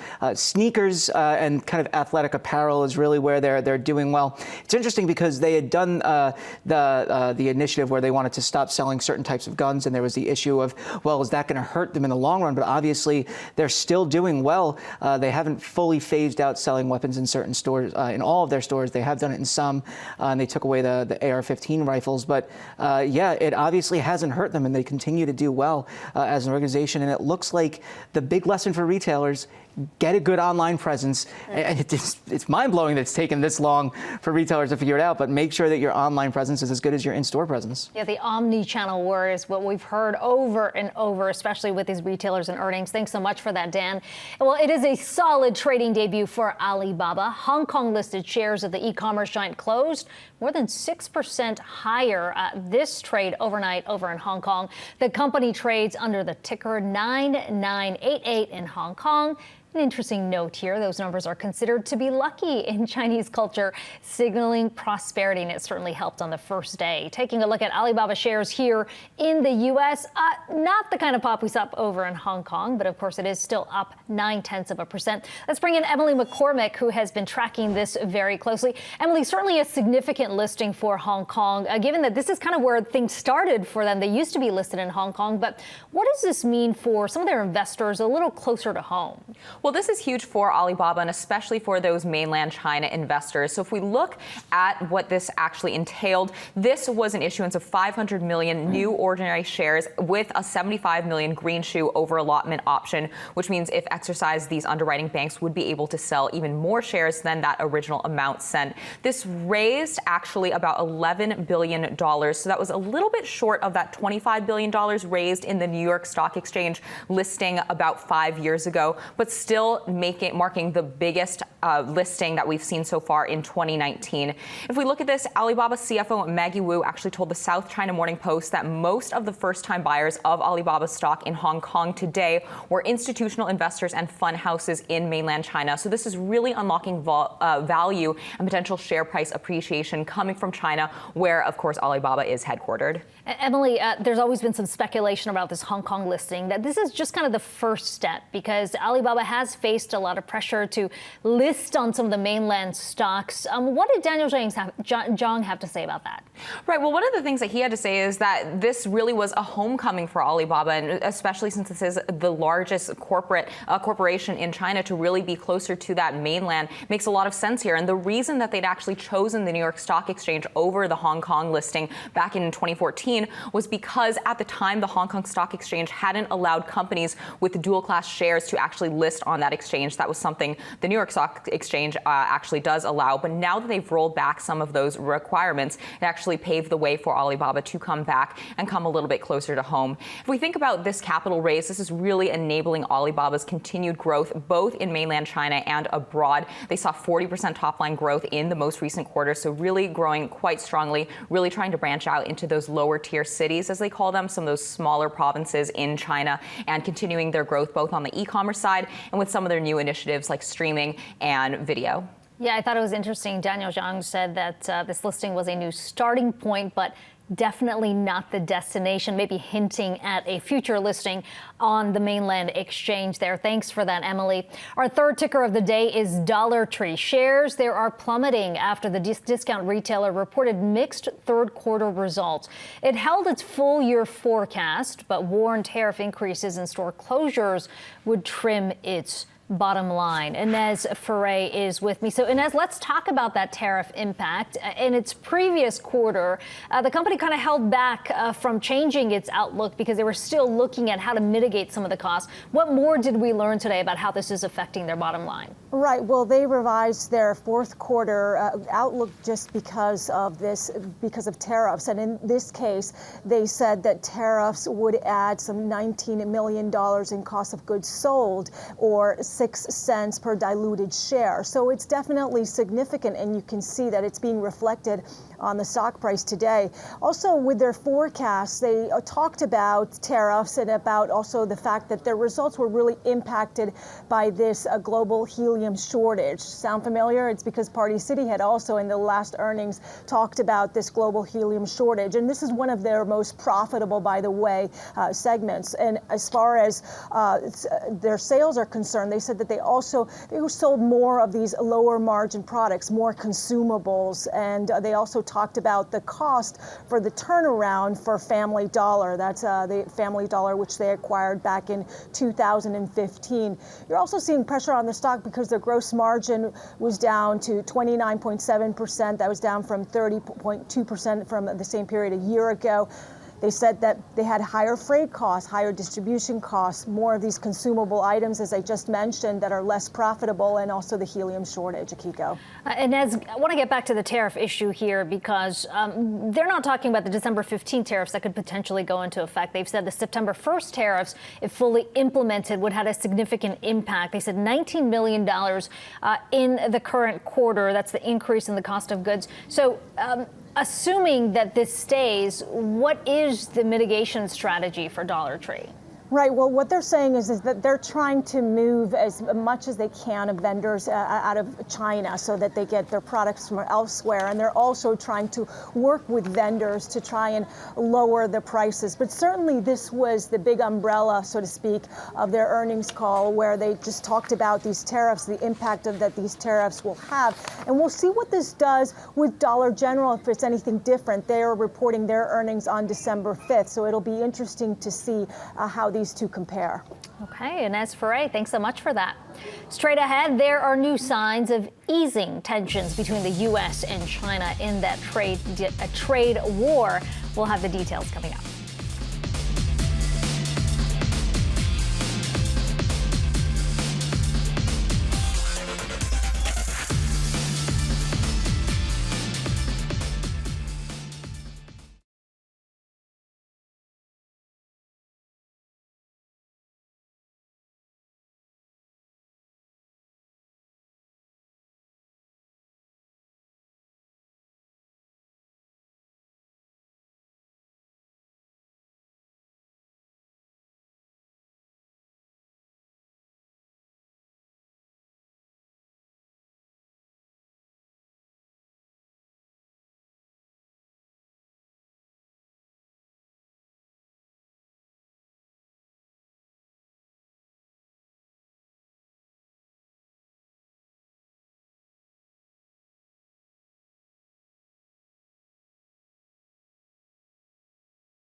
Well, some new developments in U.S.-China trade talks. China's Ministry of Commerce, noting the country's top trade negotiator, Liu He, spoke with U.S. Trade Representative Bob Lighthizer and Treasury Secretary Steven Mnuchin over the phone earlier. A Yahoo Finance translation of China's press release reads, in part, both sides discussed resolving core issues of common concern, reached consensus on how to resolve related problems, and agreed to stay in contact over remaining issues for a Phase 1 agreement. Joining us now is Michael Purvis. He is the founder and CEO of Tallback and Capital Advisors. Michael, good to have you on today. So if you take that release on its face, it sounds like things are moving a little closer together. How has your base case or assumption for this trade discussion changed as a result of some of the recent headlines? I'm not sure it really changes it in any substantive way. Yeah, sure, on the margin, the mood music is getting a little nicer here. But I think you have to step back and think about what's really happening, which is that this is, towards a Phase 1 deal. We don't know how many phases we're going to get. What Trump has promised in the State of the Union was structural reform in China. It seems like he's still intent on delivering that. That's a process that takes years. The Chinese have also indicated that they sort of see this going well beyond the 2020 election. And I think given the narratives coming out of the Democratic candidates, it seems likely that regardless of who's president, China is sort of ready for a long-term discussion here. So I think the question is, for the markets, in my mind, is sure, you get some nice warmer headlines like you were just indicating, and then maybe in 2 weeks there's some steps back, right? That rhythm, that cadence should be expected for a while. The question is will it really hurt the markets and dent risk-taking appetite? Obviously, the mood music's been better and risk has really been on. You're seeing arguably some complacency across asset classes that are very sensitive to trade. So the mood music, if you will, the positivity around that seems to have at least improved the sentiment in the market, as we're seeing today. If there is a Phase 1 deal, will we see a rally on the back of that, or has it all pretty much been priced in terms of the specifics that we've done so far? Look, I would expect that would sort of help re-enhance or reinforce the rally, and it may even draw some money that's been on the sidelines further into the market. But I think there's a broader question there is, if you're a CEO of a major company, right, and you've been sort of pencils down on capital expenditures because of this policy uncertainty, trade, and arguably also with you're not sure who's going to be in the White House in a year and a half. What type of change in headlines from trade have to occur for they to really be buying this, right? And so I think you can have certainly in the near term, a strong market tailwind, but I think there's a broader question as to whether some parts of the market that are very exposed to trade, some parts of the economy very exposed to trade, will they really start getting really reinvigorated? I think that's a bigger and harder to answer question. But I guess right now, if I were a CEO or COO of a giant multinational, I would be very thoughtful about making major decisions here. So trade uncertainty aside, we've got China now offering up the $6 billion bond sale. That's double the size of where it was last year. All indications are that there is a positive uptake on that. What does that suggest to you in terms of the confidence in the Chinese economy? Is it about that, or is it just about low yield everywhere else, that this is kind of an attractive buy? I would say a little bit of all of the above. If you look at China, the inflation narrative in China is very different than many other emerging markets. It's very low and very stable. It's really not that different from ours, actually, right? And so the upside inflation risk that you can see in places like India or Brazil, or currencies or economies with currencies that are going through various problems, you don't really see that in China. And I think it's important to point out that through all of these trade tensions, sure, the yuan broke through 7.0. That was a big line in the sand for some. But the overall, you haven't seen anything like the 2015 condition where capital was frantically leaving China and those FX reserves draw down. So the China macro condition is much different today than it was 4 years ago. I think that's very important. And of course, as you were saying, the global debt situation, we have a lot of debt. Even some Greek debt is in negative yielding territory right now. So 3.2% on the Chinese 10-year. It is kind of funny that that's where we were a year ago on the U.S. 10-year, right? But a lot has happened since then. And this, look, I don't want to dismiss the fact that China has, a lot of debt that is ultimately problematic. Could be problematic in some ways, right? Well, I was going to say that. I mean, are you a little surprised about the interest in this bond sale, given the concerns around China's debt picture? Yeah. I mean, deleveraging has basically been put to the side right now. Right, I know. Well, I think part of the, what have we learned, over the last year and a half in the United States is that, you can do with the tax stimulus that increased our, to most people's analysis would increase our deficits, and thus far have, and yet yields are a lot lower since then. You could go to Japan that has a much highly levered sovereign situation than the United States, and they have much lower yields and so forth. So there's this unusual condition in global debt markets right now where sovereign credit is just looked at very differently than it ever has been before, and it's not really percolating through. So China, to a degree, is taking a page out of the U.S. playbook. Okay, Michael Purvis, good to have you on today. Thank you. Coming up, Facebook and Twitter are facing backlash after revealing a new security flaw tied to personal data. The former White House Chief Information Officer under President Obama joins us to analyze. Don't go away.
Welcome back to the ticker. Let's check the markets with about an hour and a half or so left to go in the trading day. We are seeing the Dow up 36, the S&P 500 up 4, and the NASDAQ up 19. Let's get to Scott Gamm on the floor of the New York Stock Exchange. And Scott, we're looking at more records again today. That's right, Akiko. Stocks still in rally mode a day after all three major indices closed at record highs. And as long as we maintain our gains today, we are on track for maybe another day of a trifecta of record closes for the three major indices. All we have to do is close in the green by at least a point. That's enough to put us back into record territory, at least for the close. Now, the Dow right now is only up about 40 points, but we're still above 28,000 and a little bit above 28,100. The gains today in the Dow are being led by names like Disney, Procter & Gamble, and Merck. Disney, by the way, approaching $153 a share. It finally blew past that $150 level that it really failed to reach over the past couple of weeks, even as Disney stock had been in rally mode for quite some time amid broader optimism surrounding Disney Plus, its streaming service, which launched a few weeks ago. Now, Akiko, outside of the Dow, we're keeping an eye on the retail sector as well, particularly Best Buy. That stock is up about 16.5% right now. It's the best performing component in the S&P 500 on the heels of better than expected earnings, revenue, and same-store sales growth for their most recent quarter. Akiko. Okay, thanks so much for that, Scott. And we will be right back.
Well, Fed Chair Jay Powell outlined an optimistic note about the economy earlier, but the central bank leader signaled that low inflation likely means higher interest rates won't be needed anytime soon. While speaking at a conference in Rhode Island yesterday, he said, quote, "The benefits of the long expansion are only now reaching many communities, and there is plenty of room to build on the impressive gains achieved so far." Joining us now is Lisa Erickson. She is the head of traditional investments at the U.S. Bank Wealth Management. Lisa, let me get your thoughts. Do you agree with Powell's comments there?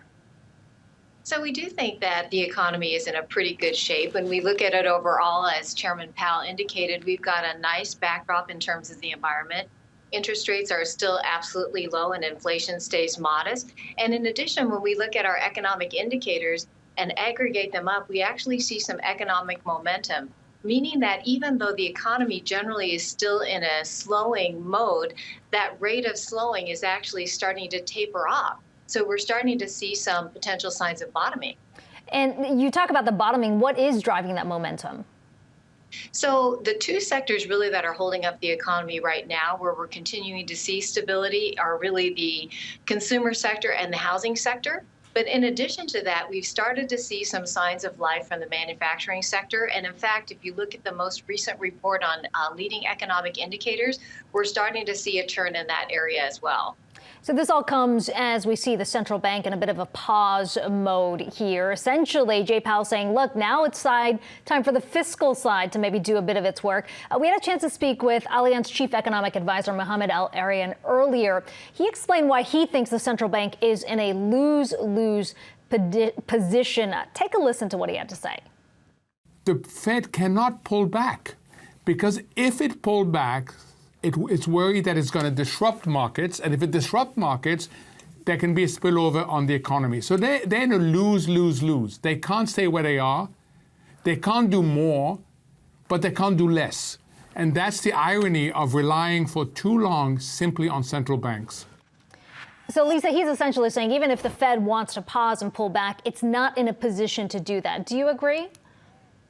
Well, we agree that actually it is a trickier position that the Fed is in. That being said, it seems recently that the Fed has done a great job of guiding the market really to its current position. If you recall, just in the last few weeks, they moved more to a hold position in terms of just staying pat with where they are. And oftentimes a move like that can actually engender some market skepticism and concern. But they did that, and yet the markets really agreed with that move. And so, again, they've had a very good communication program, and I think that's going to help their progress going forward. So, Lisa, it sounds like you're pretty optimistic looking ahead to 2020. When you look at all of the headwinds that could pop up, what do you see is the biggest risk that could derail that momentum you talked about? Well, we still do have some policy uncertainty, and certainly the main one on everyone's minds is around the trade issues. So right now, it looks like we're moving to a positive resolution in terms of a potential phase one deal. But that being said, the longer term context is that one of uncertainty. Once you open up many of these issues, it's very difficult to just suddenly resolve all of them at one point. So while, again, we may get some near-term relief on that effort, I think just the level of uncertainty, if that continues to potentially go the wrong direction in the longer term, could be a dampening force on the economy. So what does this all mean in terms of how investors should be positioning their portfolios? Is it time to maybe look a bit more at some of the value plays, or if you're in growth, sort of stay there and stay the course?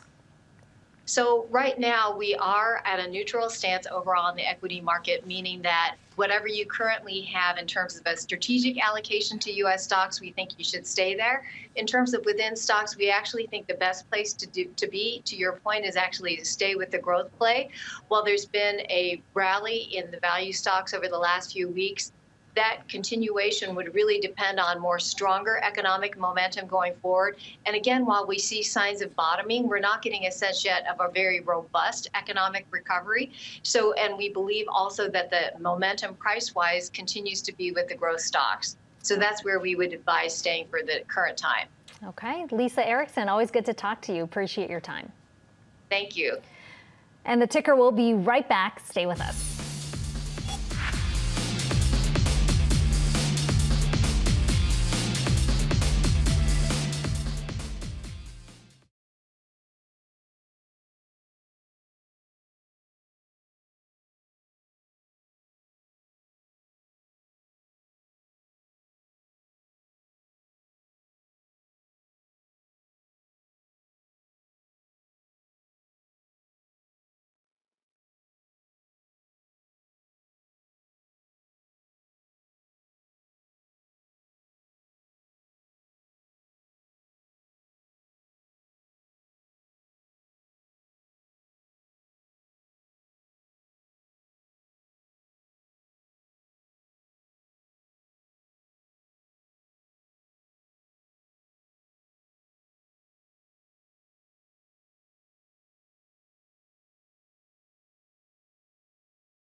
Welcome back to The Ticker. I'm Akiko Fujita. Let's give you a quick recap of some of the tickers we've covered in the show today.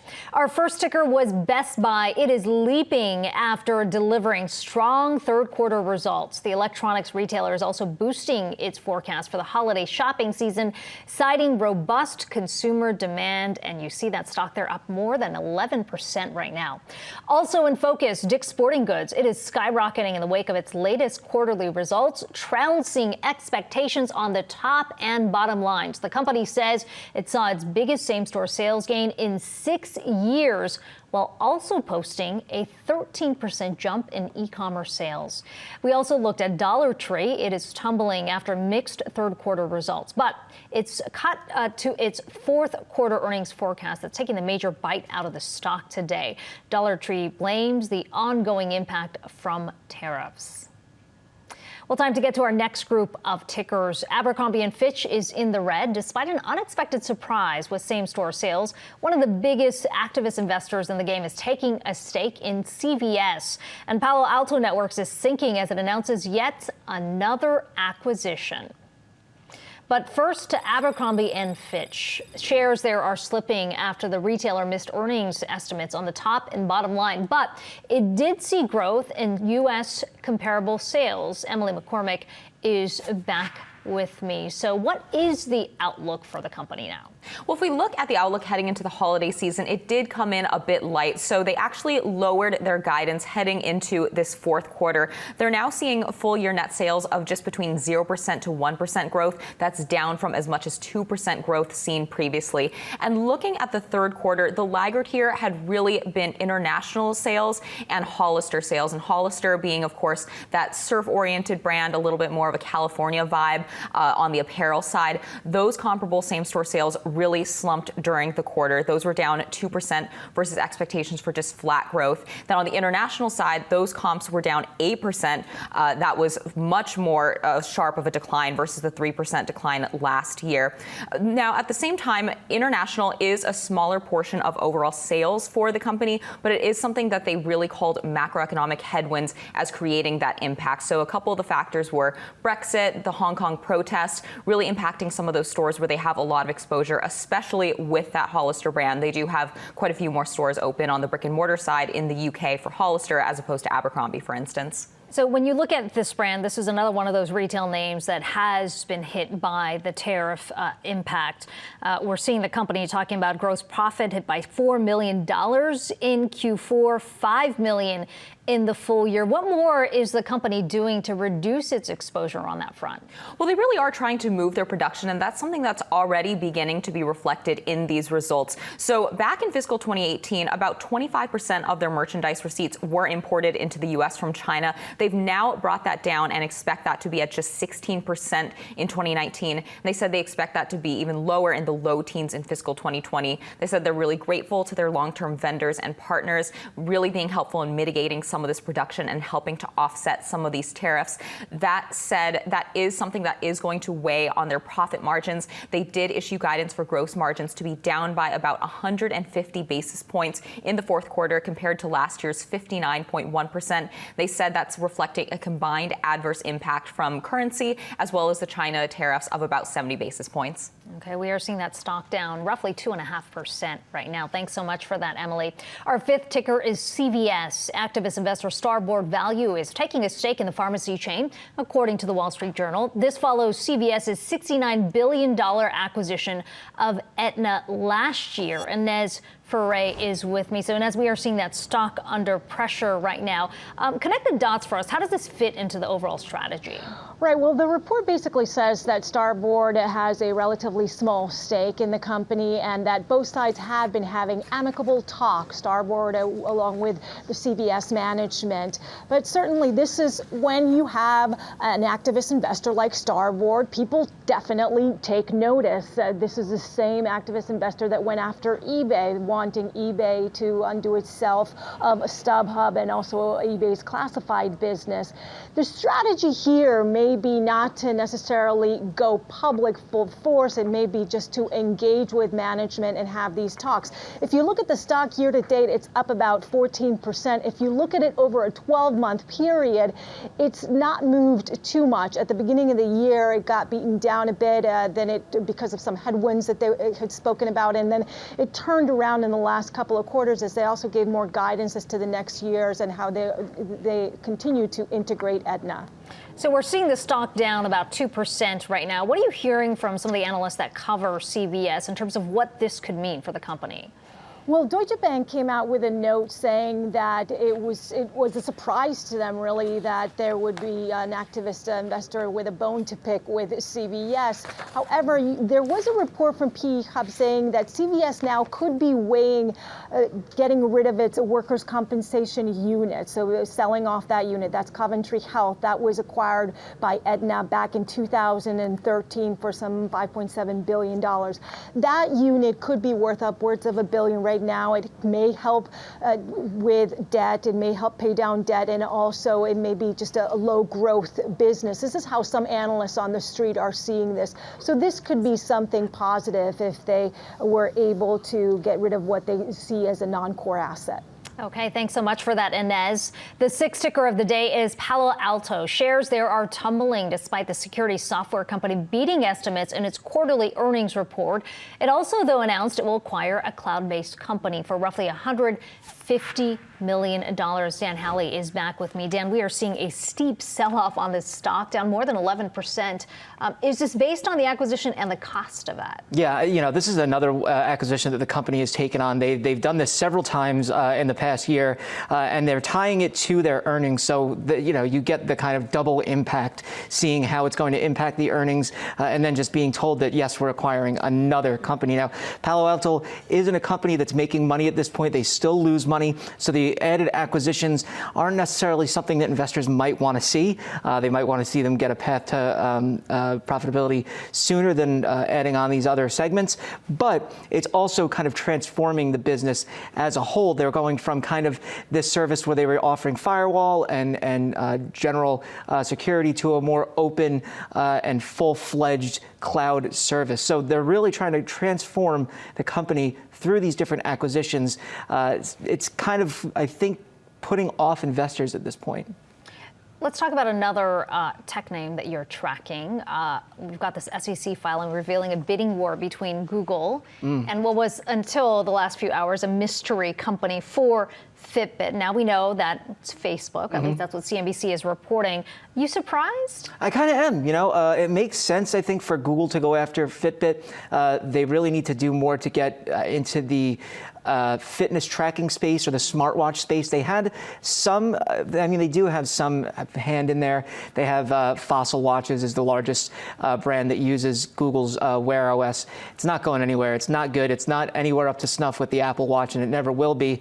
Fitbit, on the other hand, they're heavy in the tracker game, and they also saw growth in their smartwatch game. The reason for that, though, is because they just started launching their smartwatches, so they're going to obviously see increases there more. But I think it doesn't really make sense for Facebook to go after them. We're already very wary about what these companies are going to be doing with our data, especially our health data.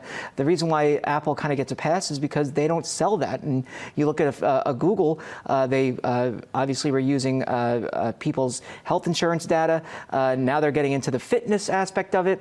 Facebook can't seem to hold on to data without issue. I really don't see where it could benefit Facebook to get into hardware space with fitness tracking. Is there another name that you think maybe Facebook should be looking at, or you're saying stay out of the healthcare space or hardware space altogether because they can't even get the data on the social media platform all sealed up? Yeah, stay out of the hardware space. They have their Portal product. It's not going to do well. It's not going to be this big seller that they want to. I think they want to have a physical manifestation of what they are in consumers' hands. And I frankly don't think consumers want that, especially if it's under the Facebook name. Google, on the other hand, they have the Pixel. That's good hardware. It doesn't necessarily sell well for them, but it's still very good hardware. If they can get into the smartwatch space, that would be really beneficial for them.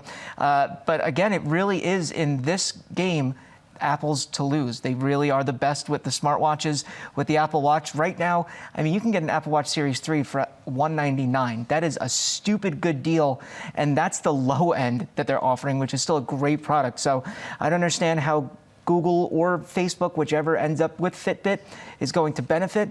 I think Google, though, has really the leg up on Facebook here. Although you could just argue that Fitbit just has all the data, right? It's Yeah. about more data there. So to be continued. Thanks so much for that. We are off for a quick break, but the ticker will be right back.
Facebook and Twitter are facing new scrutiny. Both social media companies reveal that hundreds of users may have been given third-party developers access to their personal data. The security breach occurring through certain Android apps downloaded from the Google Play Store. Users may have unknowingly handed over data when they used their social media accounts to sign into apps, including Giant Square and Photofy. Joining us on the phone is Teresa Payton. She's the founder and CEO of Fortless Solutions, and she was the former chief information officer at the White House under George W. Bush. Teresa, let me just first get your thoughts in terms of this particular security breach. How is it different from some of the other ones we've heard from these companies?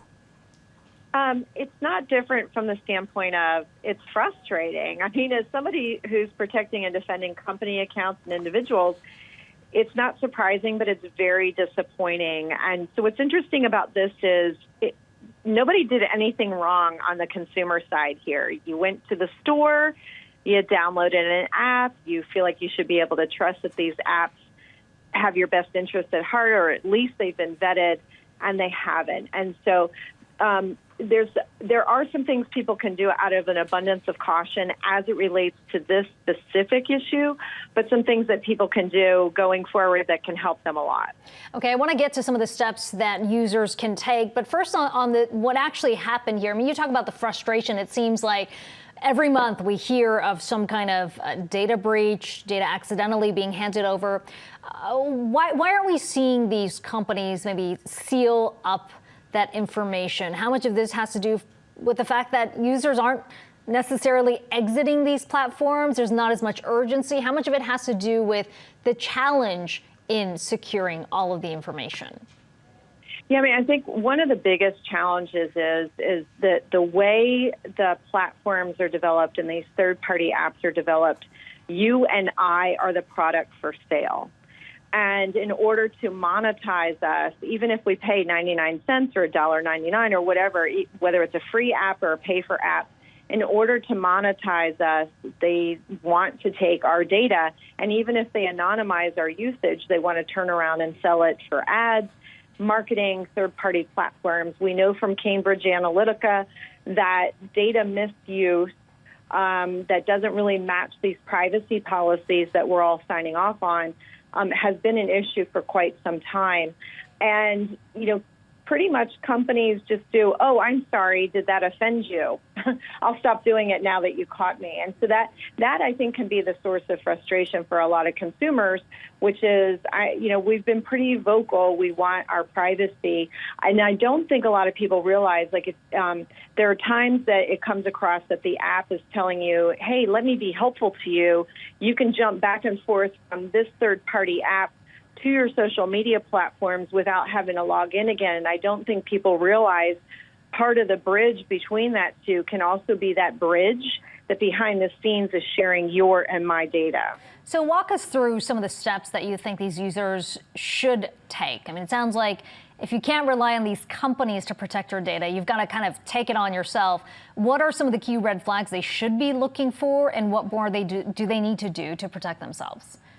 Yeah, and as it relates to this very specific potential data breach, one of the things I recommend is, if you're one of those, if you have been notified or whether or not you haven't been notified, make sure your two-factor authentication is turned on for all of your personal email accounts and all of your personal social media accounts. So that's when somebody tries to log in, it texts you a code, you have to type in the code.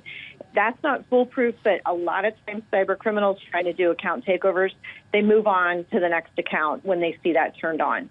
As it relates to downloading new apps in the future, consider having an email account that you only use for social media. So when events like this happen where your email account is shared, it's not the one tied to your credit card, your debit card, your bank account, your healthcare insurance.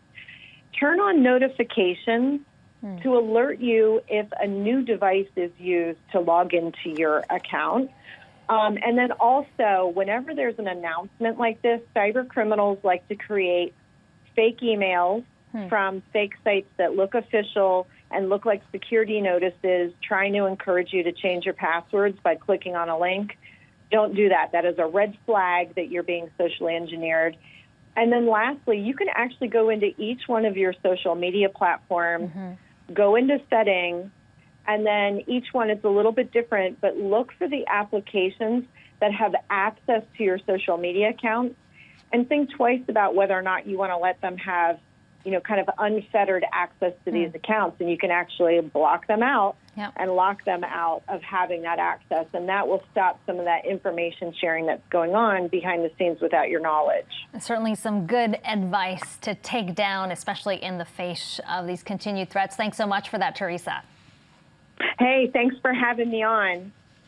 Coming up, retail's potential holiday season winners as tariffs loom large. Don't go away.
U.S. consumer confidence declined slightly for a fourth consecutive month in November. Data from the Conference Board showed the index dipped to 125.5 in November. That is down from October's 126.1 reading.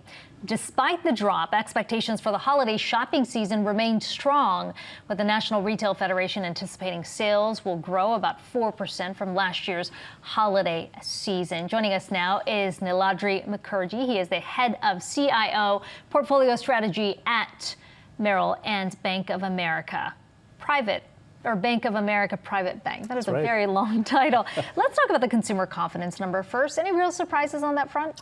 I'm not as pessimistic on the consumer as the numbers would suggest, mainly because if you look at the present conditions index of the consumer confidence, they're still quite elevated. They're near the levels that we saw in late 1990s when the economy was roaring. And the interesting part was the expectations side of the index actually improved this year, in this month. So we're optimistic on the outlook for the consumer. We think if the December tariffs don't go up, then it's likely that holiday season will be quite strong, as the report suggests. And in 2020, the consumer will remain the foundation for the U.S. economy. That's a big if, though, right now, right? I mean, while we see that level or the confidence strong, we are seeing it turn, if you even want to, nitpick the numbers here. Right. If those tariffs go into effect, then what happens? Yeah, I think a number of things. If the cost goes up for some of the consumer goods that are being talked about, for example, electronics like smartphones and tablets, etc., then that could impact sales. And electronics has been one of the most wanted and gifted items during the holiday season. And the second idea is that if tariffs do actually go up, that could be a hit to investor sentiment as well and could bring about stock market volatility. And we know what happened in the fourth quarter of last year, especially in December when stock markets started falling. That did have an impact on consumer sentiment, and holiday sales came out to be quite weak. So it's important that those tariffs don't go up, in the near term for sentiment to remain strong. Yeah, sentiment, but also for retailers, right, who are going to have to shoulder some of the costs. An analyst at CFRA expects tariffs will remain top of mind this holiday season, writing in part, higher tariffs will mean higher prices for the U.S. consumer, and as such, we expect demand to be dented for more discretionary items like apparel, footwear, toys, appliances, furniture, and consumer electronics. She also noted consumer confidence is at risk given contradicting trade headlines. So that's sort of similar to what you mentioned. Are there any particular sectors we should be looking for in terms of the impact if those tariffs go through? Yeah, I think retailers for sure. You discussed some of the retailers. I would look at retailers who would actually have a lot of presence in China in terms of their sourcing, and you discussed a few of them on your show today. I would look at those as the ones which would be hurt the most. In terms of the retailers where we are optimistic is look for retailers who have an omni-channel presence, who have an e-commerce presence, and those are the ones which are doing well on a secular basis and on a cyclical basis as well. So omni-channel is great, and we've talking about names like Best Buy who have kind of found a way to try to bring traffic into their stores, but also meet the online demand. But at the end of the day, you still have to go up against Amazon. Who do you think is best positioned to at least put up a fight this holiday season? I think when I look at the broad consumer story, the macro story, I think most U.S. consumers are doing quite well. And the anchor for the consumer remains a strong job market. We're creating 170,000 jobs on average. Unemployment rate is low. Most importantly, wage growth is rising evenly across the board for most American workers. So we would look at sort of discount areas of the market over more luxury areas of the market, because that low-income individual, the low-income American worker, is enjoying a good wage growth for the first time in this cycle. Those are the areas we would focus on. And very quickly, there's been a lot made of the shortened holiday season, 6 days less than what we had last year. Do you see an impact on that front? I really don't, because these things are changing over the last 10 years. There's also the idea of gift cards coming into focus, which get returned or which get used as well. So I really don't pay too much attention to that. I think the holiday season to me is entire November, entire December, and partly January as well. So what's more important for us is if the tariffs don't go into effect, sentiment should remain okay, U.S. consumers should be fine, consumer spending should grow, supporting the U.S. economy in 2020, and the real swing factor for the global economy is likely to be manufacturing and trade. That entirely depends on what we get in terms of a partial trade deal. Okay, Neeladri, great to have you on today. Thanks for having me. Coming up, why Google is being accused of union busting after firing a group of employees. We'll explain. Stay with us.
And it is our last tick of the day. That is Google. Employees at the tech company are accusing it of union busting after it fired 4 workers for allegedly violating its data security policy. An activist group called Google Walkout for Real Change says Google attempted to crush worker organizing. Yahoo Finance's Emily McCormick, Dan Halley, and Inez Ferre are back to weigh in. Dan, let me start with you. What are your thoughts? It's kind of hard to feel bad for people that make so much money like some of the employees at Google does. There are others that don't. But the issue here is really whether or not they agree with Google's tactics, as well as what they've been doing in general. Obviously, there's been a lot of pushback with the reports of the China search engine, with contracts that Google wants to have with the military. And they've been getting this kind of continued pressure from employees inside. Now, if they want to unionize, that's, up to them. But at the same time, when you clear as much money as they clear, you have a dentist, a barber, dry cleaning, everything on campus. I think it's hard for most people to feel bad for Googlers. Emily, this comes after Bloomberg released that internal memo where Google said it fired employees for searching for and distributing information outside of the scope of their jobs. Is there a defense for Google? Well, I think when we saw the release of this memo as reported by Bloomberg, it did turn this more into a he said, she said type situation. So activists are really saying that this was a veiled attempt by Google to get rid of these organizers under the guise of it being about data security. Now, according to this memo, what Google had said was, quote, we've seen a recent increase in information being shared outside the company, including the names and details of our employees. And they mentioned that they were then cracking down on that. So at this point, it really is a standoff and a rise in tensions between these activist workers and the management. Let's go beyond the ticker now. Ford is challenging Tesla to what it calls an apples-to-apples tug of war. You may recall this video that we showed you yesterday. Musk tweeting this video showing the Cybertruck pulling the F-150 truck. The original video Musk shared online showed that, but Ford says that's actually not an accurate comparison. Dan, I'm going to start with you again here because I know you've got very strong feelings about Tesla design cars. What do you make of that video? And is it fair to compare an F-150 to the Cybertruck? I think it's fair. First of all, that's a hideous truck, I just got to say. Second of all, I think it's fair, but when you look at the truck itself, the F-150, we were talking about this earlier, we can't tell if it's a 4-wheel drive. That would be a big difference because the Tesla truck might be 4-wheel drive. Plus, when it comes to torque, for an electric vehicle, it's there right away, so naturally it's going to be able to pull things a little bit faster off the line than, say, an F-150. And then thirdly, who the hell is doing this, and why does this matter as far as buying a truck? No one is going to buy a pickup truck to then reverse tow another pickup truck going the other direction. Well, I think the argument being that that's how much power this car has, right? That's what Elon Musk is trying to show. I should point out that Neil deGrasse Tyson, who's of course the astrophysicist, did respond to this video as well in a tweet saying electric vehicles are famously heavy over both axles. It's all about the weight borne by spinning tires. That is a source of traction, not the engine power. So it sounds like they've got a bit of a debate going there as well. Inez, what do you think? Will we see more companies maybe challenge the Cybertruck? Well, I think that this is actually a win for both companies. Elon Musk sent a congratulations tweet to Ford when they unveiled recently their new electric vehicle that they'll be coming out with. I think they'll both be fine. And Neil deGrasse Tyson, by the way, also said, load up that truck, take it uphill, then let's see what happens. Yeah, if anything, we know Elon Musk always knows how to generate publicity around these big launches. Thanks so much for that, guys. That does it for the ticker. Stay tuned for the final round. That's coming up next.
I'm Jen Rogers in New York, and this is the final round. Stocks trying to continue their record run with retailers among today's big winners. I'm Miles Sutherland. This as trade optimism, of course, back on the upswing. China's Commerce Ministry claiming the two sides have reached a consensus on properly resolving related issues. We'll have more on that in the market action coming up in a bit. Plus, Disney Plus reportedly snagging 1 million new users a day. Is Disney's big bet really paying off? And Black Friday and Cyber Monday are almost here. Kantar's head of e-commerce on how big this holiday shopping weekend is going to be. Plus Ford versus Tesla, how a true apples to apples showdown between the Cybertruck and Ford's F-150 may go down. With us now, Yahoo Finance's Brian Chung to take a look at all of today's market and Fed action. Got some Fed speakers, so relatively subdued day here on Wall Street. Stocks slightly higher. We are digesting lots of mixed retail earnings reports, of course, ahead of a really big retail weekend. Still, all three major indices are on track for record highs at the close. The Dow is looking to end above 28,000 for a second straight session. Sector-wise, only notable decliner is energy, XLE, off just about 1%. And we're also seeing the Russell here continue to gain as well. Great job. Forget the rotation. It's like growth, value. We can all go up here. Everything's great. It's the holidays. That's it, yeah. I mean, I feel cheery. You know, we're going to spend some time with family over the next few days. Stocks at record highs. Brian, no issue. No, and luckily for you, you got to see the Dow. That's right. I mean, you know, you missed it when you were in London last time. I know. But yeah, I mean, all in all, it seems like not too much noise going on. There were a few retail reports that came in this morning from Best Buy, Dick's Sporting Goods. Both appear to be pretty decent reports. So, you know, everything's kind of chugging along, right? Consumer 70% of the economy looking good. So nothing to derail the outlook so far. You guys are way too happy. Not that I'm not bearish. I'm just like trying to add a level of. There's some red Bulls and Bears, same arguments. There's some red on my screen here as well. Someone call the Fed. Someone call Get that red off the screen. Care about the opioid criminal charges against a couple of big names here. We have some, bio names down, J&J's down. I don't know. I'm looking at that as like one little red area because we had XLV Healthcare at a all-time high yesterday. So even though we don't have earnings out, we still have some sectors where there's a little bit of weight on them, even at record highs. I mean, I think when you look at the market over the last couple of weeks, there's been a lot of conflating, I think, of different stories on what should really be priced in, as it were, however you want to use that phrase. And I think healthcare, XLV, is a specific example of that, right? I mean, that sector was under pressure for a long time. One, as the broader market was, and then two, on the concerns about what was happening on the Democratic side of the presidential race. Then everyone said, well, there's no, don't worry, Elizabeth Warren no longer leading the polls, therefore nothing to worry about when it comes to XLV. But I think today's reminder is that regardless of, and it's going to be a long, slow, uneven process, but regardless of who the president is, there's clearly change coming to the healthcare space in some form or fashion. The regulatory overhang, I think, is a part of that thesis. But in today's market, I think, per our earlier conversation 2 minutes ago, it's hard to think anything is wrong, even if something might be and probably is going to be down the road. Is that what we heard from the Fed today? So we've got Jay Powell signaling a little bit of news on rates that they're, what news is there? It's unlikely to raise anytime right. soon. Right. No, it's the same language. Dallas Fed President Kaplan also out talking here. Any big takeaways? Not really. Everything's basically the same, that the Fed's on pause for right now, that no one should be expecting anything in the Fed's last meeting on December 11. The current Fed funds futures market's pricing in a basically, sure shot that we'll get no change in that last meeting. Now, the question is going to be, in that meeting, we're going to get a fresh set of dot plots, and then markets will be able to freak out again about what is the path of policy through 2020. The dots should be all over the place. I mean, I've been trying to map out, based on Fed speak, where all the policymakers land, and I think what we saw is that in the October meeting, where they did decide to cut rates by 25 basis points, it was about a 6-6 split among the Federal Reserve Bank presidents over whether or not they should have cut or should not have cut in that particular meeting. But you had Powell yesterday saying that interest rates are well positioned. You had Lael Brainerd, the governor, today saying that she thinks the baseline is for continued moderate expansion. So translation, we're fine for right now. And I don't think that was new. I mean, I think the Fed was happy that the dot plot in some ways became de-emphasized. If you look at what happened from September to October, right? Because that suggests that there might be one more cut, which I think some, for a brief period of time, thought meant they'll pause in October, right? And then Fed Speak sort of said, no. we're definitely going. And so there's really been no time in which the Fed was in line with its own dots at the end of any year. And absolutely, and they've been saying that even before we started the pivot towards those rate cuts, right? When you think about January, February, March of this year, they were saying as they were teetering from a stance of trying to gradually raise rates to a stance of patience, they were saying, hey guys, these dot plots don't matter anymore. That was only a tool that we were supposed to use during the lower for longer period when we were at the zero bound anyway. So I think that the market's kind of received that message, but nonetheless, we will still get that dot plot projection. That's going to be the first time that we're going to get projections for the next few quarters at a point in time where no one knows that the next step is going to be a hike or a cut, right? And I think that's why you might see some markets freak out a little bit about it. No one knows. Rates are going down. I definitely don't know. Right. But Jay Powell told us. Right. He told us rates are not going up. Anyway, we digress. For more of today's stock market action, though, let's go to Scott Gamme. He's live on the floor of the New York Stock Exchange. Scott, number of retail names higher after their earnings earlier today. Well, that's right, Miles, but I'm actually watching one that's significantly lower, and that is Dollar Tree, plunging 16% today, making it the worst performing component of the S&P 500. Earnings missed expectations, revenue beat expectations, but the company has been weighed down by tariffs, and they say that cost of goods sold, that's an accounting term, could rise by $19 million in the fourth quarter of 2019 if the full level of tariffs are implemented. So here's some prime numbers surrounding the tariff impact to some of these retailers.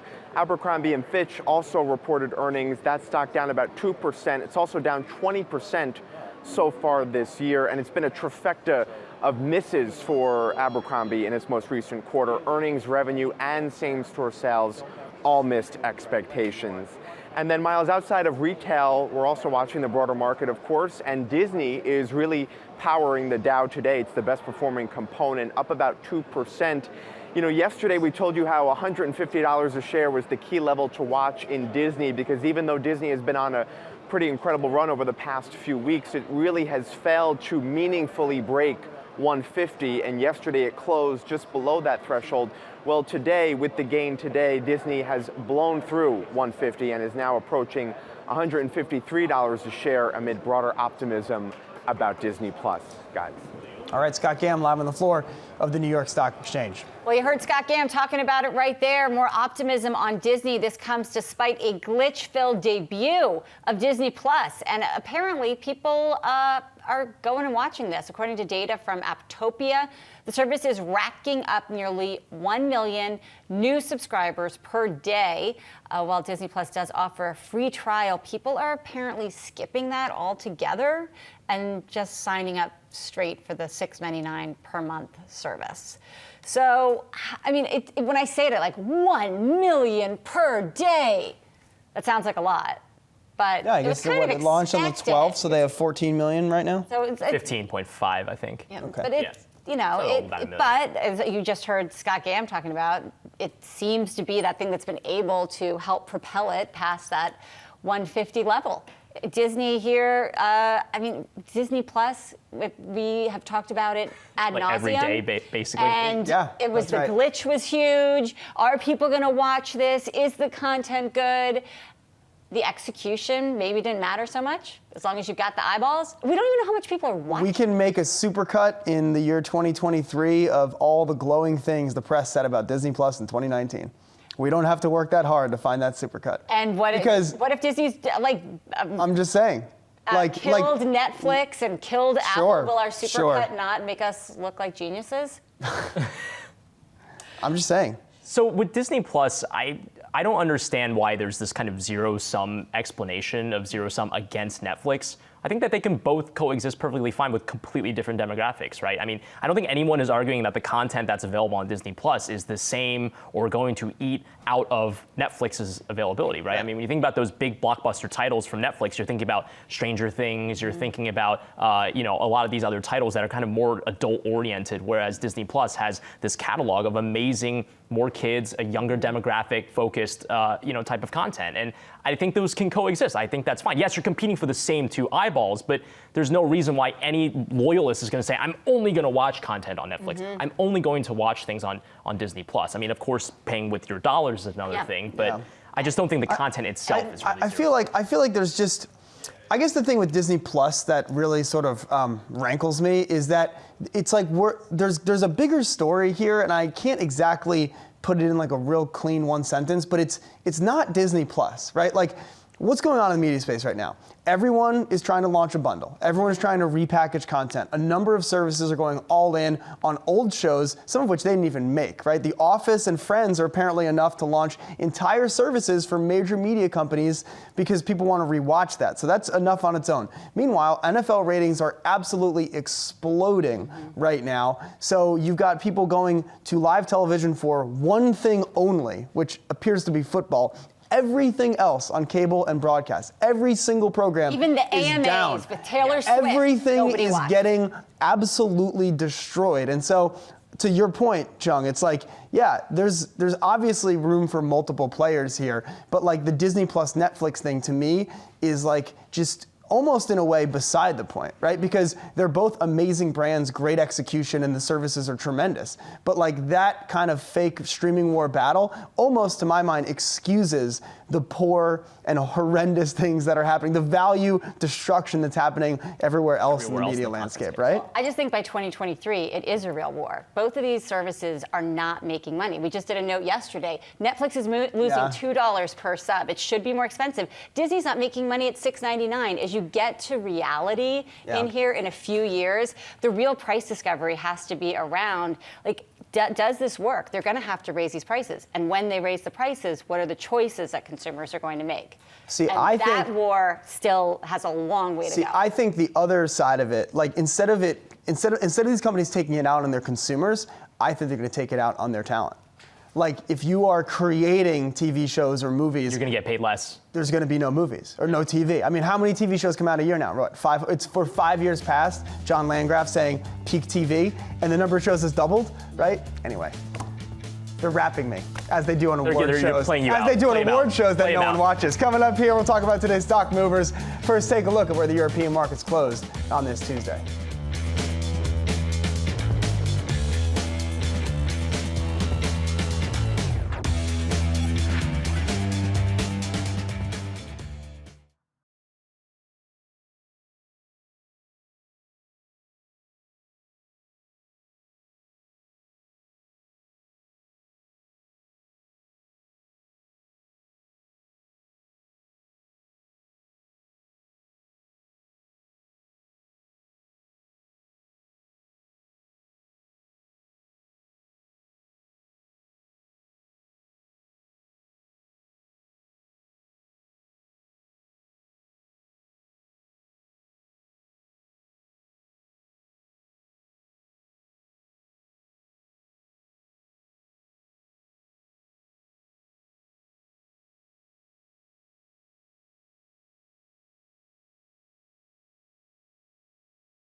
Now let's take a look at some of the stocks on the move today. Best Buy, after the electronics retailer reported better than expected earnings and revenue for its most recent quarter, while same-store sales rose 1.7%.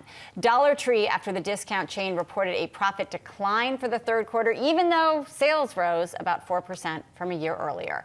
And Abercrombie & Fitch, after the apparel retailer fell a penny short of estimates, reporting quarterly earnings of 23 cents per share. Revenue also came in below analysts' expectations. So again, retailers really in focus here with some of our old names. I don't know when's the last time you guys were at Abercrombie & Fitch. Well, I used to work at Hollister. And Hollister, I'm going to segue this back to the actual news, so I don't have to talk about this anymore. No, please. But Hollister, same-store sales down 2% for the quarter, so that obviously not so great. So the portfolio of brands maybe was a little flat on same-store sales, but there are some verticals that are doing better than others, Hollister not being one of them. So. Well, Brian, we're so glad you were able to find a line of work that involves keeping your shirt on instead of working at Hollister. Look, I wasn't, they call them models, the ones that worked at the actual storefront, and then those that were working in the back, they call them impact. Right. I was a model, though, so. So there you go. Just for the record. Look at this guy. I love it. From Hollister to the Fed, and maybe one day back. We'll see. We'll see. All right, coming up here on the final round, could Boeing have responded differently to its huge 737 MAX debacle, and how could the plane maker turn it around? We will discuss, but first take a look at some of today's trending tickers here on Yahoo Finance.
Risk is constant in the C-suite. Climate, cyber, technological, geopolitical. How leaders manage risk and create opportunity that increases the value for all stakeholders is at the heart of the new book, Gloom to Boom, How Leaders Transform Risk into Resilience and Value. And author Andrea Bonin-Blanc joins us now. So all of us have recently had a front row seat at a risk management case when we look at what has been going on at Boeing. So in the wake of these two tragic and terrible plane crashes, what do you think has been CEO Muilenburg's biggest mistake that he's made from a leadership standpoint? Well, I think when something as dramatic as a plane crash takes place, you need to be upfront, personal, and visible to all of your stakeholders, not just the shareholders, also the customers, the B2B customers, the customers that fly, the pilots, everybody who has a stake in your ecosystem. And so I think they were very slow at doing that. They waited for a second crash to happen, which was a horrible tragedy. And even then it was a little bit slow in terms of the presentation of we care, we care about our customers, we care about safety and health, which are critical issues for us. And so it really didn't display the kind of hands-on care that you would want to see. I think from the non-business press side of things, executives tend to be the ones that are trotted out and blamed first. But kind of from your vantage point, is it the board here that's more at fault of not, one, I guess, to some extent empowering Dennis Muilenburg to perhaps say things he wanted to say, or two, to not just encourage, require that he say certain things, which, as you noted, obviously went unsaid for months? You hit two really important points, and I think first of all, it's up to management really to manage these things in the first place. So they have to have a good crisis management plan and a good PR plan, internal and external. And it seemed to not exist, at least for a period of time. I think the board definitely has a really important role in this, which they didn't play, which was to also get in front of the story, especially the second time around, and do things that made sense at the time. And they did do the separation of the CEO and chair role at one point, but it was pretty late in the game, right? So in terms of corporate governance, that's one issue, but there's a lot of stories about companies that have had PR disasters that are kind of top bottom. One example that I think about is Wells Fargo, where there was that pressure cooker kind of environment where those that at the bottom of the totem pole were pressured to try to sell up to 8 products at one time. So how do you police that, whether or not you're a member of the board, if you're in the C-suite, to make sure that the corporate culture that bleeds through the entire company is not rotten? And this is where I think that the board has a really major role to play that many boards don't play, and maybe they play it once they have the crisis.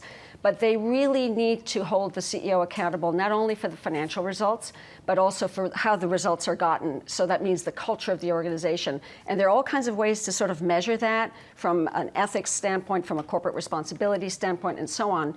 And the problem with Wells Fargo, for example, was that they had a culture of achieving certain financial results, but they didn't have a culture of how you get that done. And I think the board was very separated from the ground. And so there was room there for management to do things that weren't quite kosher, let's put it that way. Another example is WeWork. We've all been watching this. And I think the issue here is how do investors and VCs, and then if WeWork had made it to the public market, how do we all evaluate what a company is worth when you have this story, this narrative, this leader that has inspired so much confidence? What are we missing? What are the signs that investors are missing? Yeah, I think a lot of these very successful, at least on paper, leaders, such as the WeWork, Theranos was another example, and we can think of Uber and a few others in the past. One of the things that these very charismatic, visionary leaders often lack is the ability to manage and the ability to internalize certain governance structures that are appropriate to their stage of development. And the other side of the problem is that investors and VCs are so much in a rush to make money that they're not looking at some of the details of governance or risk management, whatever is appropriate for the company.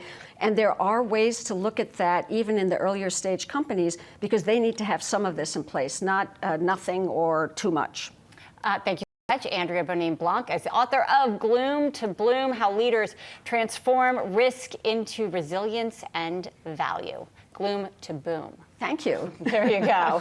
Bloom could have been an alternative. It could have been. Yeah, it could have been. Andrea, thanks so much. Thank you.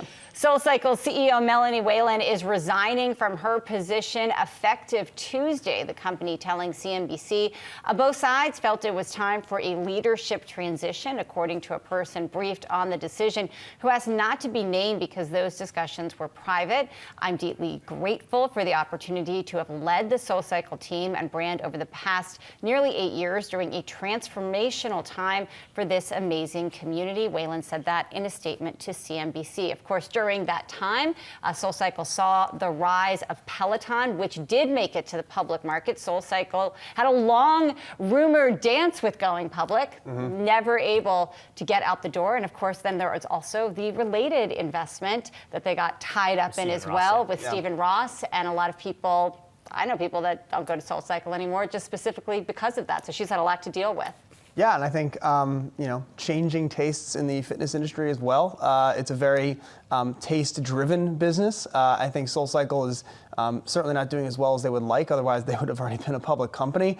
And whether you would say it's Peloton or not, I think I remember the stories a few years ago. There's that rare sort of that kidney condition where you know how like your kidneys shut down because there's too much lactic acid in your blood and your muscles start dying. Never worked out that hard. This is like a thing. I was reading about this yesterday actually because I remembered it. That happens to people when they go to spin classes because they work out too hard, right? Because they yell at you all class, and people who are not actually in shape enough to be busting their ass for 40 minutes end up overexerting themselves. And I think like a couple of those, and you're like, all right, I'm good. The fact that she's stepping down so immediately, though, raises some questions. So I'm just going to throw that out there. There you go.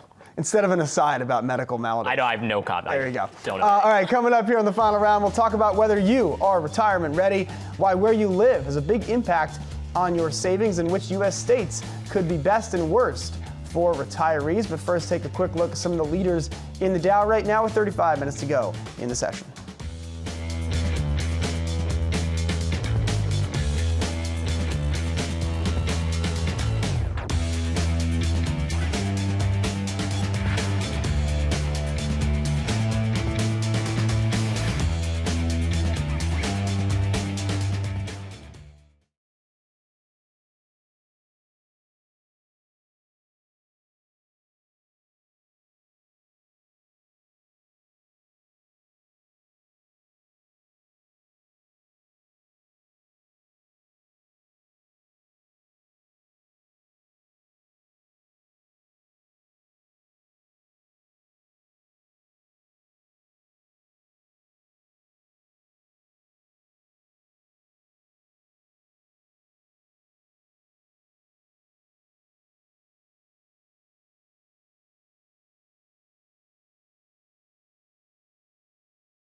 Let's get to our retirement segment brought to you by Fidelity Investments. Do you know where you're going to spend your golden years? Black Tower Financial Management has some advice for you, and it's not Florida. The company released their latest report on the top states to retire to, and the number one slot may shock you. Joining us now is Black Tower Financial's country manager, Chris Thornton. Chris, I want you to hold on for a second because Brian Chung is here and he doesn't know the answer. Miles and I guessed like 14 states and got it wrong. So it's not Florida. Do you have any guess? Nevada? Nevada. All right, so that's how far off we all are. Chris, you get to break the news to us. Where should we all be retiring? Well, based on our study, the best place to retire in the U.S. Would be Iowa. Iowa. Not even close. What does Iowa have? Well, based on an average of the crime rankings, cost of living, the aging population there, and the average property price, it's actually a pretty good place to live. It means that your dollars would actually go further in retirement. And that's really a key thing, I guess. What we do here at Black Tower is we assist a lot of British people in the UK with retirement planning. And it's really about how far can you make your retirement dollars go. We'd all love to live in Hawaii or California, but the reality is they're just very, very expensive when you're in your later years. You know, Chris, I'm looking at the map here. Florida, obviously, but the other states that aren't here, I'm wondering, like, to what extent do we need to consider that you actually have to live in this state, even if it's the best to retire in technically? Right? I mean, you're going to be in Iowa every day, even if it's the cheapest. I hope there's no one from Iowa watching this now. I mean, if your dollars are going further, you have more opportunity in the colder months, I guess. So you can spend a few more months in Florida or the southern states when it's a little bit colder. But for the rest of the year, when you've got to worry about your expenditure and your budgeting, these states are actually more cost effective to live in. Right. So on that point, it's interesting. The map included a lot of states that were in the northern part of the country, and you mentioned the weather. So is that not as big of a factor as it used to be in the past? People wanting to go somewhere warm, and is that kind of maybe endogenously related to the fact that maybe housing prices in those southern states have gotten more expensive? Yeah, I think so. I think you've also got a lot of people just having second homes. People tend to be a lot more wealthy than they have been. So you people with second homes. So southern states tend to be where you have your holiday homes. Therefore, I guess property prices are going to be more expensive in the southern states. And retirees are normally downsizing, so you'll find that they're buying perhaps newer properties, which tend to be more resilient to the less attractive weather, shall we say. So number 50 is Alaska, and that didn't surprise us that much. I get that. But Hawaii, which sounds like an amazing place to go and retire to, was number 49. What's going on with Hawaii? It's beautiful. Well, I think we'd all love to live in Hawaii, wouldn't we, if everything was equal? But ultimately, it comes down to how far do those retirement dollars go. And the fact is that if you want to live in Hawaii, you have to pay a premium for property and cost of living. And for many, many retirees, that just simply isn't an option. All right, Chris Thornton. Hey, Chris, where are you right now? I'm in Florida, as it happens. Not Iowa, though. Not Iowa. Of course, he's in Florida. He's still working. Yeah, but we're freezing up here. Chris Thornton, Black Tower Financial Management Group, thank you so much. We'll see you in Iowa one day. Thanks for your time. Thanks. All right, coming up here on the final round, Google taking on its own workforce. Workers active in labor organizing laid off by the tech giant. What it means for Alphabet going forward. Dan Howley joins us to discuss. But first, take a quick look where the tech stocks trade right now. 29 minutes to go in the session.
Back to the final round here on Yahoo Finance. Miles London with you in New York. I'm joined as always by my co-host Jen Rogers, also Yahoo Finance's Fed correspondent Brian Chung on this Tuesday. Let's take a look at where we stand right now. 27 minutes to go in the session. If we close here, it'll be a record high for all three majors. Of course, yesterday we saw all three majors make a record, so any positive movement today would log another record for the averages. For more on today's market action, let's go to Scott Gamm, who is live on the floor of the New York Stock Exchange. Scott. And Miles, one of the stocks really powering the broader market today is Best Buy, up about 10% right now. It was a trifecta of beats for Best Buy in their most recent quarter. Earnings, revenue, and same-store sales topping Wall Street's expectations. It's actually the best performing component in the S&P 500 right now. U.S. e-commerce sales, that's another metric we have been looking at lately in retail. For Best Buy, we're up 15% year over year. Now, there are questions as to how much money some of these retailers are willing to spend on digital, right? Because same-day delivery is in vogue right now, and we know Amazon is investing heavily in that space. So it might be another race to follow Amazon with investments in digital, at least on the faster shipping front. Now, outside of that, we're also keeping an eye on some of the key Dow components. You mentioned how the Dow is on track for another record high. We're up about 31 points right now, and yet the two stocks in the Dow that tend to really power the Dow, Apple and Boeing, are roughly flat right now, and that tells you that the Dow is still able to, log another record high and still end the day perhaps in the green without participation from those two names. And that's an important sign, because you can't just have the same two stocks leading the Dow every day. And so the market is allowing participation from other names like Disney, Pfizer, and Merck. Those are the other big gainers in the Dow right now, guys. All right, Scott Gam, we will talk to you after the closing bell. It's time for Tech Howl backlash for Google. The tech giant is under fire for firing 4 activist employees. This comes after more employee protests and an ongoing union organizing project, that according to Bloomberg. Yahoo Finance's Dan Howley is here. So Dan, tensions rising. What exactly is the case here? Because Google said in a company memo that they were fired for repeated violations of our data security policies. Yeah, this seems to be something that's an internal issue. According to the employees, this was something they were able to do previously, and now under new guidelines, they're simply not. So that's really where Google's coming from. The employees, though, are accusing them of union busting. They want to organize. There's a concerted effort inside of Google for employees to push back against the company in virtually every facet of what it does, from who they've been hiring recently to working with the government and the Department of Defense. They're the reason why Google pulled out of that $10 billion Project Jedi. They just were like, okay, we won't do this even though it's $10 billion.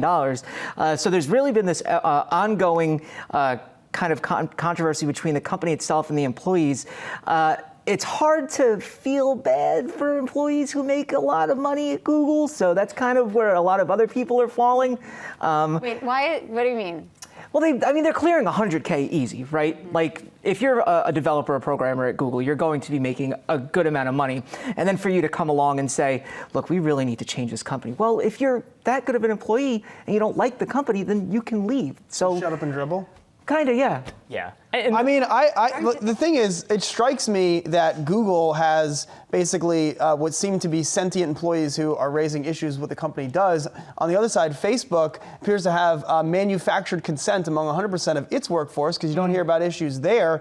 Meanwhile, that company can't get any of its PR messaging straight. So it would seem to me that there's a lot of unrest in the tech sector. It's just coming from different places. Yeah, and I think that a lot of that might have to do with structurally what types of options that employees have while they're working there to bring these issues up with management, right? I mean, maybe it's not as visible at Facebook because they have some ways that they're able to, not necessarily whistleblow, but to raise some of these concerns. They did with get higher that management. audio release They did recently. right. That's so internal. there were a lot of issues for sure. I think with Google, we have to understand that even what led to these 4 employees being fired is not the same issues that we've heard about employees protesting Google in the past, right? There have been issues with, higher level management and the way that they've handled sexual harassment claims. So there are a confluence of issues that Google has tried to address before, but that employees clearly felt that they weren't having that seat at the table, which is why they ended up protesting in this very public way that we are now discussing. Now, whether or not you call that union busting, I think is another thing, but I think we have to understand that in the tech sector, there's definitely a lot of unrest, as Miles was saying, about to what degree these companies are really taking social stands on issues that are important to the spread of information. I think go on. the union busting aspect kind of comes from a new ability internally for people who are booking rooms for more than 100 people to have that reported. And the idea would be then, according to the employees, that that's management's way of making sure that you're not gathering large groups of people to organize internally. And so that's really where that aspect of it comes from. And, I was at one of the protests that they had after the over forced arbitration and sexual harassment. It was kind of an odd protest because Google management was there. They were part of those protests. So it didn't really feel like anyone was taking a stand against the company at all. It felt like they were hanging out with the company saying, this is bad and change it. and then the company did. So it's kind of strange how this kind of back and forth is going on, but it feels like Google has really hit a point where they say, okay, we're not going to give to employees anymore. So, they're a company, and guess what? Companies sometimes don't do things that you don't like. Who would have thought, right? But Google's whole, ethos was don't be bad or don't be evil, and that kind of seems to have changed. It seems like a larger part of the techlash that we're seeing, and certainly something that's probably going to be continuing for the foreseeable future, and I'm sure on the campaign trail as well. Oh, yeah. Dan Howley will talk with you tomorrow. Thanks. All right, coming up here, forget about Ford versus Ferrari. It's Ford versus Tesla. That's the real showdown. How a true apples-to-apples showdown between the Cybertruck and the F-150 could go down. But first, let's take a look at how the automakers are trading right now. 20 minutes to go in session.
Tesla and Ford are going head-to-head in a game of tug-of-war. It all started with this, a video of the Cybertruck pulling the best-selling Ford F-150 up a hill.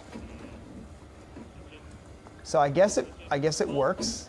There it is. There we go. There it is. All right. So Ford's VP, Sunny Madra, then tweeted, "Hey, Elon Musk, send us a Cybertruck and we'll do the apples-to-apples test for you." And then Musk said, "Bring it on." Rick Newman, I guess, is involved in this as a reviewer on the umpire. Two Dudes. I'm the umpire. I'm throwing a flag against Tesla right away. He was in one of the cars. We didn't know. Okay, I wonder if we can go back to that video because I want to deconstruct that a little bit. Roll the tape. So look at the wheels on the Ford pickup. Okay, watch the back wheel is trying to turn forward, but the front wheel it's not finished forward. That means that is a rear-wheel drive truck, not a four-wheel drive truck.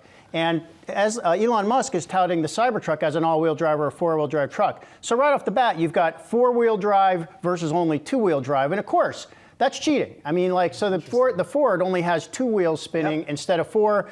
Also, I think it's important to point out that the Ford F-150 is an off-the-shelf product. Anybody can go get it. And the Tesla is a one-off science project. Nobody can go get it. So you don't even know what kind of plutonium they might have stuffed in there for this. There's plutonium? For this it's unobtainium demonstration project. So very easy for Elon Musk to say, "Sure, Ford, you're on," but he's not going to be sending Ford a Cybertruck for at least 2 years. I guarantee it. Right.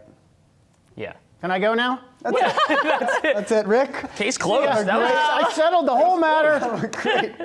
Great Thanksgiving. 2 years? I don't think so. I mean, I don't think. I don't What do you send them? Just take that prototype that was involved, and they just get a. Well, in order to do an Yeah. apples-to-apples prototype, you would find the version of the F-Series pickup truck that's configured more or less the same. So let's say that's the $70,000 dollar version of the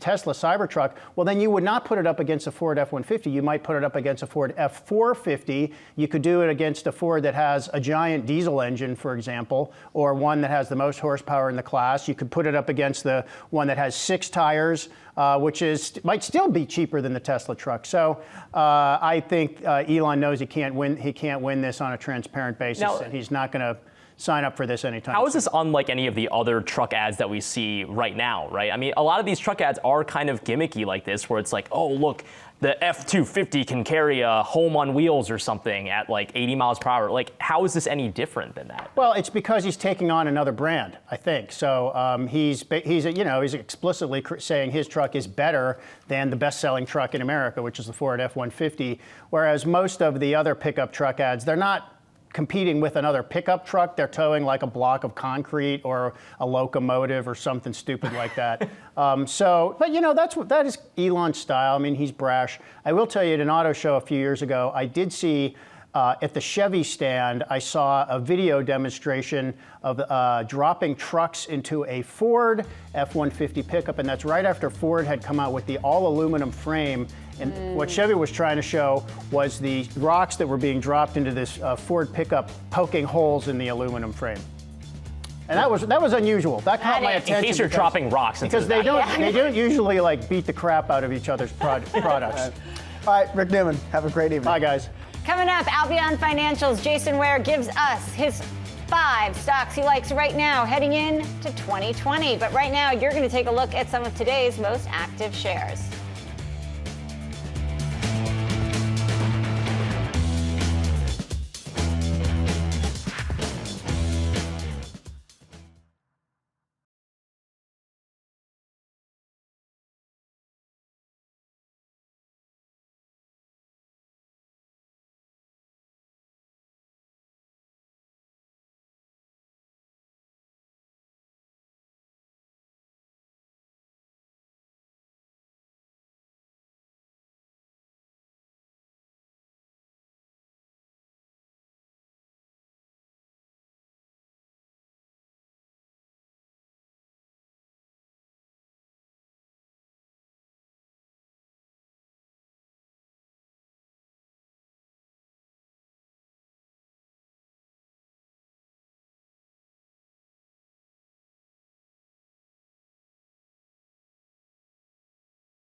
Stocks are set to send investors to the Thanksgiving table with plenty to be thankful for this year. But does 2020 have the same in store? Jason Ware is CIO at Albion Financial Group. He joins us now to discuss it. Jason, 2019, obviously a great year for the markets. When you look back at this year and kind of take stock, what to you is the biggest factor that drove performance? And do you think it's something that will carry over into 2020, or are we going to be seeing a different story when we get to January?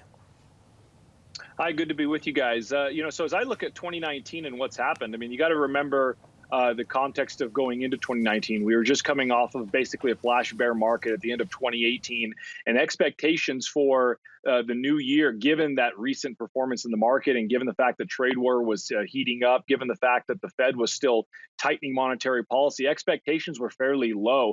I think recession was being thrown around quite easily at the time. I think if you look at Wall Street and the average investor, the expectation for recession early 2019 was the highest it's been since 2008. Google searches would corroborate that notion. So we had very low expectations coming in. Folks were concerned about profit growth. And together, what we've actually had are a reality that's beat those expectations. We've had a Fed that has pivoted the other way and lowered interest rates and become more dovish. We've had an economy that's held together quite well and growing north of 2%. We've had inflation that's in check. And to remind you, inflation was something that folks were concerned about going into 19 as well, and profits that have held up very well. So I think overall, those things have beat the low expectations in early 2019. As a result, we've had a nice stock market this year. Hey, Jason, Brian Chung here. Is the same theme applicable to earnings? We've seen that a lot of companies after the last earnings season have appeared to do pretty well, but you could argue some of that was because they just lowered the bar so much on earnings for this quarter. What have you seen, any pockets, specific sectors that either worry you or give you cause or give you a reason to say, hey, this actually economy will continue on? Yeah, no, that's a really great question. And, as we look across the sectors and not just looking at Q3, but looking at the balance of 2019, what we're seeing is fairly strong results from technology companies. Sure, there's been some tough comparables, and a lot of companies have been lapping tough comparables given the fact that we had a big tax cut in 2018 and growth was north of 20%. But if you look at the sales growth of a lot of these companies in technology and consumer discretionary, and even healthcare, I think one could argue that investors can be optimistic about the internal fundamentals of these businesses. And as we look out into 2020, and as we get out of this growth donut hole that we've had in 2019, again, lapping tough comparables, we think 2020 looks like a better year for earnings growth than 2019. So let's talk about some of the names that you like right now. Visa, Apple, Costco, Microsoft, United Healthcare. I mean, really over a couple of different industries in here. I'm gonna put you on the spot. What's your favorite one? Pick your favorite child.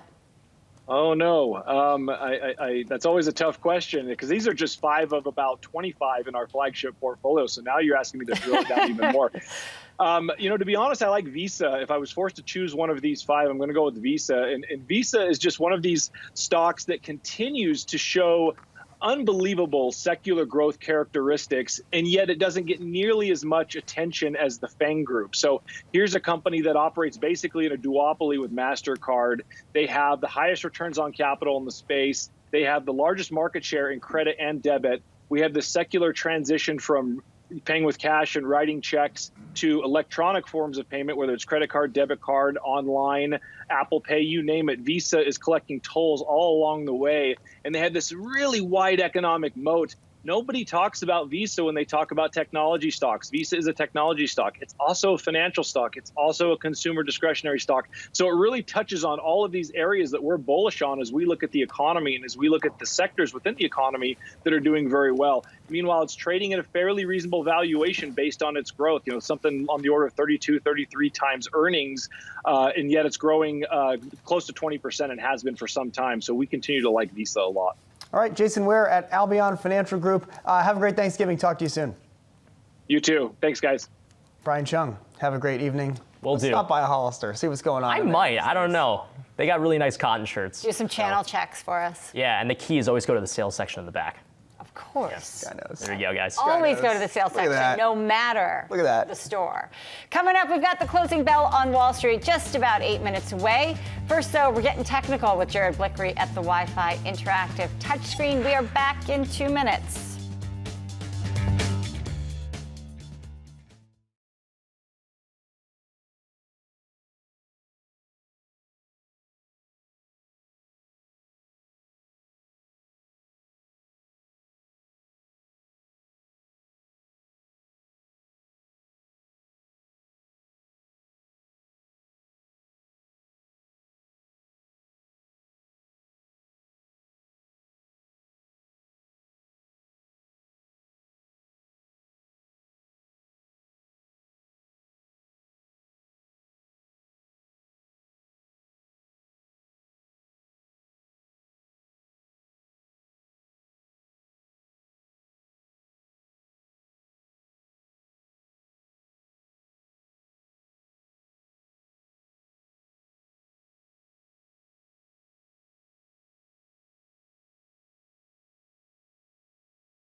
5 minutes to go in the session. Stocks looking at another record close. Jared Blickery joins me at the Wi-Fi interactive touchscreen. Jared, basically highs of the session right now as we look at this market. Certainly, we all know what's going on with stocks continuing to press to new highs. What stands out to you? Well, I like the SIBO Volatility Index today because it is testing 2019 lows. You can see it better on a candlestick basis. So this is year to date. And we can see it's right here, just below 12. And you know, the VIX can trend down for a while. It really can, but then we inevitably get this spike. And so everybody's trying to front run that. Volatility is collapsing across asset classes, including currencies, bonds, you name it. And we got the 10-year T-note yield. That's down today again as well. And that's testing lows that we had from last week. And so it's uncertain right now. This might be a bear flag. We might be continuing down. And all of this has ramifications for what our favorite leaders and canaries are doing. Well, I mean, certainly the absolute level of the VIX doesn't say anything must happen with the market one way or the other, but you do get the sense in this market over the last couple of weeks that what has been happening to volatility, and you mentioned really bets across asset classes, that this could be kind of that moment of January 2018 to some extent. I don't think it'd be that extreme, but where everyone decides, you know what, vol is dead in this market, and that sets us up for some event down the road. Exactly. And we're unlikely to see that in December because historically that just doesn't happen in December. People are on holiday. You tend to see that, and you also tend to see a rush into stocks or bonds, depending on what the rotation is in January, not the end of December. So we're more likely to see a volatility event at the end of January, beginning of February, like what happened at the beginning of 2018. So that's kind of the time frame we're looking at here. Could we see it next week? Could we see it today? Well, probably not today. That's possible, but I think phase one would just have to completely unravel for that to happen. All right, let's talk very quickly about what's happening in the crypto space. Yesterday, we talked about Bitcoin under some pressure. It bounced back a little bit, right around 7,000. Anything stand out to you in this chart? Well, okay, this is the intraday. It's a little bit sloppy here. Let's go to 3 months. And we had this candle that was looking good yesterday, but it didn't close the way I was hoping it would. And then we came back down, undercut it. And so basically all we're doing is testing these lows here.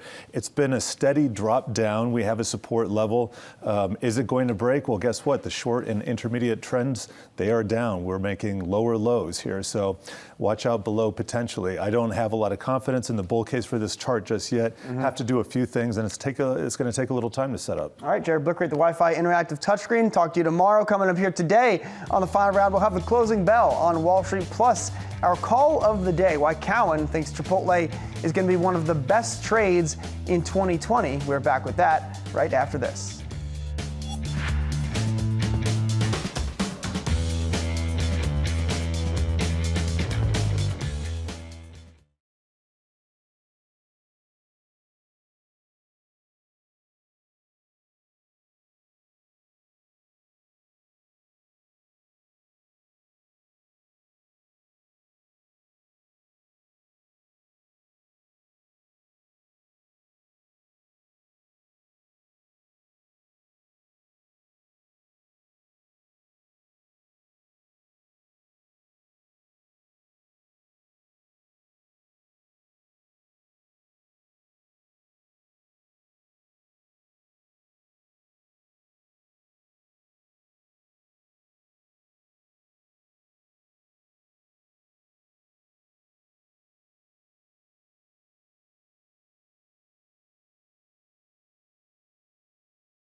Welcome back to the final round on Yahoo Finance. I'm Jen Rogers with Miles Udland, and Heidi Chung is joining us just in time for the closing bell.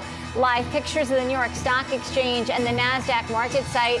We're on track for record closes.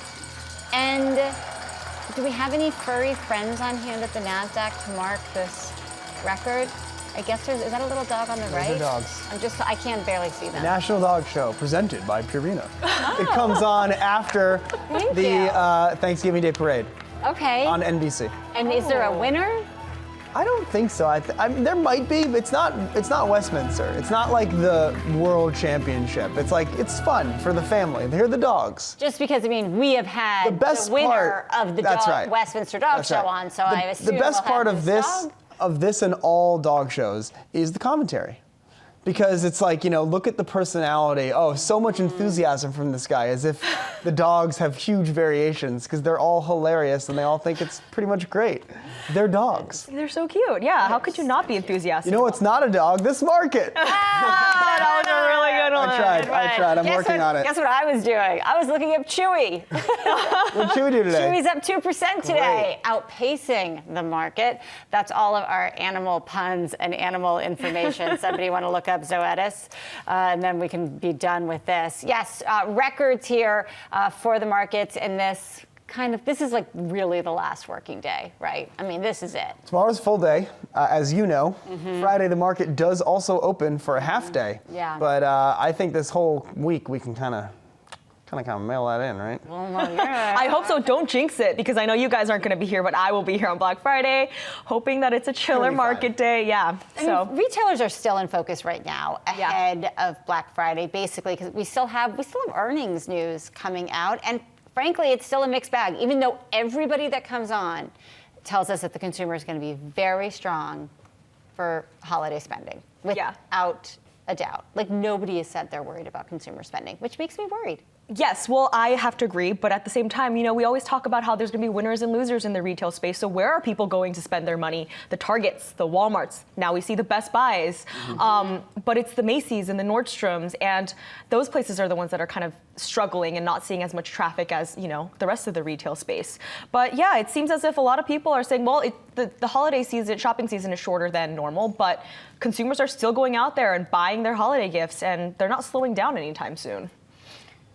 Best Buy, number one top performer in the S&P today, up 9.5%. You know who snuck in there as number two? Ooh. Our old friends at Under Armour. Chipotle, the call of the day, is going to be number three here. Yeah, the kind of derivative play on the Dick's results coming from Under Armour. I think it's been so highly levered to the success. The two companies have worked together, really. If you go into a Dick's, it's going to be Yeti. It's going to be Under Armour. It's not going to be guns anymore, and I think a number of analysts out today saying that it's actually been positive for the company. But the retail space, because it's in secular decline, I think it actually ends up being a pretty obvious case of, if you have a plan, if you have decent management, if you can actually execute on what you want to do, you'll get rewarded. It can be fine. There is a path here for retailers to be successful. You just can't be like a Macy's and seem to be directionless and not really know what you want your brand to be. And it's not like it's been smooth sailing for Dick's, and it's not like this one positive stretch. I mean, 3 straight quarters they've raised their guidance. It's not like that one stretch says everything is fixed for them, but certainly they have a strategic direction that they are executing on. And I think in this environment, Wall Street is amenable to that. They are not amenable to saying tourism and tariffs is what's hurting us, because guess what? Everyone knows that. And Dollar Tree really got hurt on the tariffs front today, the worst performer in the S&P. So it goes to that idea of the winners and losers in retail. Dollar Tree, I mean, last I checked, was up more than 15%. Yeah, 16.5% decline for Dollar Tree. For more on today's market action, let's go to Scott Gamm on the floor of the New York Stock Exchange. So, Scott, these record highs continuing here for the major indices once again. Can I ask you what tomorrow looks like, even though we just finished today? I mean, is it calm down there? Are we looking at a kind of a quiet, sleepy day ahead? Well, it was a strange day today, even with the records. The Dow not just closing above 28,000, but above 28,100. Now, when you look under the hood, Merck, Procter & Gamble, and Disney were your best performing Dow stocks. Disney, of course, hitting a record high on optimism over Disney Plus. But after those names, your other best performing Dow stocks were Coca-Cola, Travelers, and McDonald's. Now, do you notice something similar? The common thread about that list, a lot of high yielding names in that list. Dow stocks that yield more than 2%, Dow stocks that tend to rally on days when we're nervous. And so all of those were some of the best performing Dow stocks. So whether that says something about how investors are feeling remains to be seen. Now, I'll also say that the other two important Dow components, Boeing was barely positive today. Apple ending the day firmly in the red, down almost 1%. A lot of that decline in Apple came in the final moments of the trading session. Apple had been wavering for most of the day and had a decisive move lower at about 3:50 p.m., and yet the Dow was still able to close with a nice 54-point gain. The big laggards in today's session, however, were Walgreens, Pfizer, and American Express, but even with a name like Walgreens, that was down less than 2% today. Now, former Dow component General Electric ended the day at session lows, down about 2%.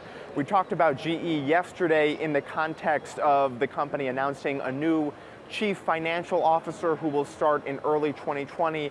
And at one point yesterday, GE shares popped, but clearly the feeling was not the same today with the decline in GE. Now, a CFO change at any company is notable, but especially at a company like GE, which is in the middle of a big turnaround plan. Wall Street pays attention when there are management changes like that, guys. Second, we will talk with you tomorrow. All right, time now for our final round call of the day. We've got Cowen out on Chipotle. Cowen is raising its price target to $970 a share. That's up from $800 a share. They also upgrade shares to Chipotle to outperform from market perform.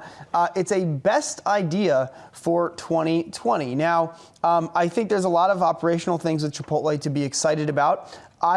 This stands out to me. Stock's up 85%, 83% so far this year, $815 today. So I think the thesis here is one we've heard from some other analysts, right? It's really about what Chipotle is doing in digital. Cowen says it includes the pickup and third-party delivery, the Chipotlanes, which is the drive-through format. Heidi, there's been a lot of buzz and positivity around this story this year. When you look at Chipotle in the context of what else is happening in the QSR space, is it as large of a standout from, I think, also the product side as it is to the street on the execution side? Honestly, we were talking about retail earlier and how important it is for management to really execute on key strategies. And I think Chipotle is one of those companies where we had Brian Niccol come in January of 2018, and he really, really made this an exceptional turnaround story. I mean, the stock is the 7th best performer in the S&P 500 today. It was number 1 for a short while. But yeah, when we look at the Chipotlane, just on the conference call, the third quarter, management said they're actually changing their real estate strategy to make sure more of the stores will be able to accommodate the Chipotlanes.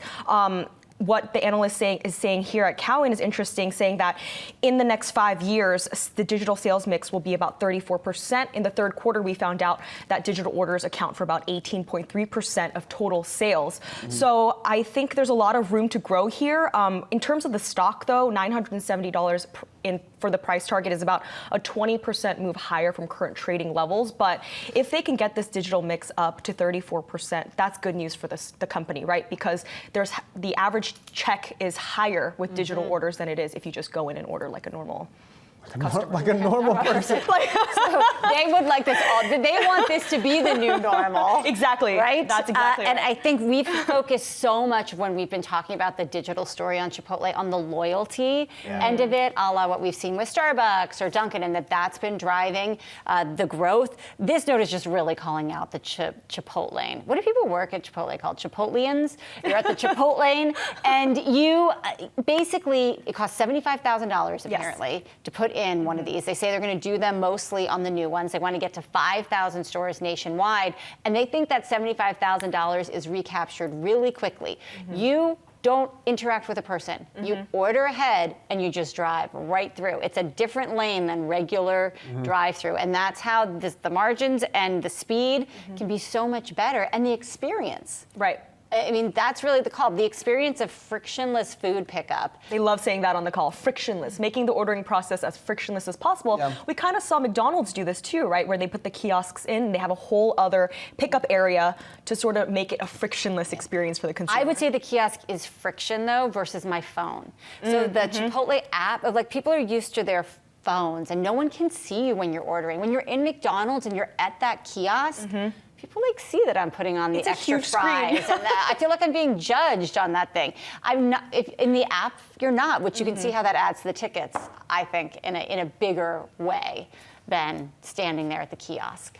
I think two things stand out in this note among all the other things we've said. It's also, if you look at the average unit volume, so the average amount that each Chipotle sells, Cowen expects they'll get back to the $2.5 million that Chipotle topped out at back in 2014, which really reminds you how devastating the food, the food safety issue was to that company. Average unit volumes at Chipotle, so this is the average sales per year at each restaurant, went from $2.5 million in 2014 to 1.8 in 2016. They were back at $2 million last year, trending towards 2.2 this year. Cowen looks for them to be nearly 3 million by 2024. So I think when you look at where Chipotle goes from here, there's still, I guess, as you would say, like to use analyst speak, right? There's still a lot of market to sell into here, right? You can assume that 2014 wasn't the peak for the business. Thus, you have visibility towards a larger sell-through at each location, which I think continues to bolster the thesis that so many analysts have.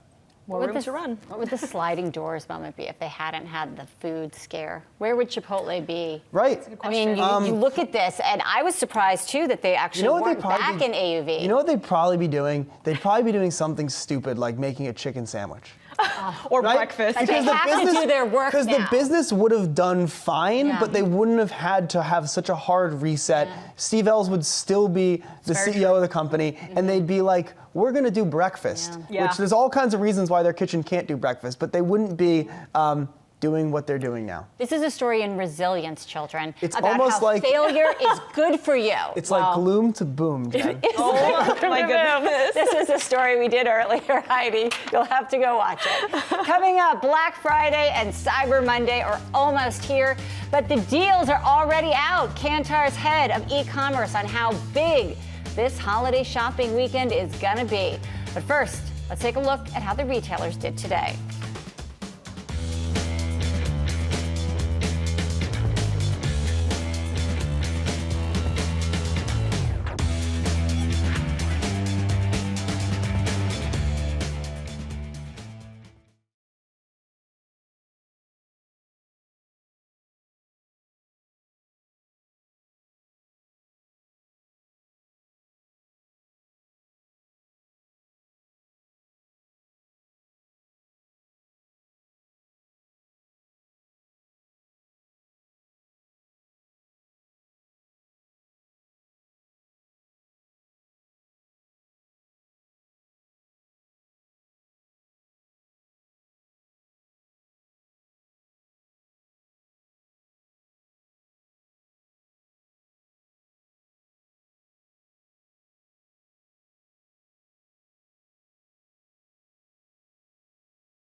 days away from Black Friday, when shoppers all across the country will run to their favorite stores to celebrate this year's deal. And if Friday is too much for consumers, there's always Cyber Monday. But will 2019's Days of Discounts lead retail giants to a big win? Rachel Dalton joins us now from Trumbull, Connecticut. She is the director of e-commerce content for Kantar Retail IQ. So a lot of companies have already launched pre-Black Friday deals. We know it's a very short season. I guess in your view, has it already started? Are we sort of waiting for Friday for no reason because the shopping season is in full swing? Yeah, no, that's a really great point. Yes, many retailers started actually launching holiday deals even before Halloween. So, and we did expect specific Black Friday deals to start as early as November 1st, which they did. And that now they are in plentiful supply. But I think what you'll find when we actually hit the main holiday of Black Friday and Cyber Monday, that retailers are really going to be coming out with some of the bigger, blockbuster deals that people are looking for and anticipating. Okay, so Black Friday then is still a thing, it sounds like, that there will be deals. Where will they be? Because, I open my computer and I feel like they're everywhere already. Yes, they are. They are indeed everywhere already, and they'll still be everywhere. They'll be in the same places you're seeing now. I think once you hit the actual day on the Friday after Thanksgiving, which is officially Black Friday, that you're going to see some of the bigger blockbuster deals. So even, for example, Amazon had an announcement that they're going to be officially starting Black Friday a week early, but that they've reserved their sort of limited time exclusive, can't miss, will sell out deals for Thanksgiving Day, Black Friday Day, and Cyber Monday Day. So that's just one example of, you still want to hang in there and see what's coming, because there's definitely going to be some bigger opportunities on the actual day. Rachel, I just don't really see the point in dealing with all of the crowds. Is it even worth going to an actual store on Black Friday these days? Because you can essentially do all the shopping online. Why not just wait for Cyber Monday? Yeah, I think that's a big challenge that retailers are facing, and they're trying to figure that out. Even going online on Black Friday, you can get great deals online on Black Friday, and it was a very successful event online only last year, even compared to Cyber Monday. So yes, I think what retailers will do is they'll continue to try to figure out just in-store exclusives that they can attract shoppers to their store for. They probably will bring some sort of value around entertainment potentially, and maybe some specific activities that their customers can, would be attracted to come to the store for. But you're right, more and more people today are opting not to deal with the crowds and really just to go online and shop. And Rachel, related to that, you note that REI closing their store on Black Friday for the 5th year in a row. They've kind of made that, I think, part of their brand that people who don't really shop at REI know them for. Are other brands kind of trying to find a way to differentiate themselves from merely playing in this sort of race to the bottom to get the most customers, the most traffic, the most interest around their deals, and maybe using this opportunity to think about another message for their brand? Yeah, we're starting to see that. That's a huge trend, actually, particularly in the past year with shoppers in general, is that people now are looking for more value beyond price. What about the product or the service that they're purchasing will deliver to them, and that's different for everybody. So what type of experience? Shoppers have more meaningful experiences in general, and I think you're starting to see more shoppers purchase even gifts that are more experiential, whether it's for their friends or their family or even for themselves, something that will add a little more value to their life versus just amassing products. So that's a great example with REI, doing good for the community and using that day to bring people together to volunteer. And so those sorts of things I think you're going to start seeing more and more in the future. All right, Rachel Dalton with Kantar Retail IQ. Thanks so much. Enjoy Black Friday. Talk to you soon. Thank you very much. You too. Coming up, we go under the radar with the Sector Watch, but right now, take a look at where the big financial names traded today.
Let's take a look at sector winners and losers on the session. Sectors in the red. Energy, XLE down almost 1%, weighed down today by Cimarex, Cabot Oil and Gas, as well as shares of Occidental Petroleum. Sectors in the green today. Consumer staples, XLP up 0.8%. Hormel leading the way there. That stock was higher after the company reported third quarter earnings that topped analyst expectations. Also higher on the session, consumer discretionaries up about 0.6%. Best Buy doing the work there. That stock was up following the company's third quarter earnings report that topped estimates, also issuing positive profit guidance for 2019.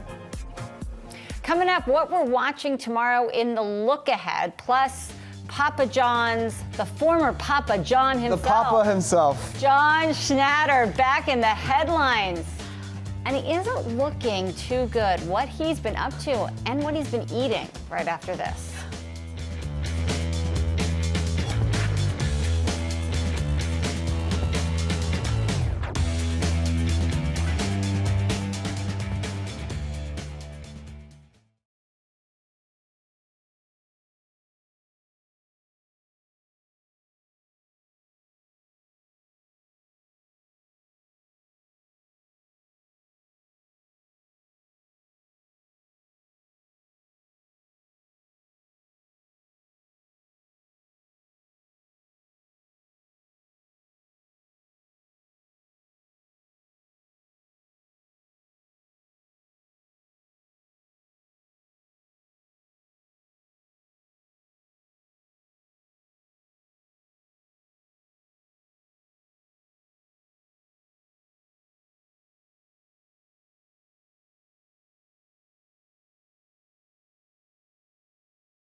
And now here's Miles with a look ahead at what will be making headlines on Wednesday. Well, Wednesday will mark the final full trading day of this week. We don't expect that a ton will happen, so let's take this opportunity to sharpen our arguments with relatives as to why the stock market has been going up. Now, as many viewers will know, the arguments for the bulls and the bears are usually exactly the same. It just kind of matters how you say it. So we've got the Fed, the consumer, and earnings, of course, as the main reasons cited as powering this market to record levels. An easy Fed, a strong consumer, and better than expected earnings are, in short, just the bull case. These are also signs for bears of market manipulation, unsustainable spending habits, and signs of irrational exuberance by investors. After all, earnings are actually down in the third quarter, which means the market has gotten more expensive. But if the bulls only want to know if things are getting better or worse, well, then all signs right now point to things getting better. It seems the recession has been avoided, the trade war seems to have stabilized, and the labor market is still in pretty good shape. Now, for the bears, this market rally has merely set investors up to realize all at once that the recovery is actually built on sand. According to the bears, the market's come down will be swift and unpleasant, sort of like we saw at the end of last year. But as always, keep in mind when talking stocks with your family that the bear case always sounds smarter. The bears have a beginning to their story, they've got a middle to the story, and then an end to the story. They can tell you what happened, what's happening, and then of course what will happen. Now, to be bullish, you kind of just got to be open-ended, a little bit optimistic, and say, everything is going to be fine. This, of course, is at the risk of really just kind of sounding dumb. Now, turning to the calendar for Wednesday on the economic data side, things will be busy. We'll get the second look at third quarter GDP. We'll get October readings on personal income in spending, durable goods orders, and pending home sales. The Fed will also release its latest beige book. And then on the earnings front, Deere & Company, the only member of the S&P, expected to report its quarterly results. You know the problem with talking stocks at Thanksgiving? What's that? Yeah. Is nobody ever wants to talk about stocks? Everybody does. No, they want to know what they should buy. Right. Okay, Yeah. and you're like, no, well, hey, the stock market. Because these people, you're going to see them again next year. And they're going to say. And so if you are bullish, then they're like, well, what happened to that stock? Whereas if you're bearish, then they're like, they forget. At least you guys weren't recommending Bitcoin at Thanksgiving Well, that's 2017, the thing. right? I've been thinking about it all week. It's like, 2 years ago, everyone just went nuts for Bitcoin. But Bitcoin. now it's just like the regular stock Yep. market Yeah. is like the exciting thing. Still exciting. Look, you definitely would rather talk stocks than talk politics, though. Yeah. But keep it to stocks. Stocks is like you hope to talk stocks. Politics, like you know you're going to have to. I'm just hoping to talk repo market and U.S. dollar liquidity issues. There you go. If you've wondered how former Papa John's CEO John Schnatter spends his time since being ousted from the company, wonder no more. In a new interview, Schnatter accuses Papa John's of changing the recipe of its famous pizza. How does he know? Take a listen. I've had over 40 pizzas in the last 30 days, and it's not the same pizza. It's not the same product. It just doesn't taste as good. The way they're making the pizza, the way they're putting the pizza together is just not fundamentally sound to what makes a Papa John's pizza a Papa John's pizza. I think he would know. I have not had 40 pizzas in 30 days. He looks like he's eating 40 pizzas in 30 days. I guess he really had to get to the bottom of it. But I mean, I guess they came out with new recipes. They have the garlic Parmesan crust pizza that they recently launched. Yeah. But I don't think the recipe has changed. Yeah. It tastes the same to me. I mean, this is basically the pizza equivalent of continuing to interact with all of your ex's Insta stories. Oh gosh. Right? He's basically saying like, she doesn't look happy. I can tell, not happy. That is not the face that I knew. We were much better when we were together. He's like, how could you build the pizzas this way? This isn't the real way to build pizzas. I built it a different way. And a day of reckoning is coming. Right. Stay tuned. That's what he added as well. I don't So think weird. he's over her yet. I don't. I He is very not obviously over is not. The pizza. That is right. You can feel it. But there's Also- a love. There is a love for the pizza that he has. The other thing too that a lot of people have noted with this story, it's like, if you ate anything 40 times in 30 days, it wouldn't taste as good by the end. If I know. We're like, I ate those Reese's Pieces in the snack area. I've probably Every had day. them 40 times over the last 30 days. Yeah, but I think you eat them. So you remember that episode of The Office where Jim made the sound go off and Dwight used to grab for the gum, and then there was nothing there one time? When you walk past the snack thing, you see the Reese's Pieces. You say, I must have some. You don't even want them. No, you don't even know. Pavlov's dog. You don't even know you're I know, ingesting them. But I'm eating them 40 times. Pavlov's Reese's Yep, Pieces. yep. This is not like that. Coming up, we will discuss not Papa John's. We'll have our top take on Masa Son feeling the heat from investors over the Vision Fund and how it is impacting SoftBank and the Vision Fund 2. We're back with that conversation right after this.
welcome back to the final round here on Yahoo Finance. Miles Oldham with you in New York. I'm joined as always by my co-host Jen Rogers, also joined today by Yahoo Finance's Heidi Chung. Let's take another look at where we settled on this Tuesday. Record highs across the board for all three major indices. The Dow's first close above 28,100. So next stop, right? It'll definitely hit 29,000 before 30,000, I would think. Yep. And I think overall, our kind of theme on this show today has been like, yeah, there you go. Stocks, how about it, right? Yep. Everything is awesome. It is, bottom line. It is kind of hard, I think, in this news vacuum where, I mean literally every day, it's like optimism on trade, China, pessimism. It's basically nothing's happening, right? I mean, that's the long and the short of it. Number of interesting stories happening in the retail space today. You see Dollar Tree get crushed. You see Best Buy have a huge day. Dick's Sporting Goods a big story. Under Armour helped on that news as well. But I think on a macro level, the year's decided, right? If you were an active investor, yeah. what would you be doing right now? Yeah. Like, what would make you buy more Visa? Yeah. Okay. What's going to make you buy or sell anything today? Yeah. So client redemptions. Yes. If my client comes tax purposes. I have getting that later in the year. I have a 30-day notice, and they said I want to take X out. That's it. There you go. Yeah. So right now you're like, I've got some gains. Things are looking good. People are going to get this at the end of the year, or I've got my funds here. It's like we're just chill right now. Because the Fed is probably going to come and go without anything. Nothing. I guess there's a Brexit thing on December 12th, but like 15th, we've got the EU auto tariff. Right, we've got auto tariffs and the China tariffs. So the second week of December, it's like, all right, let's see what happens. Yeah. But right now, why rock the boat? Yeah. I think that's also why people aren't paying that much attention to the president. Yeah, I mean, look, this time last year, there was a very, very serious concern, and the market was sending you the signal that there was something wrong in the economy and that something wrong was about to happen. And basically, it ended up being the Fed had completely miscalculated what their effect would be on financial markets. They undid that very swiftly and quickly this year, as we all know. But I think it's weird to go into the end of the year, end of a decade, after kind of last year's response and say, okay, but I think that's sort of where we are. But if you want to get into the market, what do you buy? Oh. Guys, FOMO trade. Index fund and then lose your password. Yeah, your 401k. I don't know. And now it's time for our top takes, the stories we're watching in today's market. It should come as no surprise that investors are displeased with SoftBank's handling of the WeWork debacle. According to the Wall Street Journal, shareholders are finally putting pressure on the tech conglomerate after a string of bad investments, privately criticizing the company over losses in its Vision Fund and a plan to help raise cash for a second Vision Fund by lending billions of dollars to its own executives. Looking at pictures of Masa-san right there. I mean, this seems inevitable.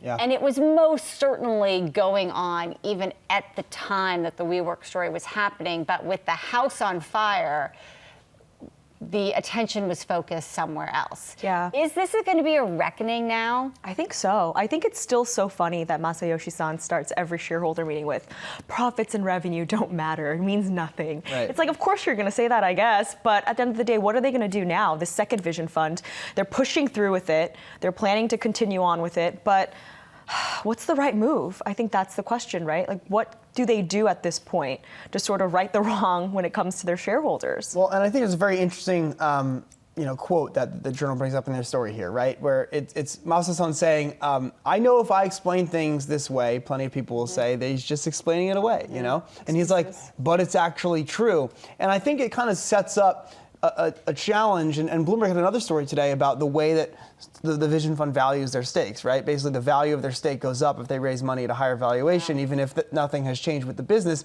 Now, I understand that that's kind of the way you're going to be marking something to market if it's an illiquid investment vehicle, which ultimately the Vision Fund kind of is. But to the point about the reckoning, right? Why do reckonings happen? They happen when there's a loss of confidence in the person that's running the money or the asset that's been invested in. And I think clearly there's a loss of confidence among investors in SoftBank at large. And I don't really know how this gets changed if Masa-san continues to essentially insist that he's right and the doubters are wrong. And part of that is that they have pointed to other VCs as saying, well, like other people invested in these second and third rounds. It wasn't just us saying that WeWork was worth $45 billion and then a warrant got it to $47 billion.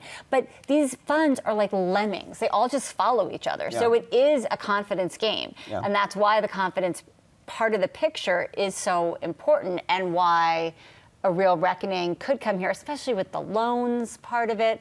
But the other thing is, at the end of the day, maybe it doesn't matter because this business is just about having one thing that really works.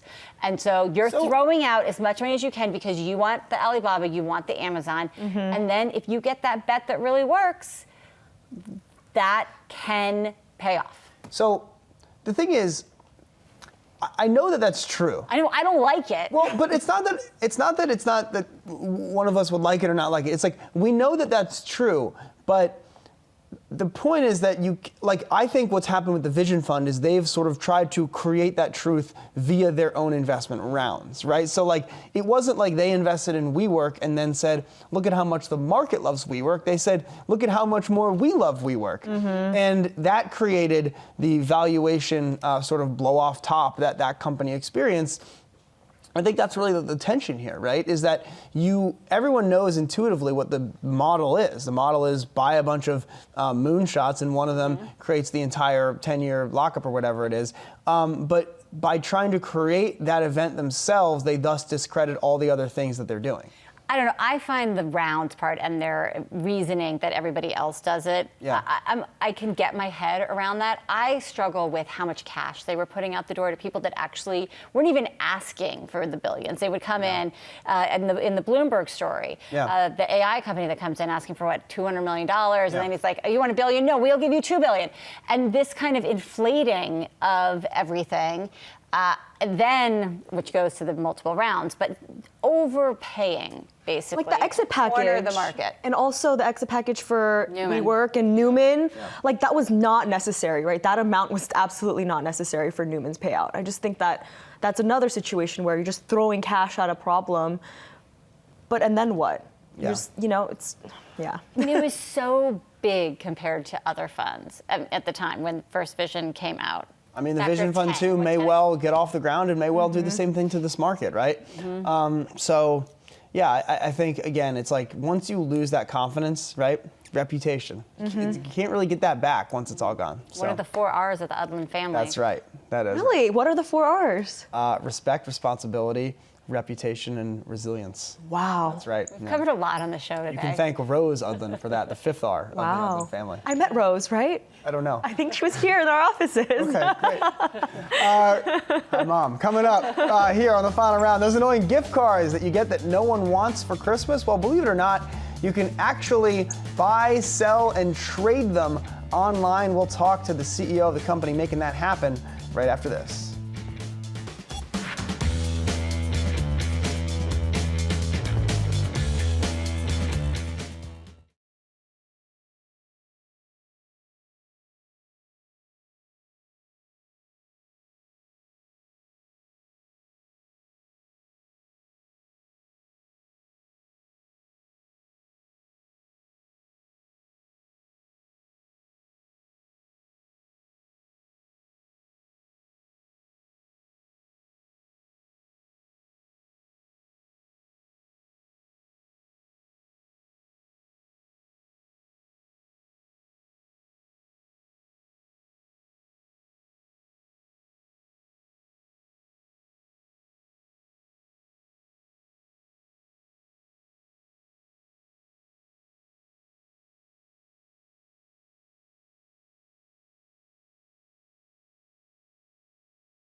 Black Friday marks the start of the holiday shopping season, and joining us now to discuss is Jay Klaumenzer, CEO of Raise. So, Jay, everyone's looking to save a little bit of money here and there. How can using Raise help you save?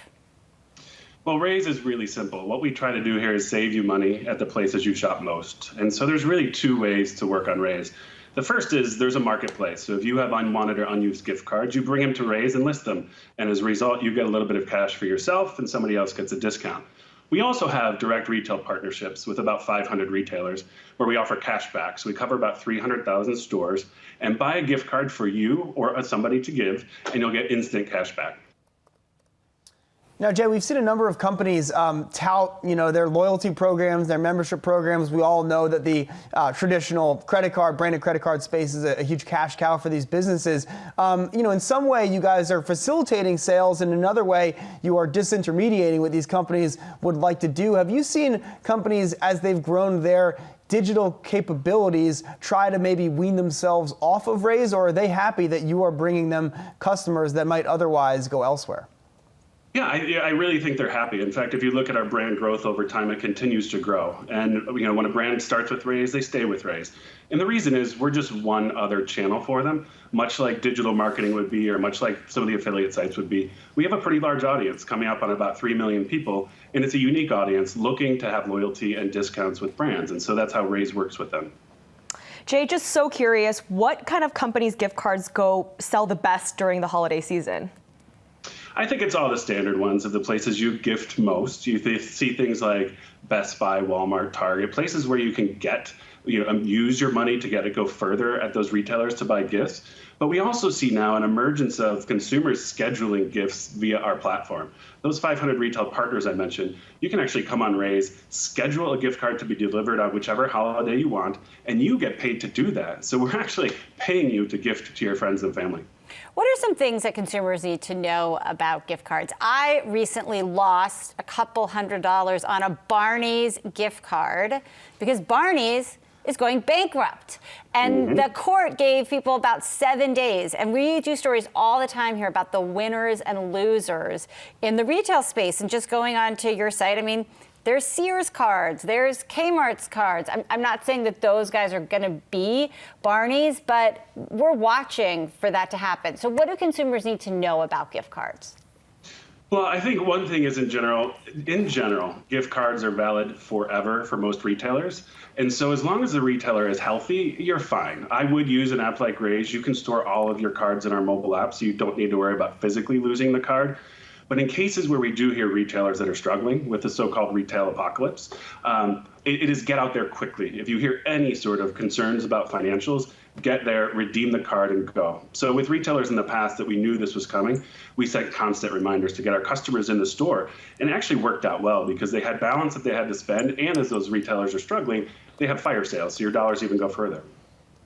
And then, Jay, I guess just conceptually, as companies move more offline, I mean, even your core brick and mortar retailers are going to be emphasizing their e-commerce channel. Do you think that has made gift givers more or less likely to give gift cards as a gift? Because in my mind, it's like I would give a gift card if I knew someone had to go to store X and then wander around and entertain themselves. But we all have access to the internet. I guess should spend some time to try to get them a thing rather than a gift card. But do you guys actually see that?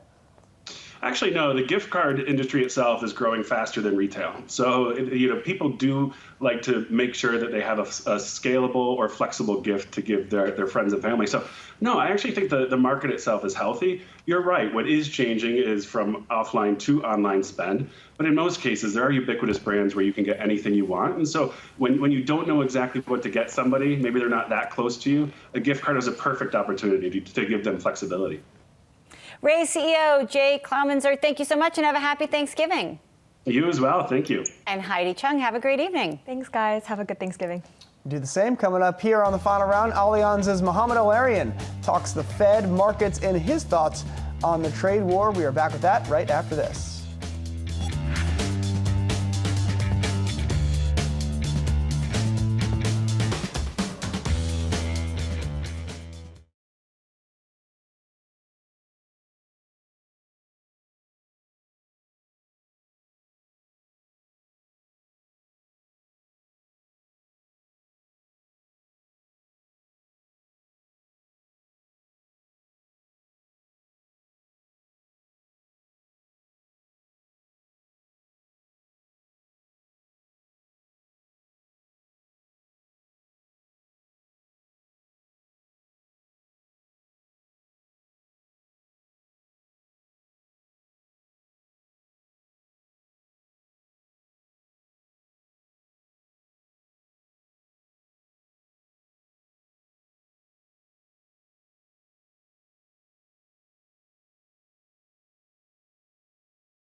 Fed Chair Jay Powell has signaled that more rate cuts are not likely at the moment. In a speech Powell gave in Providence, Rhode Island yesterday, he said the current level of interest rates should sustain the economic expansion. Allianz Chief Economic Advisor Mohamed El-Erian joined Yahoo Finance's On the Move earlier today with his view on Fed policy.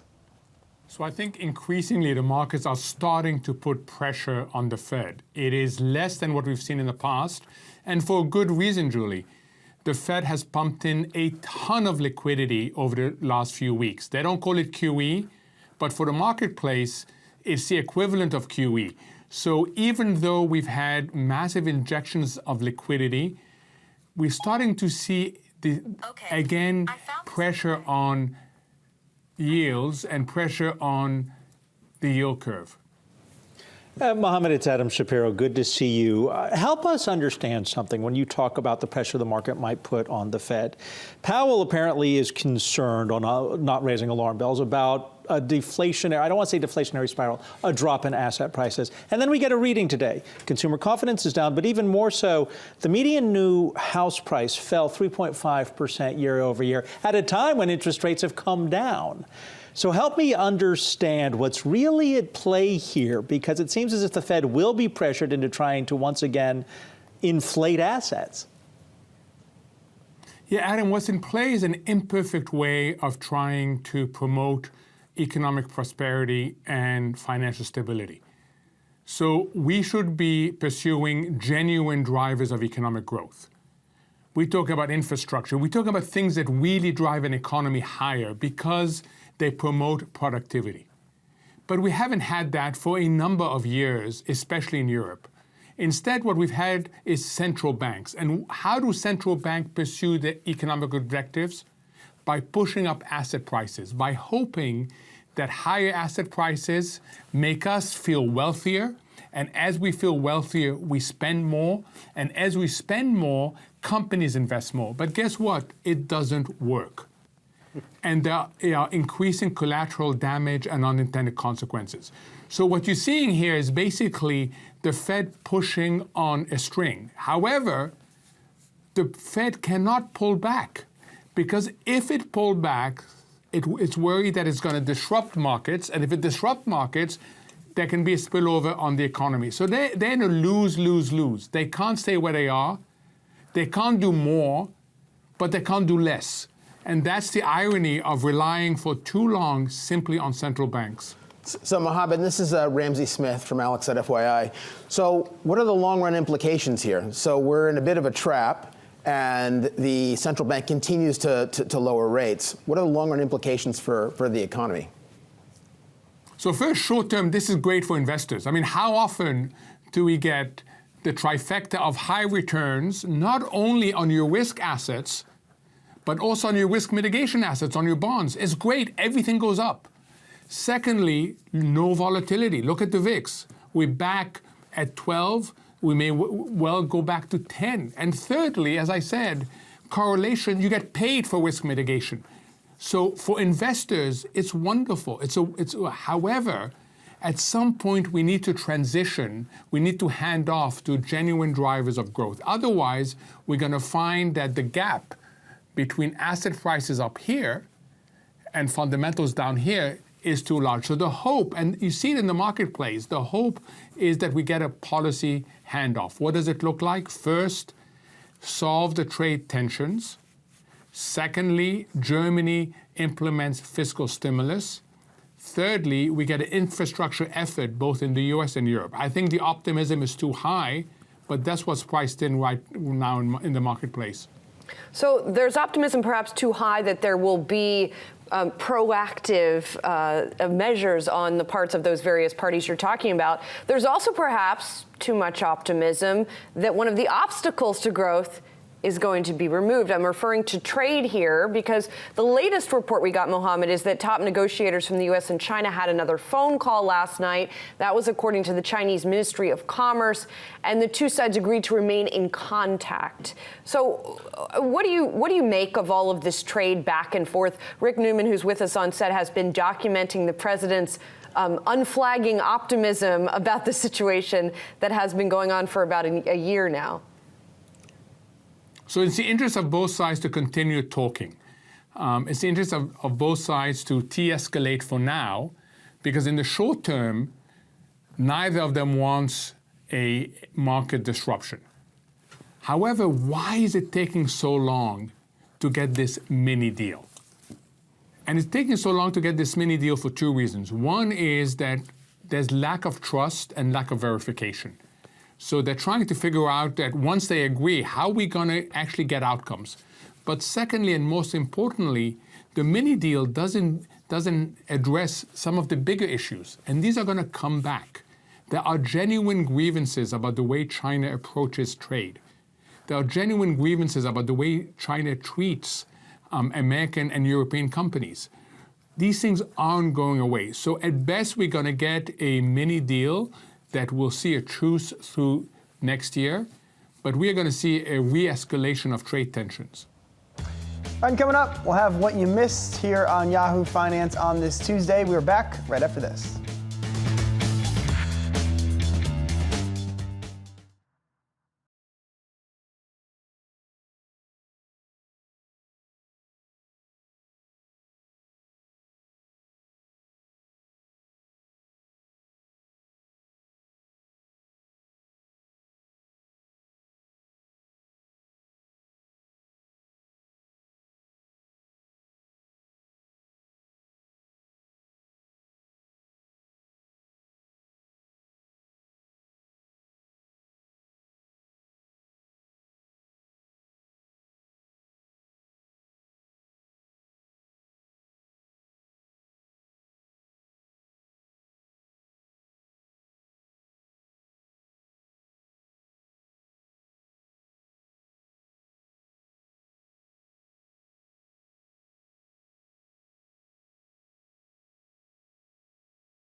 Well, it's time now for all the best moments that you missed today right here on Yahoo Finance.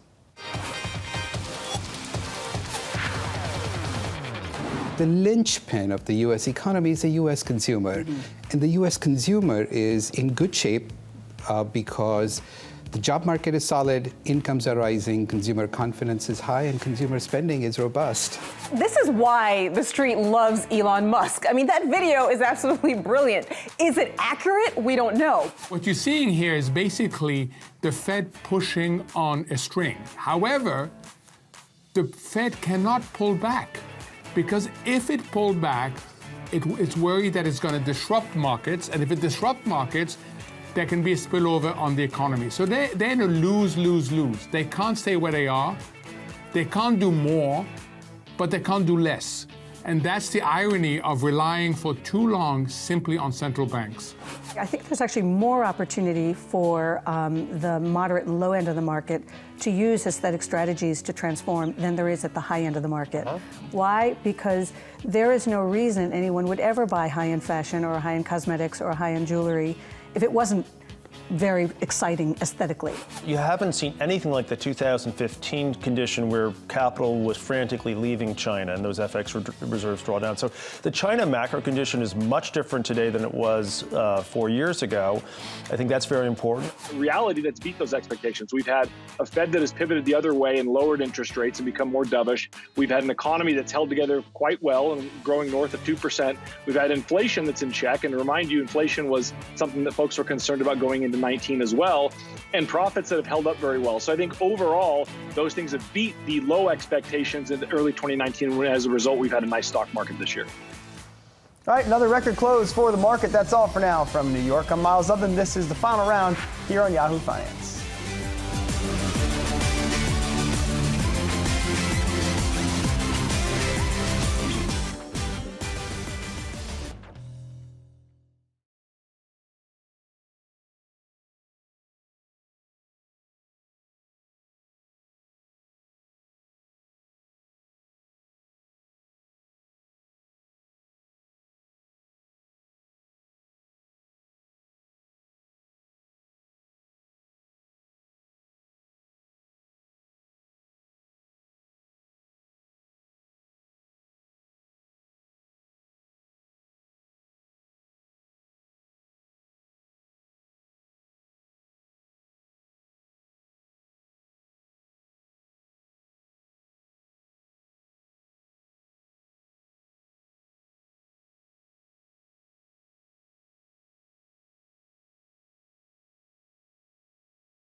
TGI Fridays is launching a new branding campaign focused on diversity and inclusiveness. It's called People of All Stripes. And joining us now to discuss that and the overall restaurant business is TGI Fridays CEO Ray Blanchette. Ray, it's great to have you on the show. Thank you so much. I want to get to that ad campaign in a moment, but first, this is an exciting time for your company. You're in transition. Just a couple weeks ago, you announced that you merged with Allegro Group, the parent company of TGI Fridays did. What is that going to mean for the company going forward? I understand that you're looking at going public. We are. I mean, I think for the folks in the company, it's great news. Obviously, when you bring cash onto the balance sheet to accelerate, what the projects that we're working on and sort of drive our strategy.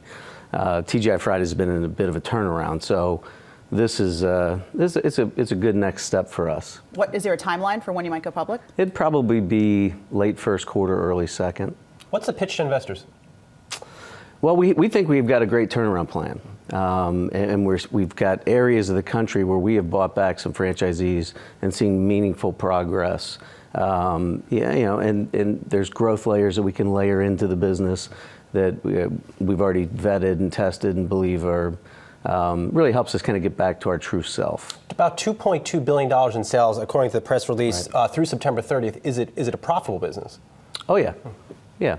Where are you seeing some of the biggest profits? I know you have a big frozen food licensing business. We have, it's a multifaceted business, right? The international piece is significant. We've spent decades developing that. We're in 56 countries around the world. And so, that helps to sort of diversify the portfolio a little bit. We're seeing great progress in the international business. Licensing as well, the frozen foods, we're seeing that grow about 10% a year. Really what that enables us to do as a management team is focus in on the core business in the United States, where the last several years have been challenged. So by freeing up the executive team to be able to focus there, we feel great about where we're going to be able to take it. Yeah. Most of your career has been in the casual dining space. And prior to this, you were at Ruby Tuesdays, and actually you were at TGI Fridays for about 18 years, right, before coming back and becoming CEO. What does this industry look like to you going forward? What's innovation look like, especially for TGI Fridays, and how will you use technology to help you gain an upward edge? Yeah, well, technology has clearly been disruptive for us, right? Whether it's the third-party delivery, that's a whole new layer of growth that, when I first started at Fridays, we couldn't even have considered or contemplated. I mean, our away from restaurant business is growing 30% a year. It's really staggering. So, yeah, technology is clearly driving that. We're also seeing technology as we have rising minimum wage in different areas, right? That's not being dealt with on a national level. We're fighting it in state and local legislative areas. But we can leverage technology to assist and sort of protect the margin of the business as well. Any trouble finding talent? I talked to a lot of restaurant executives, and that is their number one challenge right now. Yeah, it's interesting. I was out in the restaurants last week talking. We had just reacquired Long Island, so I was here in the city, and I went out. Yeah, went out and was visiting the restaurants in Long Island, talking to our general managers, expecting to hear the worst. I think this notion of people of all stripes and inclusiveness and the way we're sort of leaning into our folks is actually easing the burden a little bit for our restaurant managers, because they felt like they're getting great quality candidates and that there's enough of them. I was really stunned. I mean, I expected the absolute worst, and it seems like we're kind of holding our own in terms of staffing. You have about 840 restaurants. I didn't realize about half of them are outside the U.S. Right. Any more plans to expand, and if so, where? Yeah, well, we're continuing to expand internationally. We're in 56 countries today. I think we're going to open Turkey here very soon, early next year. I know there's a lot of other conversation around Turkey, but we're just trying to sell hamburgers and potato skins. What about chicken sandwiches? There's a big old chicken sandwich war going on right now. Man, I wish I was on the receiving end of that. I got to be honest with you. I'd like to have those cars piled up outside my restaurants. Well, we'll have to leave it there. Ray Blanchette, good to see you. Let me know when you're on Long Island again. We'll go grab some food. All right, let's do it. Good to see you.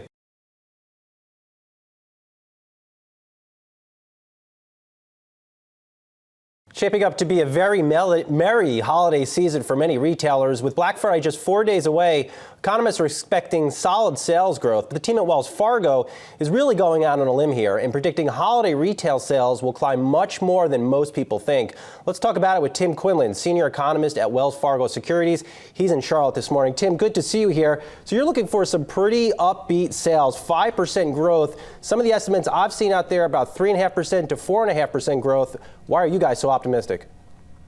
Yeah, well, first of all, it's a refreshing change of pace for me, Brian. As you know, we've kind of been below consensus here for the better part of the last year and a half on so many measures of the economy. So it's kind of a nice change of pace to have this upbeat outlook. And a lot of it has to do with kind of low base effects from last year. If you kind of think about where we were in December of last year with the government shutdown that stretched into the start of 2019 and the stock market really selling off right in the immediate lead up to Christmas, we had a really bad December. In fact, the 2% decline in retail sales last December was the biggest sequential decline in almost a decade. So we think that kind of sets us up here for low base effects for this year's holiday sales outlook.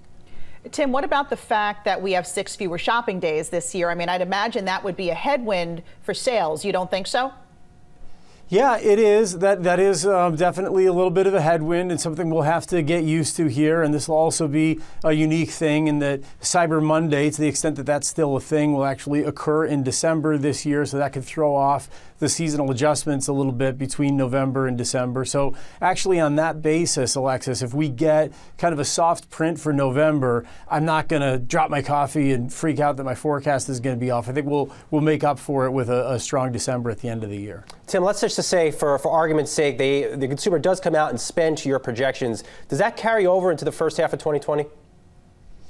Well, yeah, I mean, whether they do or whether they don't, I suppose I ought to own the fact that I have a below consensus forecast for full year consumer spending in 2020. So basically, after all the feasting and opening of presents is done, the diet is on at the start of next year. You've got the tariffs beginning to finally work their way into the cost of consumer goods. You have, if you look at consumer confidence levels, they're okay. They're still elevated, but we've yet to return to their highs from 2018. So I think that it's tough to make a case that this kind of spending can be sustained throughout the course of next year. But I do think that we finish strong at the end of 2019.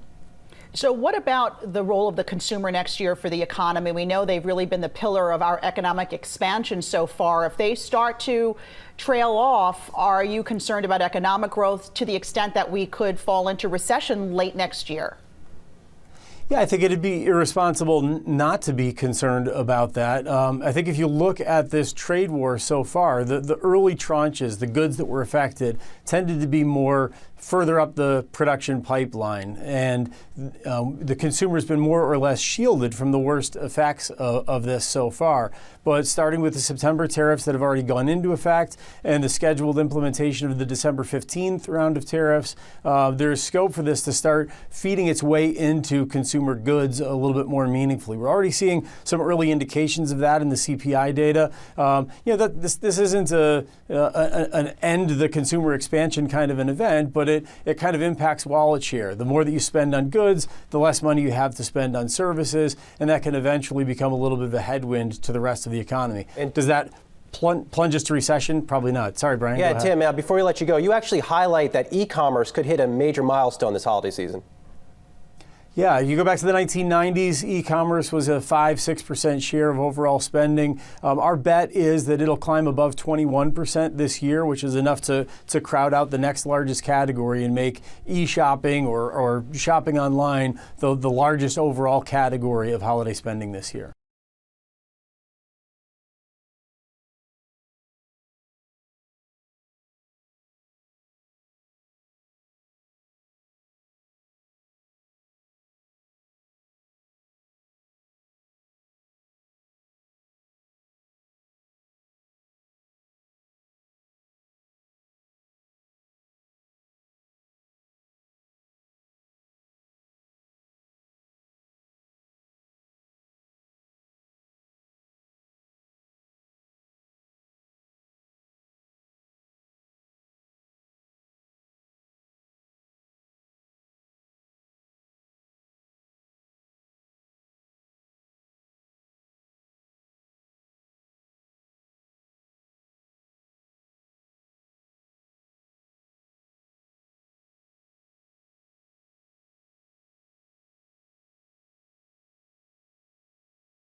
Federal Reserve Chair Jay Powell signaled more rate cuts are not likely at the moment.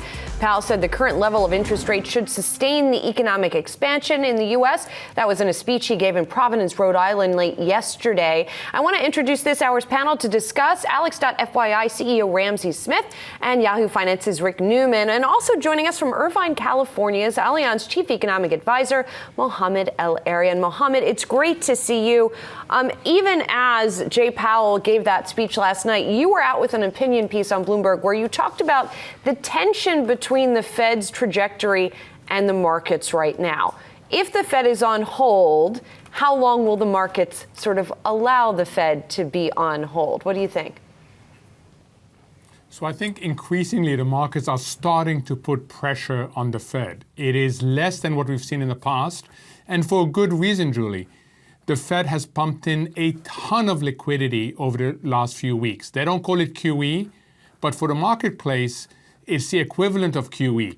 So even though we've had massive injections of liquidity, we're starting to see, pressure on yields and pressure on the yield curve. Mohamed, it's Adam Shapiro. Good to see you. Help us understand something when you talk about the pressure the market might put on the Fed. Powell apparently is concerned on not raising alarm bells about a deflationary, I don't want to say deflationary spiral, a drop in asset prices. And then we get a reading today. Consumer confidence is down, but even more so, the median new house price fell 3.5% year over year at a time when interest rates have come down. So help me understand what's really at play here, because it seems as if the Fed will be pressured into trying to once again inflate assets. Yeah, Adam, what's in play is an imperfect way of trying to promote economic prosperity and financial stability. So we should be pursuing genuine drivers of economic growth. We talk about infrastructure. We talk about things that really drive an economy higher because they promote productivity. But we haven't had that for a number of years, especially in Europe. Instead, what we've had is central banks. And how do central banks pursue their economic objectives? By pushing up asset prices, by hoping that higher asset prices make us feel wealthier. And as we feel wealthier, we spend more. And as we spend more, companies invest more. But guess what? It doesn't work. And there are increasing collateral damage and unintended consequences. So what you're seeing here is basically the Fed pushing on a string. However, the Fed cannot pull back, because if it pulled back, it's worried that it's going to disrupt markets. And if it disrupts markets, there can be a spillover on the economy. So they're in a lose, lose, lose. They can't stay where they are. They can't do more, but they can't do less. And that's the irony of relying for too long simply on central banks. So, Mohamed, this is Ramsey Smith from Alex.FYI. So what are the long-run implications here? So we're in a bit of a trap, and the central bank continues to lower rates. What are the long-run implications for the economy? So first, short-term, this is great for investors. I mean, how often do we get the trifecta of high returns, not only on your risk assets, but also on your risk mitigation assets, on your bonds? It's great. Everything goes up. Secondly, no volatility. Look at the VIX. We're back at 12. We may well go back to 10. And thirdly, as I said, correlation, you get paid for risk mitigation. So for investors, it's wonderful. However, at some point, we need to transition. We need to hand off to genuine drivers of growth. Otherwise, we're going to find that the gap between asset prices up here and fundamentals down here is too large. So the hope, and you see it in the marketplace, the hope is that we get a policy handoff. What does it look like? First, solve the trade tensions. Secondly, Germany implements fiscal stimulus. Thirdly, we get an infrastructure effort both in the US and Europe. I think the optimism is too high, but that's what's priced in right now in the marketplace. So there's optimism perhaps too high that there will be proactive measures on the parts of those various parties you're talking about. There's also perhaps too much optimism that one of the obstacles to growth is going to be removed. I'm referring to trade here because the latest report we got, Mohammed, is that top negotiators from the U.S. and China had another phone call last night. That was according to the Chinese Ministry of Commerce, and the two sides agreed to remain in contact. So what do you make of all of this trade back and forth? Rick Newman, who's with us on set, has been documenting the president's unflagging optimism about the situation that has been going on for about a year now. So it's the interest of both sides to continue talking. It's the interest of both sides to de-escalate for now, because in the short term, neither of them wants a market disruption. However, why is it taking so long to get this mini deal? And it's taking so long to get this mini deal for two reasons. One is that there's lack of trust and lack of verification. So they're trying to figure out that once they agree, how are we going to actually get outcomes? But secondly, and most importantly, the mini deal doesn't address some of the bigger issues. And these are going to come back. There are genuine grievances about the way China approaches trade. There are genuine grievances about the way China treats American and European companies.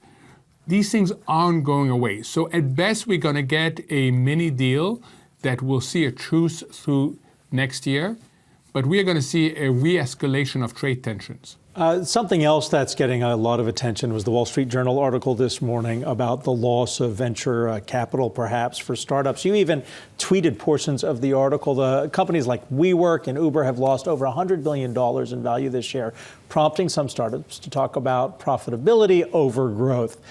What do you think is the conversation we need to hear from startups to get us and to get the big money interested once again?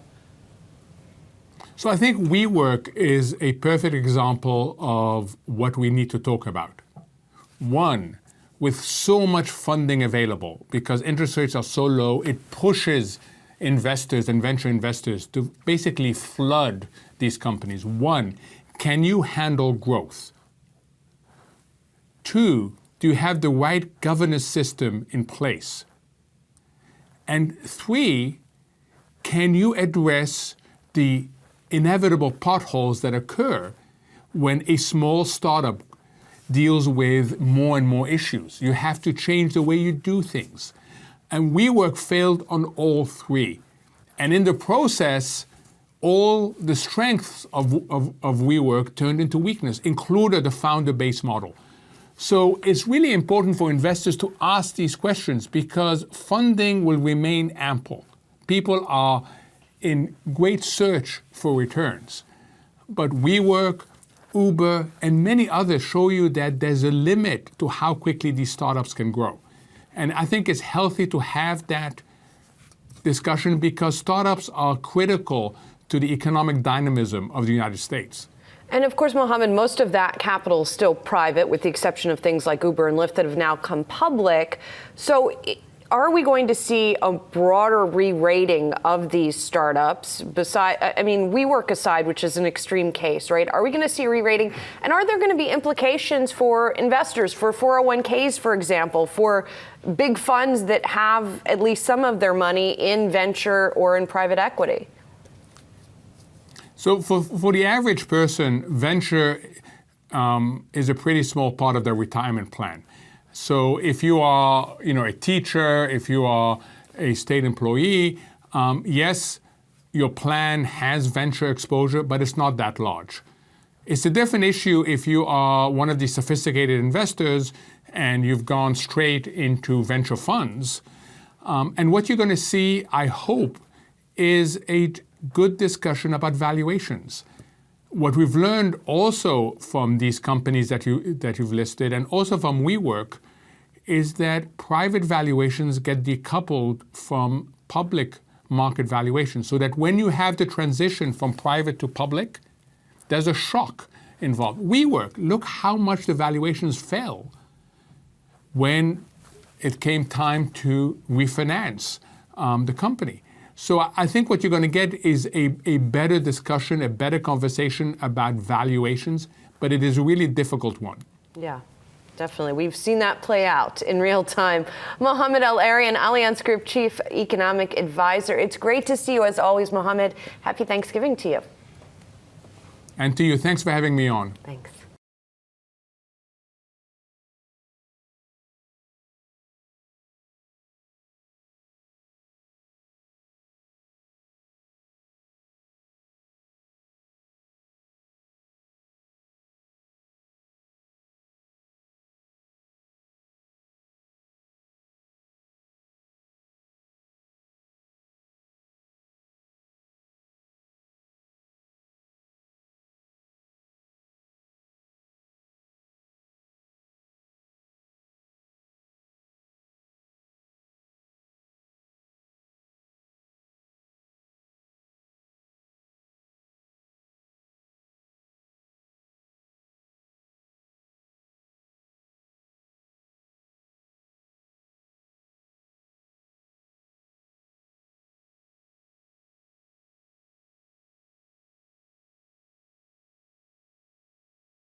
Is at its lowest level in half a decade here in the U.S., and the markets are seeing all-time highs. But despite this, wage growth remains somewhat stagnant, and there are wide variations in minimum wage requirements, with states like Alabama requiring just $7.25 an hour and Washington $13.50 an hour. Joining us now is Gina Smilik. She's a reporter at the New York Times. And Gina, you have written about this push for $15 an hour nationally, and you've looked at the effect on real businesses. We talked yesterday about some studies that are showing didn't necessarily cost jobs. What did you find when you got out there and talked to business owners? Right. So basically, the impetus for the story that you're talking about was that the New York Fed had done a study comparing New York State and the border counties in New York State to the northern border counties in Pennsylvania. New York has been steadily increasing its minimum wages, especially for workers in the restaurant industry, whereas Pennsylvania's is still at $7.25. And so we thought that would be interesting to see on the ground, because what the New York Fed was finding was that you really don't see a ton of employment impact, but you see a really substantial wage impact to the north of that border. So we went out and talked to people, and that is broadly what we were hearing. You know, what we heard was people were passing some of these wage increases along as price increases to consumers, but they weren't laying off workers and they weren't cutting back on hours.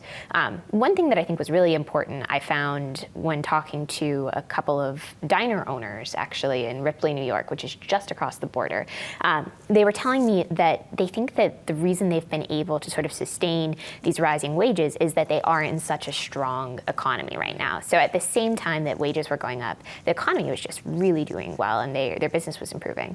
But this is just that border. Can you draw conclusions from the Fed study and from the discussions you've had for the whole country? Because I think it was in the article yesterday that I read, talk about in states that haven't raised the minimum wage, there have been job losses. I don't know if we're mixing apples and oranges here, but what are the nationwide implications? Right. So it's very hard to draw any nationwide implications from one example.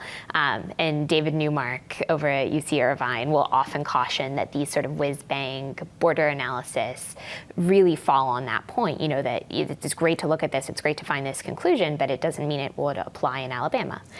But I think what is really interesting is that if you look at Aaron Dubé's work, he's actually sort of taken a broad analysis of a lot of these border county studies and found that this is a consistent finding. This seems to be the case in a wide variety of labor markets, in a wide variety of states, that when one place really hikes its minimum wage substantially, in the most recent expansion, you don't see a huge employment impact, and you don't see a huge hours impact. So in a border region like you're describing, you would expect to see people from the low wage side trying to get jobs on the high wage side, right? Which in theory might raise wages on the low wage side. Did that happen at all? So that was something I absolutely expected, and the New York Fed hadn't talked about that a lot, so I redid the analysis and looked into that. And surprisingly, no, you really do not see any consistent pattern in the border counties to the south, in at least the Pennsylvania, New York example. And we actually, if you check the story out on my ticker at the New York Times, we have a map in the story that shows that you can see really in a heat map that all of the wages in New York, all the counties look much stronger. The counties in Pennsylvania really don't show any major change. So I just had a quick question on the effects across different types of workers. So it sounds like a lot of the work that's been done has been much more sort of retail, blue collar. what does it mean sort of more broadly for other types of industries? Yeah, I think that's an interesting question. I think one thing that's worth bearing in mind is that a very small portion of America's workforce actually earns minimum wage, and those people do tend to be focused in sort of the retail blue-collar industries. It's very unusual to see white-collar minimum wage workers. But I think there isn't a ripple effect. I think one thing that's interesting is the idea is that there would be some major ripple effect. I think what you see across a broad range of studies is that there's a ripple effect within a band. So for certain, it's hard to like draw any broad generalizations here simply because the minimum wages differ so much. But say within $2 or $3 of the minimum wage, you will see people getting pushed up, but it seems to be a limited ripple effect. It doesn't extend up. So if I'm making $20 and my state's minimum wage goes from 12 to 13, it's probably not going to change my wage.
This week, grocery store chain Stu Leonard's expects to sell 70,000 turkeys. 70,000 turkeys. That's as 500,000 people shop at its stores. Stu Leonard, the CEO, is joining us now, along with some turkey and fixings here. This has got to be one of the biggest turkeys I've ever seen. It's a 40-pound turkey, right? It's 35 This is definitely bigger than the turkey we serve in my house. So when you talk about 70,000 turkeys, 500,000 people come through the doors. How have you seen the trends change over the past year or the past several years? Well, just from a turkey, we've seen it. You know, when I started, we're a family business. You know, we're just celebrating our 50-year anniversary at Stu's, but it was all frozen. And what I've seen over the years now is that now it's going all fresh. That's the best one to get. And also the younger people and most people now want clean labels. They don't want antibiotics. They don't want any hormones. And the nice thing about this too is it's free range, which means that it has access to the outdoors. We had a question when you came. Can I interrupt? This smells so good right now, and we are just so take hungry. the drumstick. I'm not going there. Want it. That's what I said. I'm going to give you the But drumstick. when free-range turkeys, and you hear all this stuff about organic and all of that, that is a ginormous bird. Yeah. And that's a free-range turkey. Yeah. Well, you know what? It's also the grower that you buy them from. We're buying from a great family down in Pennsylvania.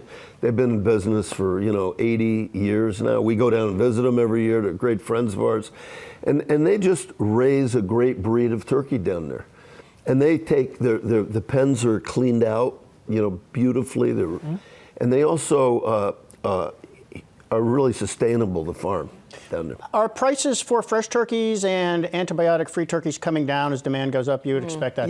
This year it's been a little bit of I think it notched up a little bit.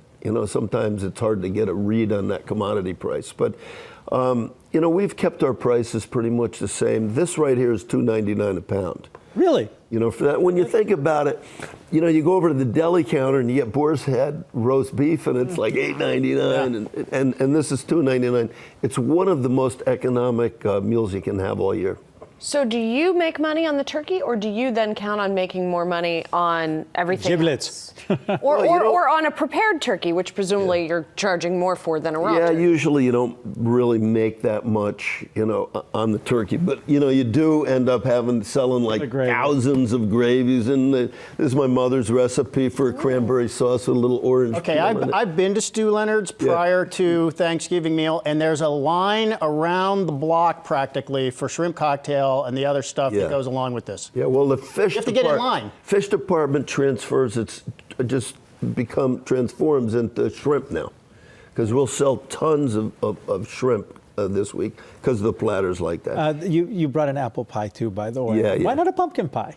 Well, actually we do. If you had a bigger table, right? I would have brought it out. But you know what's interesting? Of all the flavors of pies we sell, pumpkin and apple are about 50%. Oh, interesting. Of all the pies we sell. And then we have these fresh rolls and my sister's bakery. I mean, most businesses sort of trail down a little for Thanksgiving. We're like ramping up right now. Is there I just want to know, is there any interesting side dish that people are buying that's not traditional? Well, one thing we just introduced is the Brussels sprouts with bacon. And what you find is right now bacon's really hot. Oh, yeah. So if you add that to it, and so far we've had great orders on that. But what's interesting now is the prepared part of our business has been going up. So, like for instance, you don't want to chop and cook, and if we can do mashed potatoes as good as you do at home, you'd rather buy them rather than save yourself a little labor. So going to the opposite end of the spectrum from bacon, I want to talk meatless with you. Okay. Because I don't know if tofurkey is still in demand from vegetarians, but how have you seen the demand change for some of the meat alternatives around Thanksgiving? Well, you know what? The vegan movement's popular. You can start to see the drumbeat, a little bit more on that within the food store, even gluten-free is real big. Organic is another thing that resonates with a lot of customers right now. But right now, people are going to a lot more plant-based type products. And we started in the milk business. That was how my grandfather started delivering milk in the 20s. And now you can see that 15% of all our dairy milk product is like almond milk, oatmeal milk. Much more popular. I am curious because you talk about all of your family recipes. How do you make the turkey? Do you brine it in salt water? Is it paprika and salt? What is it? That's a great question because most people cook a turkey once a year. So you sort of forget how to do it. But the best way to do it is it's usually, you go 12 to 15 minutes per pound in the oven, to cook it. You'll hear different things, but then what you want to do is you want to baste it where as the juices come out of it and you have it in the pan, every 30 minutes you really do want to put the liquid over the top of the bird. Okay. So that messes your oven temperature up a little bit. So it's going to change the time. So we have pop-up timers in these, and that's the best thing to do is when it hits that 165 degrees inside, poop, pops up, you better be near the oven when it comes up. Well, it's a beautiful bird. And Stu Leonard, happy Thanksgiving to you and to your family. Thanks for coming in. It's good to see you again. Hey, it's great seeing you.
As consumers nationwide are gearing up for their Black Friday and Cyber Monday shopping, one travel booking service is gearing up for a day full of destination discounts. Hopper consumer travel expert Liana Corwin is here with us now to talk about what is in store for all of us on Travel Deal Tuesday. I didn't know that holiday. I had no idea. It's a holiday. Yeah, It's so a now holiday, this is like an official holiday that soon will be making it to all of our computer screens. What is it exactly? What is going to be low on Travel Deal Tuesday? So Travel Deal Tuesday really emerged in recent years as the best day to book flights and hotels in the post-Thanksgiving sale period.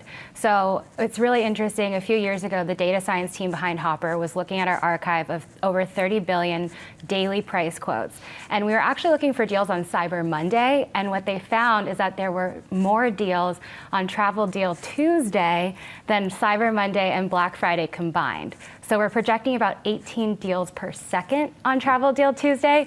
So if you want to get away in the new year, this is really the time to book your ticket. So you're supposed to book your tickets for holidays or for vacations in 2020, spring break even, looking forward next summer, all that stuff? Yes. So unfortunately, with the holidays, you're less likely to find a good deal. It's a little too late. You might get lucky, but what I would say is really if you're looking to travel post-holiday season into the new year, those are the tickets you're going to get good deals on. Now, do you have a sense of, I mean, obviously Travel Deal Tuesday hasn't happened yet, but just looking at trends so far this year, do you have a sense of where airlines and hotels are looking, especially the airlines, I guess, are looking to discount and get some of those fares or some of those seats filled that are kind of going by the wayside? Yes, absolutely. Actually, so a lot of airlines don't publicize their deals ahead of time. However, we've gotten a little sneak preview from some of them. So Aer Lingus is going to be offering deals all across Europe, Dublin, Paris, Rome. We're also seeing deals to Europe from LOT Polish. And we're also seeing deals on other international destinations from Philippine Airlines, Singapore Airlines, South African Airways. So a lot of international carriers are really trying to incentivize travelers to book those longer haul bucket list trips because you're able to get them for about 40% off or more on Travel Deal Tuesday. Why are they doing this on Travel Deal Tuesday? I don't think they knew they were doing it. They didn't know they were doing it. Because they pick the day. So much money. They did or they didn't? Because it must have been a low day. But now it's become a thing, so I feel like I don't would. know. How did you know it- what yeah. I'm saying? Like, why not just be like, it's in January when you all have more money later? Why is it now? Like, what? I don't get it. So what we're seeing is, airlines are really trying to take advantage of the consumer spending mindset. Black Friday, Cyber Monday, everyone's gearing up to pay for something, and travel is more of an experiential product. And so I think rather than selling it on Black Friday, Cyber Monday, I think they tried to give it its own sort of day. That's really why we saw those discounts fall on Tuesday rather than Monday or Friday.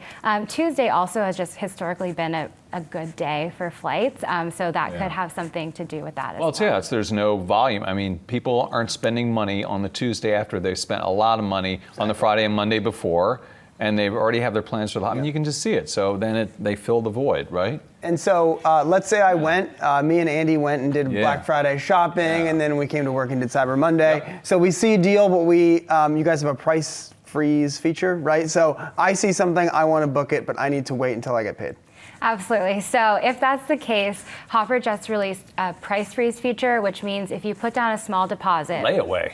$1 to $40, you can get that deposit back if you book the trip within the price freeze window. So if you want to go from here to Hawaii, maybe you see a deal for $200, but you're not. Well, that would be amazing. But let's say $500. You're not sure if you want to book that yet. You need to check with people.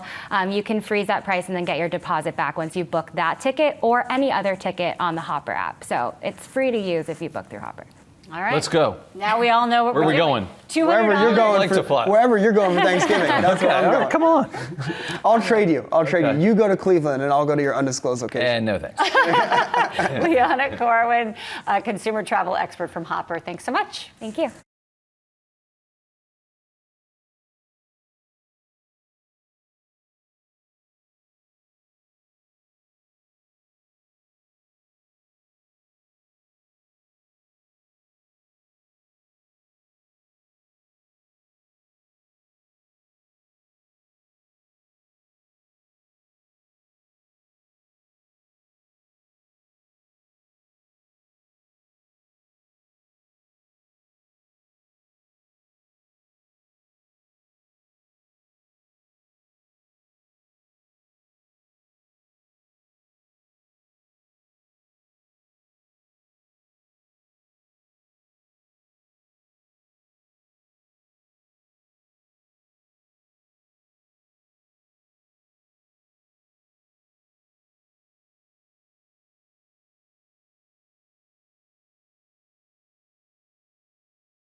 Today we're talking about a company on their grind. It's a new coffee shop that can go from a vacant space to fully operational in just a few hours' time. Bandit is a mobile-only startup that's utilizing empty spaces around New York City and says it can serve a caffeine kick for 25% less than the average shop. And joining us now to discuss is Bandit CEO and founder Max Crowley, along with Bandit co-founder James Gallagher. Guys, thank you so much for being here. Thanks for having us.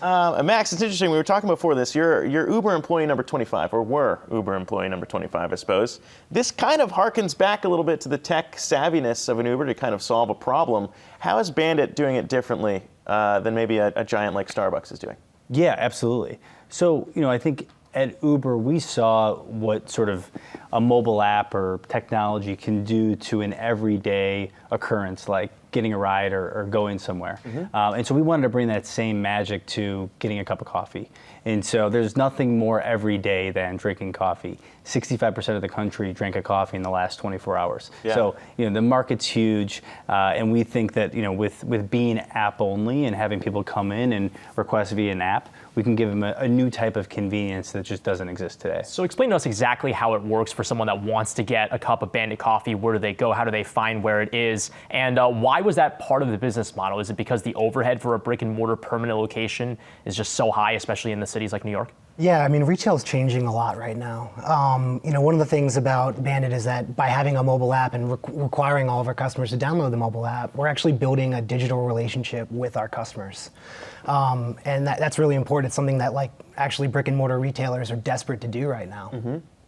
When we look at it too, we hear the same kinds of things from Starbucks now, even kind of pitching themselves as a tech company, a digital company, more so, you could say, than a coffee company now. So how hard is it to do that when you guys are starting out from square one and they already have all the locations, unless you look at those locations as actually a negative? Yeah, so that's where we want to innovate, from the consumer perspective. So that's the mobile app and being mobile app only. It's still a low percentage of their transactions that are actually order ahead. It's like 13% last quarter, where for a Bandit, it's all of our transactions. Yeah. But we're also innovating on the coffee shop itself. So we actually build our cafe units in a manufacturing facility, and we ship them to New York, and we can have them up and running in just a few hours. That's the interesting piece of this too, the 11 by 11 platform here. Right. That's what So Brian in terms was excited of, about. it's exciting because it's so easy to set up. You could put it in a lot of small spots too. So you're opened up in New York City for right now. In terms of expansion strategy, because this is kind of something I imagine you could probably scale pretty easily. What's the plan from here? Yeah, definitely. We're going to be, our aim is to launch a few more locations over the next couple months. And then before the end of Q1, we're going to be testing outside of New York. Because it is so scalable, because it is so quick to launch, it's really appealing to landlords as well. It's not just good business for Bandit to be able to open in, a couple of hours or really, from soup to nuts, 30 days or less, but it's actually good business for landlords because vacancy is expensive. Yeah, how do you pitch that when you go into this meeting? Hey, look, we have this plan. It only takes 11 by 11, but here's how we're going to get ourselves into. We can be flexible partners, to landlords. It's about the partnership model. Being able to activate 2,000, 3,000 square feet of space or 500 square feet of space is really, it allows us to fit into a number of locations, vacant retails, lobbies, a number of different types of formats. And being modular and constructing in a factory allows us to tailor that very quickly to the space. And to scale really quickly, I imagine, as well. But for everyone watching this, I suppose it all sounds nice and you want to buy into the idea that tech could drive some of these costs down too, but unless the quality product is there as well. And I know you brought some in, right? This is yes. How does that all tie into it in terms of driving costs down, and where do you want to be price point wise compared to some of the other competitors out there? So we want to be more affordable than what exists today. So this is like super high quality coffee. That is hopefully. High quality coffee. All right. I'm not exactly I'm gonna reach coffee. over here. I'm not a coffee connoisseur, you, by the way. I just started okay. drinking it maybe a couple weeks ago. Really? Very new to the space. Okay, nice. So what you're drinking is a single origin, single estate coffee, so super high quality beans. We work with a roaster locally, so they're actually in Red Hook called Pulley Collective. Super awesome concept. It's this space that two guys started. They have big, roasting facility. They've got multiple roasters there, and we work with them. They actually have a farm in Nicaragua that they source for us on our behalf. So, the key here is it's super high quality coffee at a price point that's lower than Starbucks. Yeah. And if you talk to most people that go to Starbucks, the quality is, iffy at best. So that's the difference that we want to bring, sort of high quality to the masses. Yeah, for sure. All right, Max and James, thank you so much. Bandit Coffee out there now, and I appreciate you bringing in the caffeine Absolutely. boost. Yeah, this is way great. the show So also much. very good. Thanks, guys. Thanks, Good luck. guys. on Thank you. everything. Thank you.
I'm Ines Ferre here with Peter Chung, founder and CEO of Silver Bear Capital. Peter is visiting from Hong Kong. Welcome, Peter.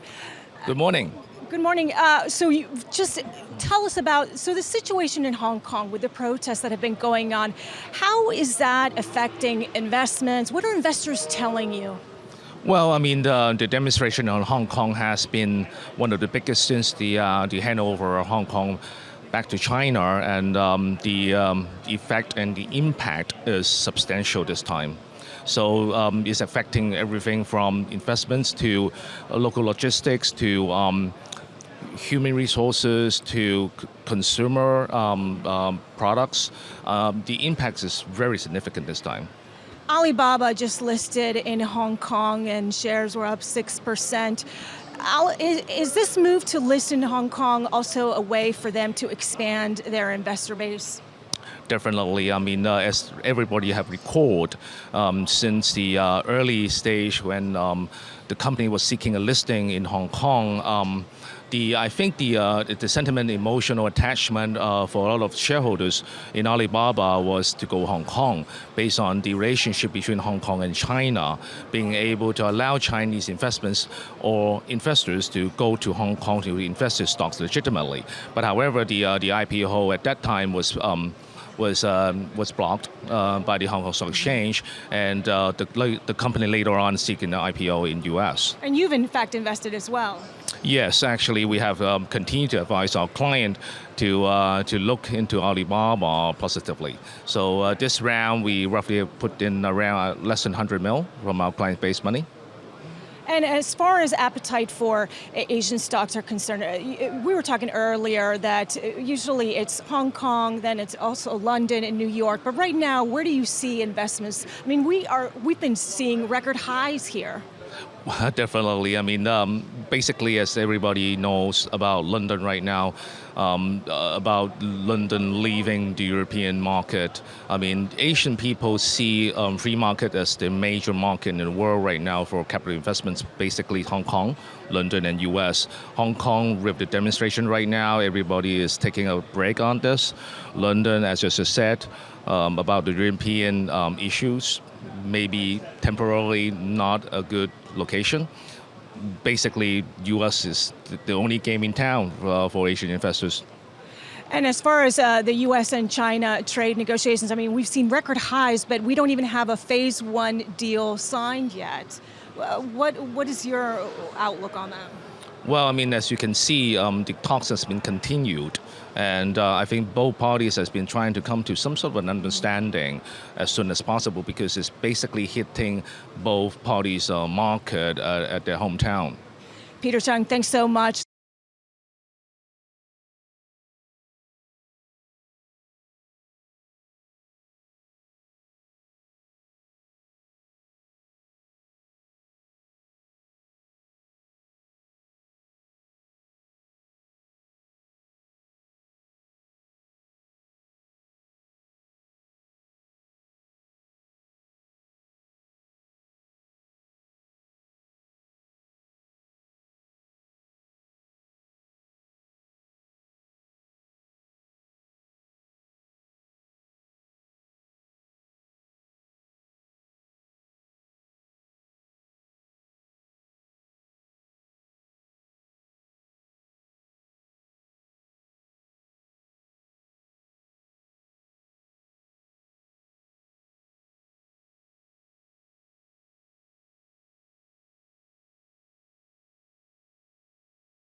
So many deals out there, but if someone's shopping for a big expensive TV, what are they going to buy? We have Dan Howley here, our tech editor from Yahoo Finance. So Dan, walk us through the process for sifting through the many deals that we'll be seeing on Black Friday for TVs. Okay, so I'm going to throw this caveat out there. Best time to buy a TV, not Black Friday.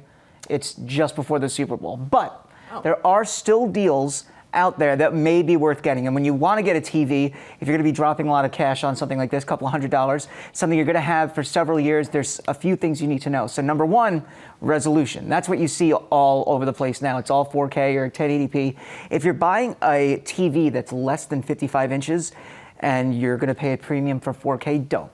Because you're not going to notice a difference between 4K when it's below 55 inches. If it's above 55 inches, make sure you get 4K. More important than 4K, though, is something that people are starting to see. It's called HDR. What that is high dynamic range. And what it does is it improves the color capabilities. So you're able to display a larger array of colors because they have darker darks and whiter whites. That's more important than 4K by a mile. If you look at a good TV with good HDR, it's my goodness, it's so good. It's ridiculous. Like pasta good. Right? It is, yes, chef kiss good. And besides that, there's an issue with HDMI cables. We're all connecting our Rokus and our Apple TVs and our consoles and this, that, and the other thing.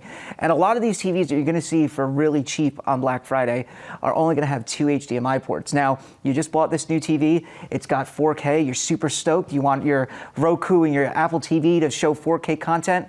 But if you only have 2 HDMI ports, you might end up having to get a splitter. And if you use a splitter, it's not going to output in 4K. So you're just basically throwing money down the toilet. Something that we hear a lot about is that some manufacturers will actually make TVs specifically for some of these big holidays, like Black Friday, and they also have like fewer HDMI ports. Like, how do you identify what types of TVs might be those, not lemons per se, but the more stripped down versions? I would make sure to look at the specs on the box. That's really the big thing. And you know, TV manufacturers, I don't know how they're like almost like car salesmen. They used car salesmen. They get away with it. They have these different proprietary names for certain things, like your frames per second, your refresh rate on a TV, how fast it actually can change images to make the what you're seeing look nice and smooth. Now, super high frame rates get that weird soap opera vibe that you used to get. Remember, we had that for a hot second, and TV manufacturers like, ooh, sorry guys. They show all these different names for these specs, like super speed and stuff like that. That's all nonsense. Try to look at the specs and then see if you can find any reviews online that really give you an understanding of what you're actually purchasing. So, quick question here. So, I'm trying to figure out if I should get a smart TV or just use a regular TV and kind of attach that somehow to my laptop so I can watch streaming. What's the best way to go about it? Smart TVs usually suck. I'm sorry. Okay. And unfortunately... It's like those salesmen don't say that. No, yeah. And unfortunately, most TVs are now smart TVs. And the reason why they suck is because you get a TV that has this built-in processor. It's going to slow down. You're going to have it for 5-7 years. It's going to be a lot slower over that time. You're better off just getting a Roku or Fire TV or Apple TV and plugging that in. All right. Well, Dan Howley with the big headline, no smart TVs. No smart TVs. No smart TVs. Smart TVs are dumb.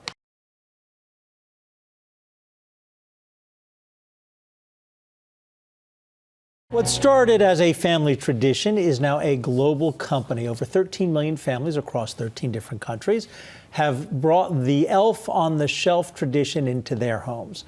One of the creators joins us now. Shanda Bell is co-CEO of Creatively Classic Activities and Books and helped launch the Elf on the Shelf 14 years ago. This was your family's tradition? Yes, Tell me about it was. So when I was growing up, Santa used to send an elf to our home, and the elf would watch during the day and report to Santa at night. And in the morning before we woke up, the elf had flown back from the North Pole and landed in a different spot in our house. So we grew up with this. I remember talking to the elf and telling the elf what I wanted for Christmas and probably asking him not to tell Santa certain things that I had done. And so when I grew up, I was a school teacher for 6 years.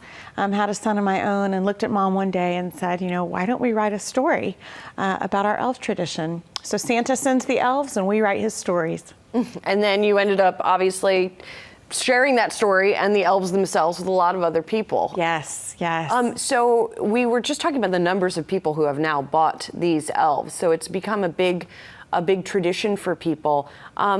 What is next for the sort of domination of Elf on the Shelf. So our vision really is about owning Santa's North Pole and being the voice of Santa Claus. And in our world, he is generous and he is kind. And Christmas isn't all about what you get.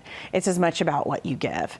And so we have 90 people all devoted to working for Santa Claus full time. So we have everything from our own product line, our own consumer product line. So we have new items this year, advent calendars and elf pets. A lot of questions we get from kids is about the pets that Santa might have at the North Pole and the elves.